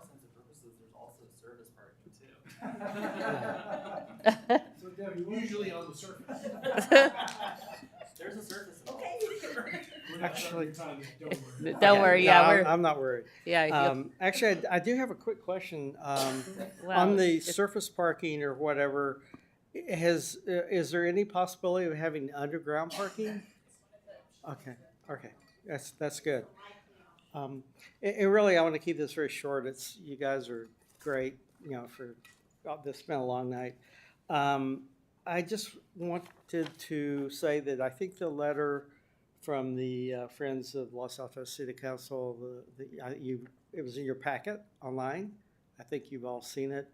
I think it's got some really good ideas in there, and I just wanted to throw my support behind what's in here. And thank you. Thank you, Mr. Rice. Sarah Acevedo? Okay. And is William Acevedo here? Okay, maybe, yeah. Oh, okay. Well, is she ready now, or? Yeah, why don't you go ahead and go first then? That would be great. William Acevedo. Yeah, hi. William Acevedo. My wife and I have lived in Los Altos and specifically Pepper Drive for 31 years. And I guess I'm just here as a concerned citizen. What little I've heard of the housing plan in today's presentation, I mean, I didn't understand any of it. I fear that if I understand things correctly, there's going to be a 5-story building 10 feet from our side yard. And having lived here 30 years, I mean, I thought downtown Los Altos used to be limited to 2- and 3-story buildings. How did we get to 5? So, I'm sorry that I'm not knowledgeable about what's going on. So because of that, I strongly encourage the council, and specifically your staff to work with and listen to the Friends of Los Altos organization, who is much more knowledgeable about what's going on, and they're kind of advocating for the single-family residences that will be next to these developments, and they're also interested in maintaining the character that Los Altos, has had and was the reason we moved here. And so that's really all I had to say. Thank you. Thank you, Mr. Acevedo. And I have too many questions. Hi, my name is Sarah Acevedo. Live with my husband for 31 years. We've been here. And I grew up in Cupertino. He grew up in San Jose. And I actually worked in a real estate office in high school. And what I learned there was that you could buy real estate easily anywhere except in Los Altos. It was very restricted. And since then, there's been, this huge improvement. It's very diverse here, and it's people still lots of educated, but all kinds of economic groups and all kinds of hobbies and all stuff. It's really a fun place to live now. But we have a 98-year-old house. It looks like it. And we've been doing our best, but we need the privacy of not having somebody complaining next door about our paint job or our cracked sidewalk. And I see you frowning about it, but I had a neighbor who used to come and drag me back to her driveway and show me all the leaves from my tree that went on her driveway while she was gone. So, we've done a lot here in Los Altos. We don't have to give any kids, so we didn't go do anything with the schools, but we pay property taxes anyway, you bet. And we're glad to do it because the schools need it. But what we need in return is consideration for the lifestyle that we want to have. And we don't want to have tall story buildings next to us. I have ideas for where else they could be put, but I also have questions like, in your parking planning or investigating whatever, did you include the fact that some people, like my neighbor, has a 100-foot-long bus? If he drive, I don't know how big it is. It's ma'am, 100 feet please long. speak to council so we excuse can me, hear I'm you. sorry. Yeah, thank you. Are those kinds of things being factored into the planning? And what about electric cars? We're going to need all those places for them to park and have the plug working. Not only there but working. And population is going to increase. Unfortunately, we don't seem to. We're biological after all. We don't seem to understand that having your population increase unfettered is a bad idea. And we're very generous. And we saw earlier tonight how wonderful it was to hear those people who fought their way to come to this country or studied their way to come to here, trying to learn how to be Americans. And I have a lot of thoughts about that, even more so now, having heard all those folks talk. So I'm going to get emotional if I'm not careful. I want to make sure that everybody gets to understand what is going to happen in their world by their local folks. And it's great that we're writing a proclamation or whatever. Oh. But Thank you. Thank you. Mrs. Acevedo. Okay, Lily Najimi, followed by John Bear, and then Shreen will be our last speaker.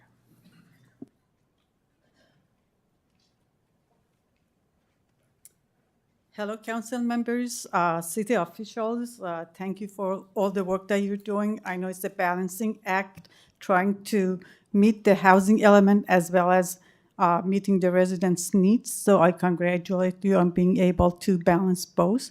But I'm here as a resident, and I'm going to talk about two things related to Village Court and the new zoning changes that affects it. The first one is clear, concise communication from the city officials regarding the zoning changes and its effect on the single-family homes behind the Village Court, and that communication has not been done.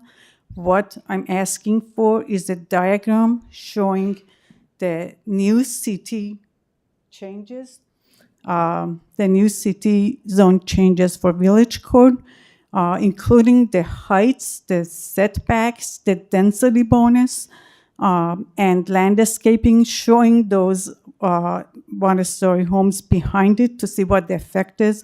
Because the way it shows currently, it could be up to 60 feet tall, with the density bonus 70 feet tall, looking into 25 feet away from their backyard, which will get into their light, the people who are facing the village court. I'm not personally, but, and also, not being able to enjoy their backyard. Mountain View has done a good job of that. They do have a diagram that shows the exact effect, and also they have the specific plan. It's called the El Camino Precise Plan, that it does take into consideration the single-family homes, and they do have a standard for that is not just the city zone. So I'm asking you to consider that. And also, for 5150 El Camino, they had done, that's in Los Altos, they had done 5 stories in the front and 3 stories in the back.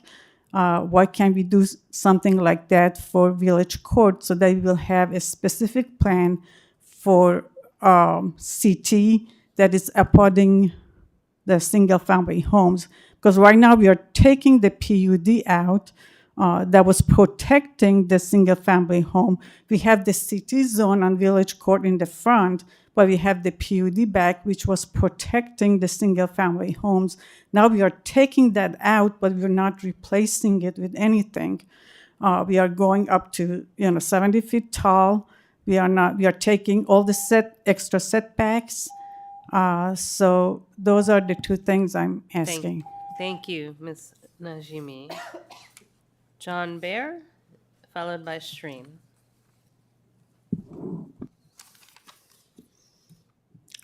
Good morning. The objective standards need to be changed. We've got balconies that will face residential, and they shouldn't exist at certainly above 2 stories. The housing that has been committed to along San Antonio, 15 DU, not 30, 15. So concerns about not meeting our standards with HCD are somewhat overblown. Parking, reality is parking is going to go underground. So that great buffer that we're going to have from surface parking is going to disappear. Almost a year ago, I asked for housing in the OA district to be consistent and compatible with the single-family residential adjoining. I got consensus from a number of members of council to that. What is proposed does not meet that goal. Staff response with regard to lower density housing says, it's going to be terrible for the residents. Those setbacks are going to be reduced. But the reality of the current proposal before you, in fact, is 50 to 60 foot buildings, 5 and 10 foot setbacks, because in reality, every project on virtually every proposal in the OA district has to meet our mandatory inclusionary requirements, which means those setbacks, 25 and 30 foot setbacks, they're fantasy. They don't exist in the real world. So as a resident, I'm asking that you look at and encourage low-density housing. It can't be any worse than what is now being proposed. 75%, 100% lot coverage, if it's lower height limit, is actually going to be better for residents. I urge the council to send this back to staff if it's not, if it requires a revision at a later date and time, please do so that we encourage low-density housing. We take care of some of the things that need correction in the design review guidelines. We talk about, as a council, caring about the community. Well, here's an opportunity now to care about the community, the people who abut the OA district, who will be dramatically affected by the zoning changes that are being proposed tonight. People are not objecting to housing. What they're objecting to are buildings that are going to dwarf them, that are going to take away their privacy, that are going to have dramatic negative effects on them. And I am not saying we don't need to meet state mandated requirements. I am requesting that you think more, think about how to Thank you. mitigate those effects. Thank you, Mr. Thank you very Mayor. much. Shreen, you're our final Mayor. speaker. Thank you, council members, and thank you, Nick and Gab. You've been hosting all these events in the past, so I appreciate it. I think, Council Member Liang actually kind of hinted this actually resonated really well with me. She started off asking about how do you maintain the character of the neighborhood, right? Some of us actually moved into this neighborhood feeling that it's a unique place where it's different. You can be like in a rural area, being in the middle of the city as well. These are characteristics that draw on us to be here. Even though, our neighbors in Pepper Drive and John Bear as well has talked about what it has as impact, for me, the thing kind of also focuses on not just the height or how much setbacks that we have. What I don't still understand, and Nick kind of gave me an answer for this, is how are we also scaling the services? Like, what about police? What about fire? What about, emergency services like the medical or whatever that needs to be, right? Not alone just the parking and then the traffic that goes on. Some of our streets that in the OA district are so narrow that you can barely fit 2 cars at the same time. And when the Los Altos Wine Festival were to ever happen, those streets are blocked. Now imagine you go build yet another massive, again, a 5-story building. Yes, they may also provide parking below ground, but most families may have 2 cars or plus 1 car, whatever it may be, right? They will end up parking on those streets.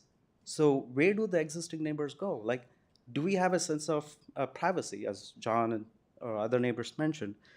I'm also concerned furthermore, like, what about security? Like, these neighborhoods don't have streetlights. Like, some of them, obviously, most neighborhoods are probably like that, but I'm highlighting the ones that I stay with. I go running in the night, it's pitch dark. So that's why I wear like a light on my head so that I can know where I'm running. So given those conditions, and also other thing is we don't have drainage outlets. Like, the community has never been built to actually have those things. So are we going to support all of those things? Like, is it going to be all developed? And this extra capacity that we need to accommodate, and also being very close to the downtown itself, the traffic around the neighborhood, not just those streets itself, is just going to create a massive bottleneck. So my solution, or at least the way I'm thinking, again, I'm no person who understands all this very well, but my simple thoughts: why don't we just encourage neighbors to do more SB9s or do more of ADU buildings, build more education around it? You do get more of the building opportunity as well, more capacity, and you'll have more single-family like homes with accessory structures, or parceling the homes more smaller or property smaller instead of actually building more. Thank you. Thank you very much. Okay, that's all the speaker cards I have, so I'm going to close the public hearing and bring it back to council for discussion.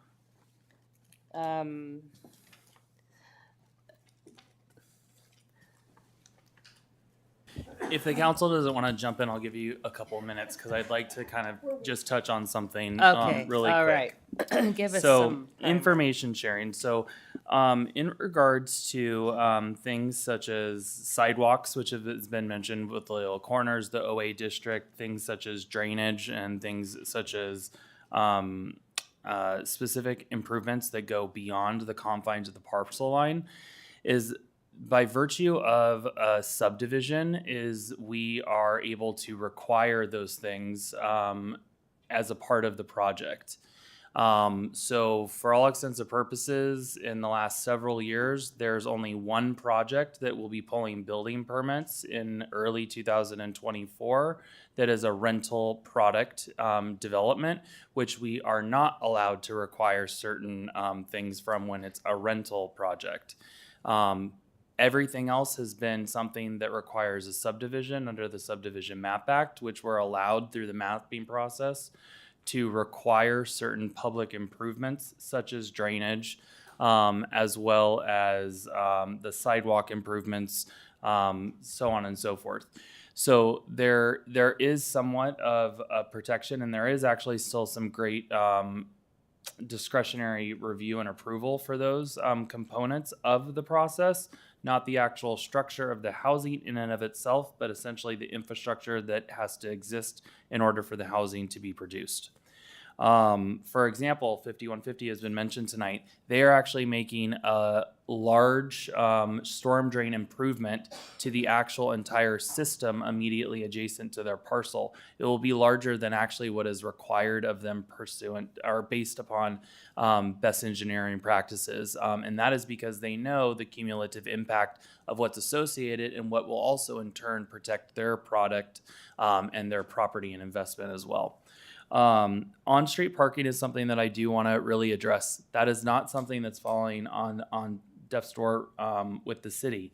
However, this is something that was actually brought up last year, September, when we reviewed and approved our 330 Distal project. Is the immediate neighbors of Marriage Way requested that the city put up parking limitation signs and increase parking enforcement. Well, if we would have done that last year, we would be enforcing and putting signage that restricts and limits parking, and we don't actually have an associated impact yet. That project hasn't even broken ground yet. Parking impacts for things that bleed onto the public streets, which are public property, is not something that you mitigate until the actual issue exists. We do not know what the bleed out onto the streets. I'm not saying that there won't be more people parking on the street, but we don't know the level of how many people will be parking on the street. Traffic is also another really big thing. The city and the state in entirety, earlier this year, we adopted our VMT policy, which was a comprehensive update to how we review and approve projects pursuant to CEQA for traffic associated impacts. So that is something that is very significant that we did do as a big milestone in order to be able to check the box for that. However, any type of discretionary project that is proposed in the city will have extensive traffic analysis that has to be completed as a part of any project proposal. So those are kind of more some disclosures and kind of information sharing that I think it's very important for the public and the folks that are in the chamber still to hear, as those are things that can and still will be addressed moving forward.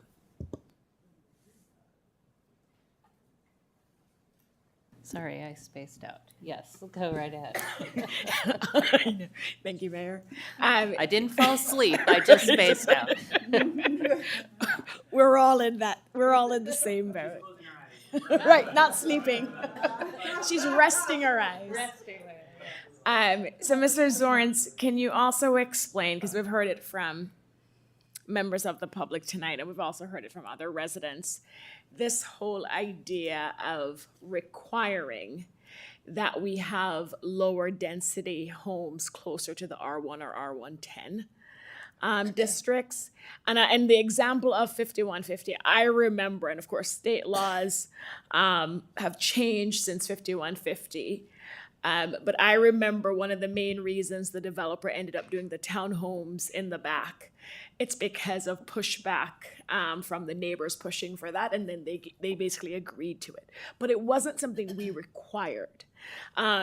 And so, I think it's worth explaining to our residents whether or not we can really require having this. We can encourage it, and the neighbors can obviously go to the meetings and see if they can convince the developer. But is there anything council can really require here to meet state laws and meet our RETA numbers if we were to require having low density homes as a buffer? It's the transition to the higher density homes. The hard and fast answer is no. there is multiple components as to why I have to say no. Our housing production, if we were to try to propose this, what we would receive back from the state is that our housing production has not been substantial enough to warrant us to be able to put in specific provisions for specific housing product types. With that being said, for the community, what that really means is if we had been able to show, oh, we have been able to, provide 20% of our RENA allocation in the last cycle as townhomes, there's substantial evidence that that's not an impediment to the creation of housing. We don't have that data. So fundamentally, that's why it would be a no. Councilmember Flagors, you hit it nail on the head. I've looked over the documents from the original approval 5150 and have worked very closely with Prometheus, who is the successor of 5150 and moving forward with their project. However, they did do a mapping process in order to be able to exercise creative financing. And so the back portion of the lot, which contains the actual 3-story townhomes that is being discussed, is a part of essentially a separate parcel now. They have not submitted for that project portion yet because of the financing that they need to do in order to be able to fully get through what they already have leveraged with their lenders in order to be able to move forward with the rest of their project at the rear of the parcel. For community benefit of education as well, that is actually all market rate housing of pretty large townhomes. So fundamentally, the developer is not actually building what's going to make them more money now or in the near term future. That's actually what is essentially going to be more of a profit yielding project or prototype as a part of their project. But they cannot do the full project right now financially. It's just not penciling out. So fundamentally, staff can encourage and work with developers as best as we possibly can to be able to encourage and influence the development to occur to hopefully create adjacent or surrounding kind of buffer of the quote unquote lower density or the townhome products and prototypes. And most certainly the community can do so at the public hearings. However, it's not something that we'd be able to require in our code.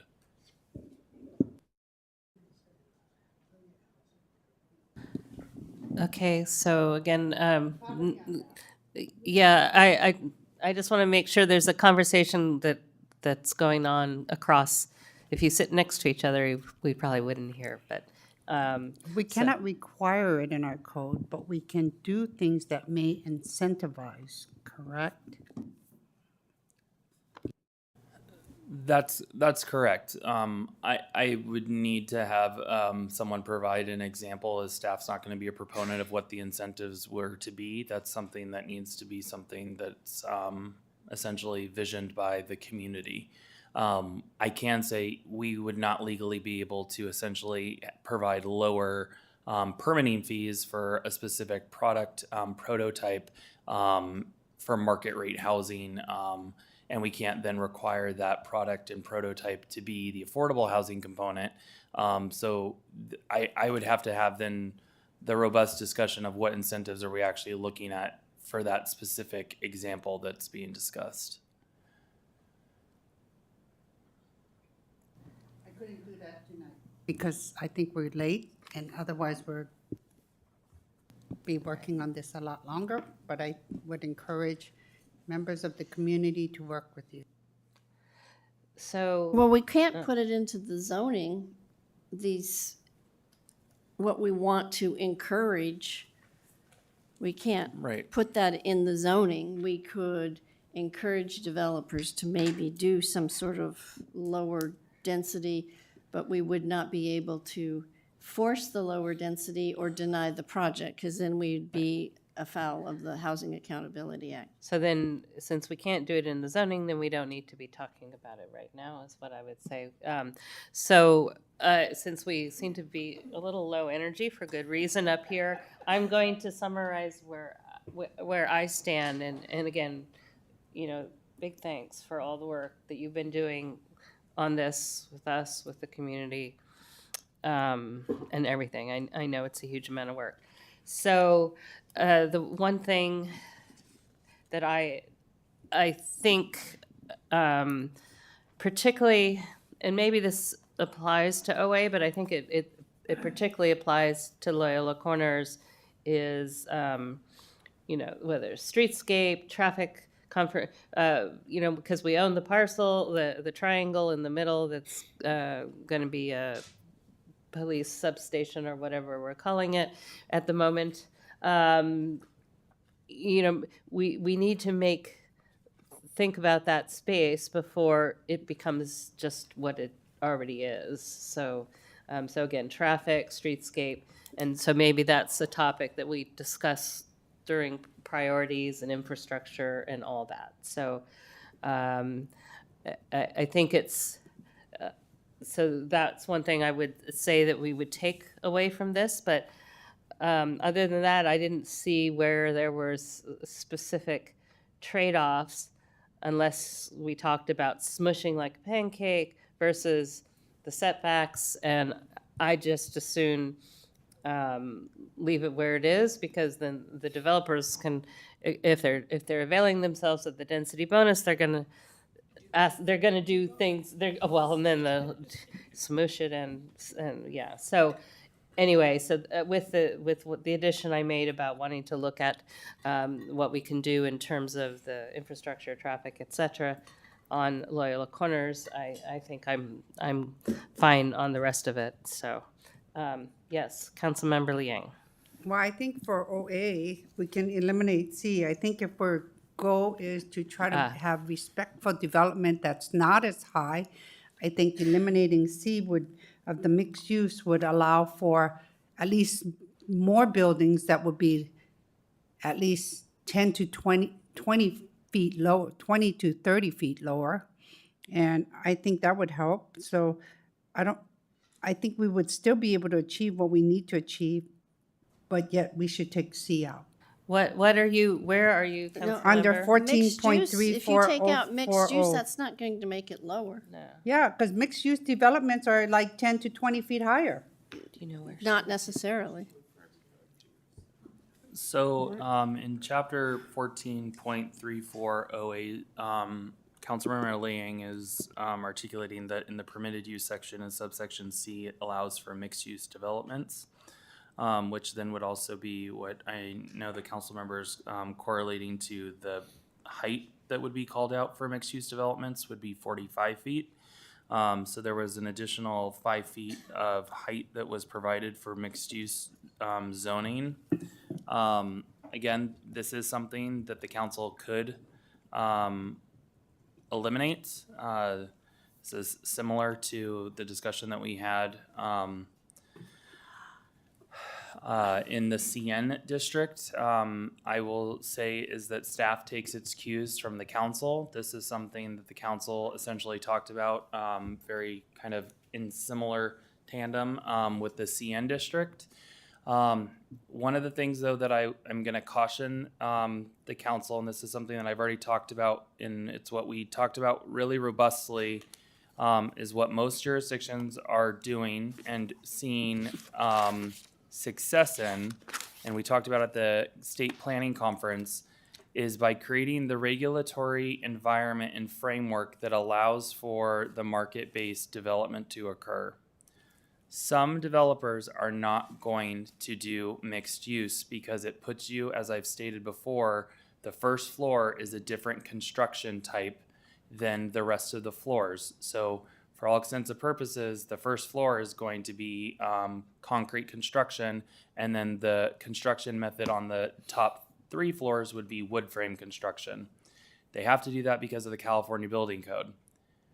However, if you eliminate the allowance for mixed use development, they can request density bonus and add back the mixed use, which then you haven't now provided them the height allowance specific to mixed use. We now are creating, by a permitted use and a standard, the allowance for the use to be permitted for mixed use, and already calling out the specific height regulation, When you don't have either of the two and they can waive it fully, you've now open-ended it to whatever they want rather than trying to work with whatever's within our code. And so I would caution the council to be, cognizant of that.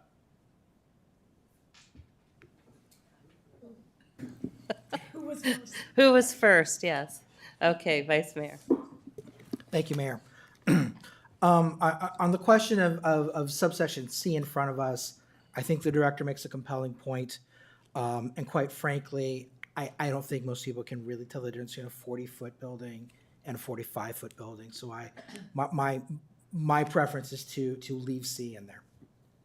I was going to say my preference is to leave C in there as well, and why don't we just check and see if there's any interest in taking it out, because I suspect, other than our colleague, that it's not something that the rest of us want to do. So I'd leave it in. I support Leaving it in. I support leaving it in. Okay, so we're, the majority of us will support leaving it in, so. I can understand. Yeah. Well, I can try. It's Yes, always no, worth that's trying. fine. We're not So under complaining. the 14.34140, I would like to add some language. I'm sorry, which section? 14.34140 under OA. Yeah. I think we all talked about, and I think Mr. Barrett talked about, when we discussed maintaining consistent and compatible building designs. I think we all thought that was a good idea at that time. So I would like to add a sentence or a new A, and then all the other ones can be put down. To maintain a consistent and compatible building designs reflective of the adjacent R1 neighborhood, the city will work with developers to build and design low-impact dwelling units while maintaining no net loss. Can we do that? No? No. Well, yeah, we can't do that. And also, these sections are really our objective standards. And so we can't go in and start randomly ad hoc messing up the objective standards. I mean, so. Okay, just So, another yeah. ask. But Nick, That's this fine. is just zoning and it's not design, so, yeah. Right. And language like consistent and compatible design is. Or characters. Character, yeah. that's, We're more so talking about like the introduction to a chapter and talking about purpose and intent, which isn't enforceable. yeah, it's just that, yeah. Well, varies. It varies, yes. Yeah. Move on. It's not Okay. worth going through the others because it'll be 4-1, so it's okay. Well, okay, so Vice Mayor. I'm ready to make a motion. All righty. I move that the council adopt an ordinance of the city council of the city of Los Altos, amending chapter 14.34, chapter 14.36, chapter 14.50, and chapter 14.63 of the Los Altos Municipal Code to implement program 1.A, program 1.B, program 1.C, program 1.G, program 3.I, program 3.J, for the sixth cycle housing element update with the typo corrections that were identified in the questions from council. And The just to sequence. clarify that, you're introducing, a motion to introduce and waive further reading. Introduce and waive further. We reading. adopt next time. And do we need to categorically waive CEQA or not? Yeah, need that, yes. And that we find that the ordinance is categorically exempt from CEQA. Second. Councilmember Daley, Yes. Councilmember Flagger, Yes. Councilmember Lee Ing, Wait, we're waiving sequel? No, No, okay, I'm just clarifying that we're not. Okay, so, yes. Vice Mayor Weinberg, Yes. Mayor Meadows. Yes, Motion passes. thank you. Mayor, Yes. On the Loyola Corners, moving forward, do we do that as a future agenda item? Mr. England? Or is it direction? How do you want us to do that? I had heard that it would be at potentially priority setting. If it's not going to be there, then, yeah, we would need direction. Was it Priority priority setting, or did you say we're Yeah. gonna do a study session? So should we move it up? Right. Before priority setting? I'm sorry, I missed that Because conversation. earlier he said it would be a upcoming study session, so we could, it could be. And so if we feel it's a priority, we can move it up to be a joint study session. Well, Before but- we, Yeah, and move I it think to- a study session would be good, but we have to really kind of flesh it out a little bit before we know what we're studying, right?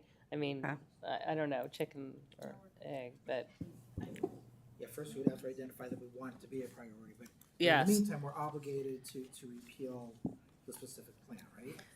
that's, well, that's, yeah, that's part of this, right? That's part of the that- motion. Part of, It was part of your motion. No, there were three, is that right? There were three different ordinances. Yeah, we didn't do the specific repeal, specific plan yet. Plan is the second ordinance. Yeah, we didn't do it yet. No. wait, so do we need two more motions then? Oh, shucks. I'm with you, Mayor. I thought oh, well then, what are you waiting for? I No, thought, he didn't do the repeal specific plan, I, Part of the ordinance. yeah. but he didn't state it. It's to update the Loyola Corner okay, there, plan and then also rezone village core, so you were all there.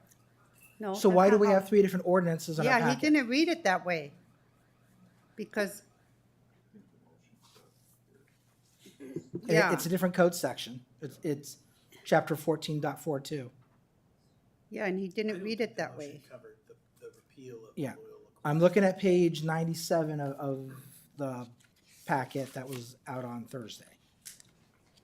Oh, yeah, and actually, if you look on page 21 of the PDF I have, it does list different program numbers in each of the ordinances. And the so- planning commission did three ordinances. Nick, we need Do we- it's three do different we do? ordinances, right?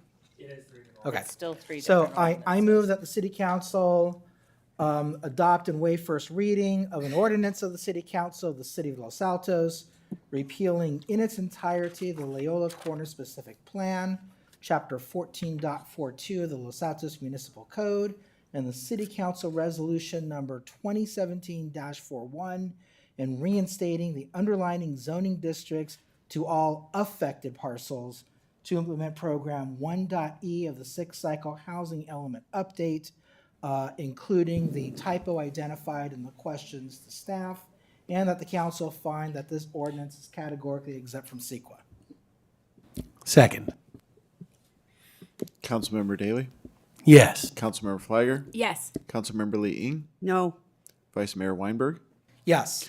Mayor Meadows? Yes. Motion passes 4-1 with Councilmember Lee Ing dissenting. All fairness, I think Eric Siley for not catching the affected. Come on, you're supposed to be my editor. He always wordsmiths for me.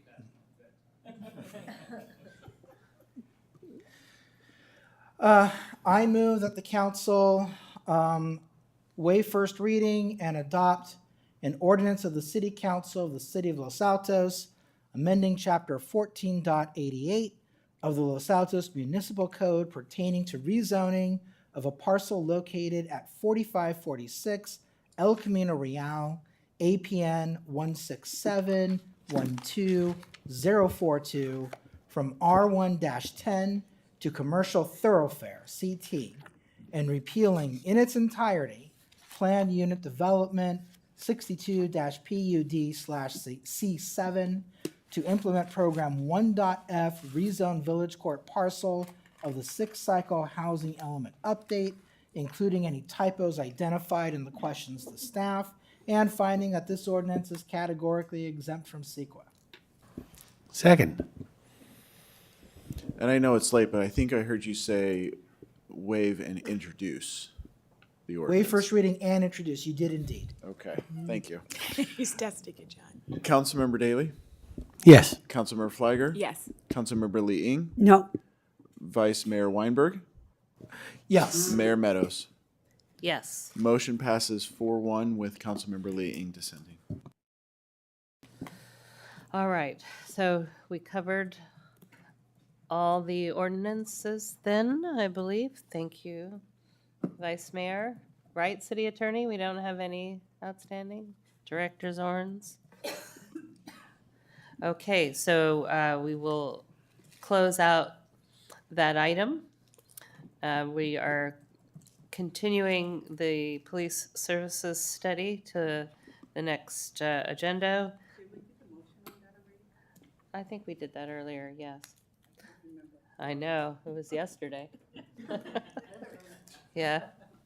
And and informational items we don't need to discuss.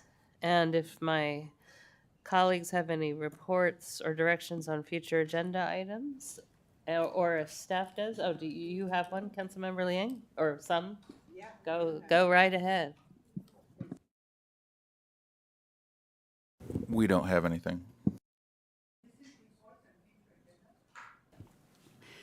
So I attended the housing element meeting hosted by our city, as well as the one hosted by LAR. It was in the report. I attended both my commission meetings that I'm a liaison to, the commission meeting, thank you, and team commission meetings. And then I'll address that in a little bit, going to those meetings, but I'll get back to that. So I attended the Veterans event in San Jose and also attended the Diwali festival today, and caught the tail end of a virtual meeting regarding the Caltrans meeting with Mark Berman and Josh Bactor. But attending my meetings, I really feel that we need to bring back earlier and discuss the changes that we've implemented in the commissions. I find that they're really going to have a really difficult time getting things done, because only being able to serve on one committee, when the commissioners can only serve on one committee, it's really holding things back and very limiting. And you can get less tasks done at a time. So I hope we get a chance to discuss that soon and revisit that. I think it's problematic. The other thing is this, and I'm sure you're hearing it from your commissions or observing it as well. The other thing is that after tonight's meeting, I know I've asked for compassion training in the past, but I really felt that if our city hosted some sort of compassion training session to set an example, be a role model to surrounding communities, and help people be more sensitive to one another, I think that would be really well received by so many members of the community. And so I'm going to ask this again on behalf of the whole community. No support there, so I'll move on to my next ask. Oh, no, you already addressed that joint study session. So, okay, that's it. Thank you. Councilmember Flagger, any updates? Yeah, I just want to give No, I a was big, going to ask you a question then, because you were going to talk about the school stuff. Should the schools committees be discussing that? oh, I thought the city manager clarified. No, Oh, I we're think she's talking about talking something about the else. resolution we adopted earlier and my suggestion about having some kind of community forum. I'm planning to make that suggestion when the resolution comes out. Okay. Yeah. Okay, so sorry. And I'll just give a quick update on the, we had the veterans event. I'll just quickly share that we are moving forward with forming the Cities Association Joint Powers Authority. We got enough cities signing on, and we hope to get all 15. We have 12 signed on, and then we hope to get the other 3. So we are moving forward with the Cities Association JPA, and I was elected president, so I'll be president for next year. Thanks. Congratulations. All right, and big thanks to staff for the Veterans Day event. I heard lots of positive feedback for the help, Manny's crew and whoever else. It was very nicely done, and so thank you for that. It was well received, and I'll leave mine at that. Colleagues? Thank you, Mayor. I also attended both of the housing element update meetings that Director Zorns and City Manager England held, one by the city and one hosted by Los Altos residents. Earlier today, I attended about the first 20-30 minutes of the Diwali celebration, and it was fantastic. I had to leave early because I attended the session held by Senator Becker and Assembly Member Berman about the status of El Camino Real. And the short story is that we should expect ground to be broken probably in January, and they're estimating that they would be able to finish it in about a year, which probably means a little more than a year. In Caltrans' eyes, apparently it has already started. I think in everyone else's eyes, it hasn't started until shovels are in the ground. So that will be coming. Beware that when it does come, El Camino Real is going to be awful, which means all the streets around it are going to be awful. It's something we're just going to have to bear with for a year and a half. And let's just remember that at the end of the project, we're going to have a much better street. So I will end my report there. Councilmember Daley? I went to a water commission meeting, and it was just an election of a new chair. There's a gentleman from San Jose. I can't remember his district or his name, but he's the new vice chair of the water commission. And new vice chair and yeah, new chair? No new chair. The new chair is filling out the term of a previous chair, and there will be another election for chair and vice chair in, just a few months, I think. So that's all I have to report. All right. So if I don't see any takers over there, then I'm going to go ahead and adjourn this meeting. Thank you all. Thank you, Mayor. Mhm.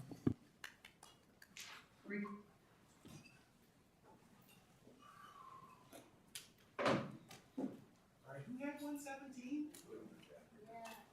It's like the NBA championship from the bubble.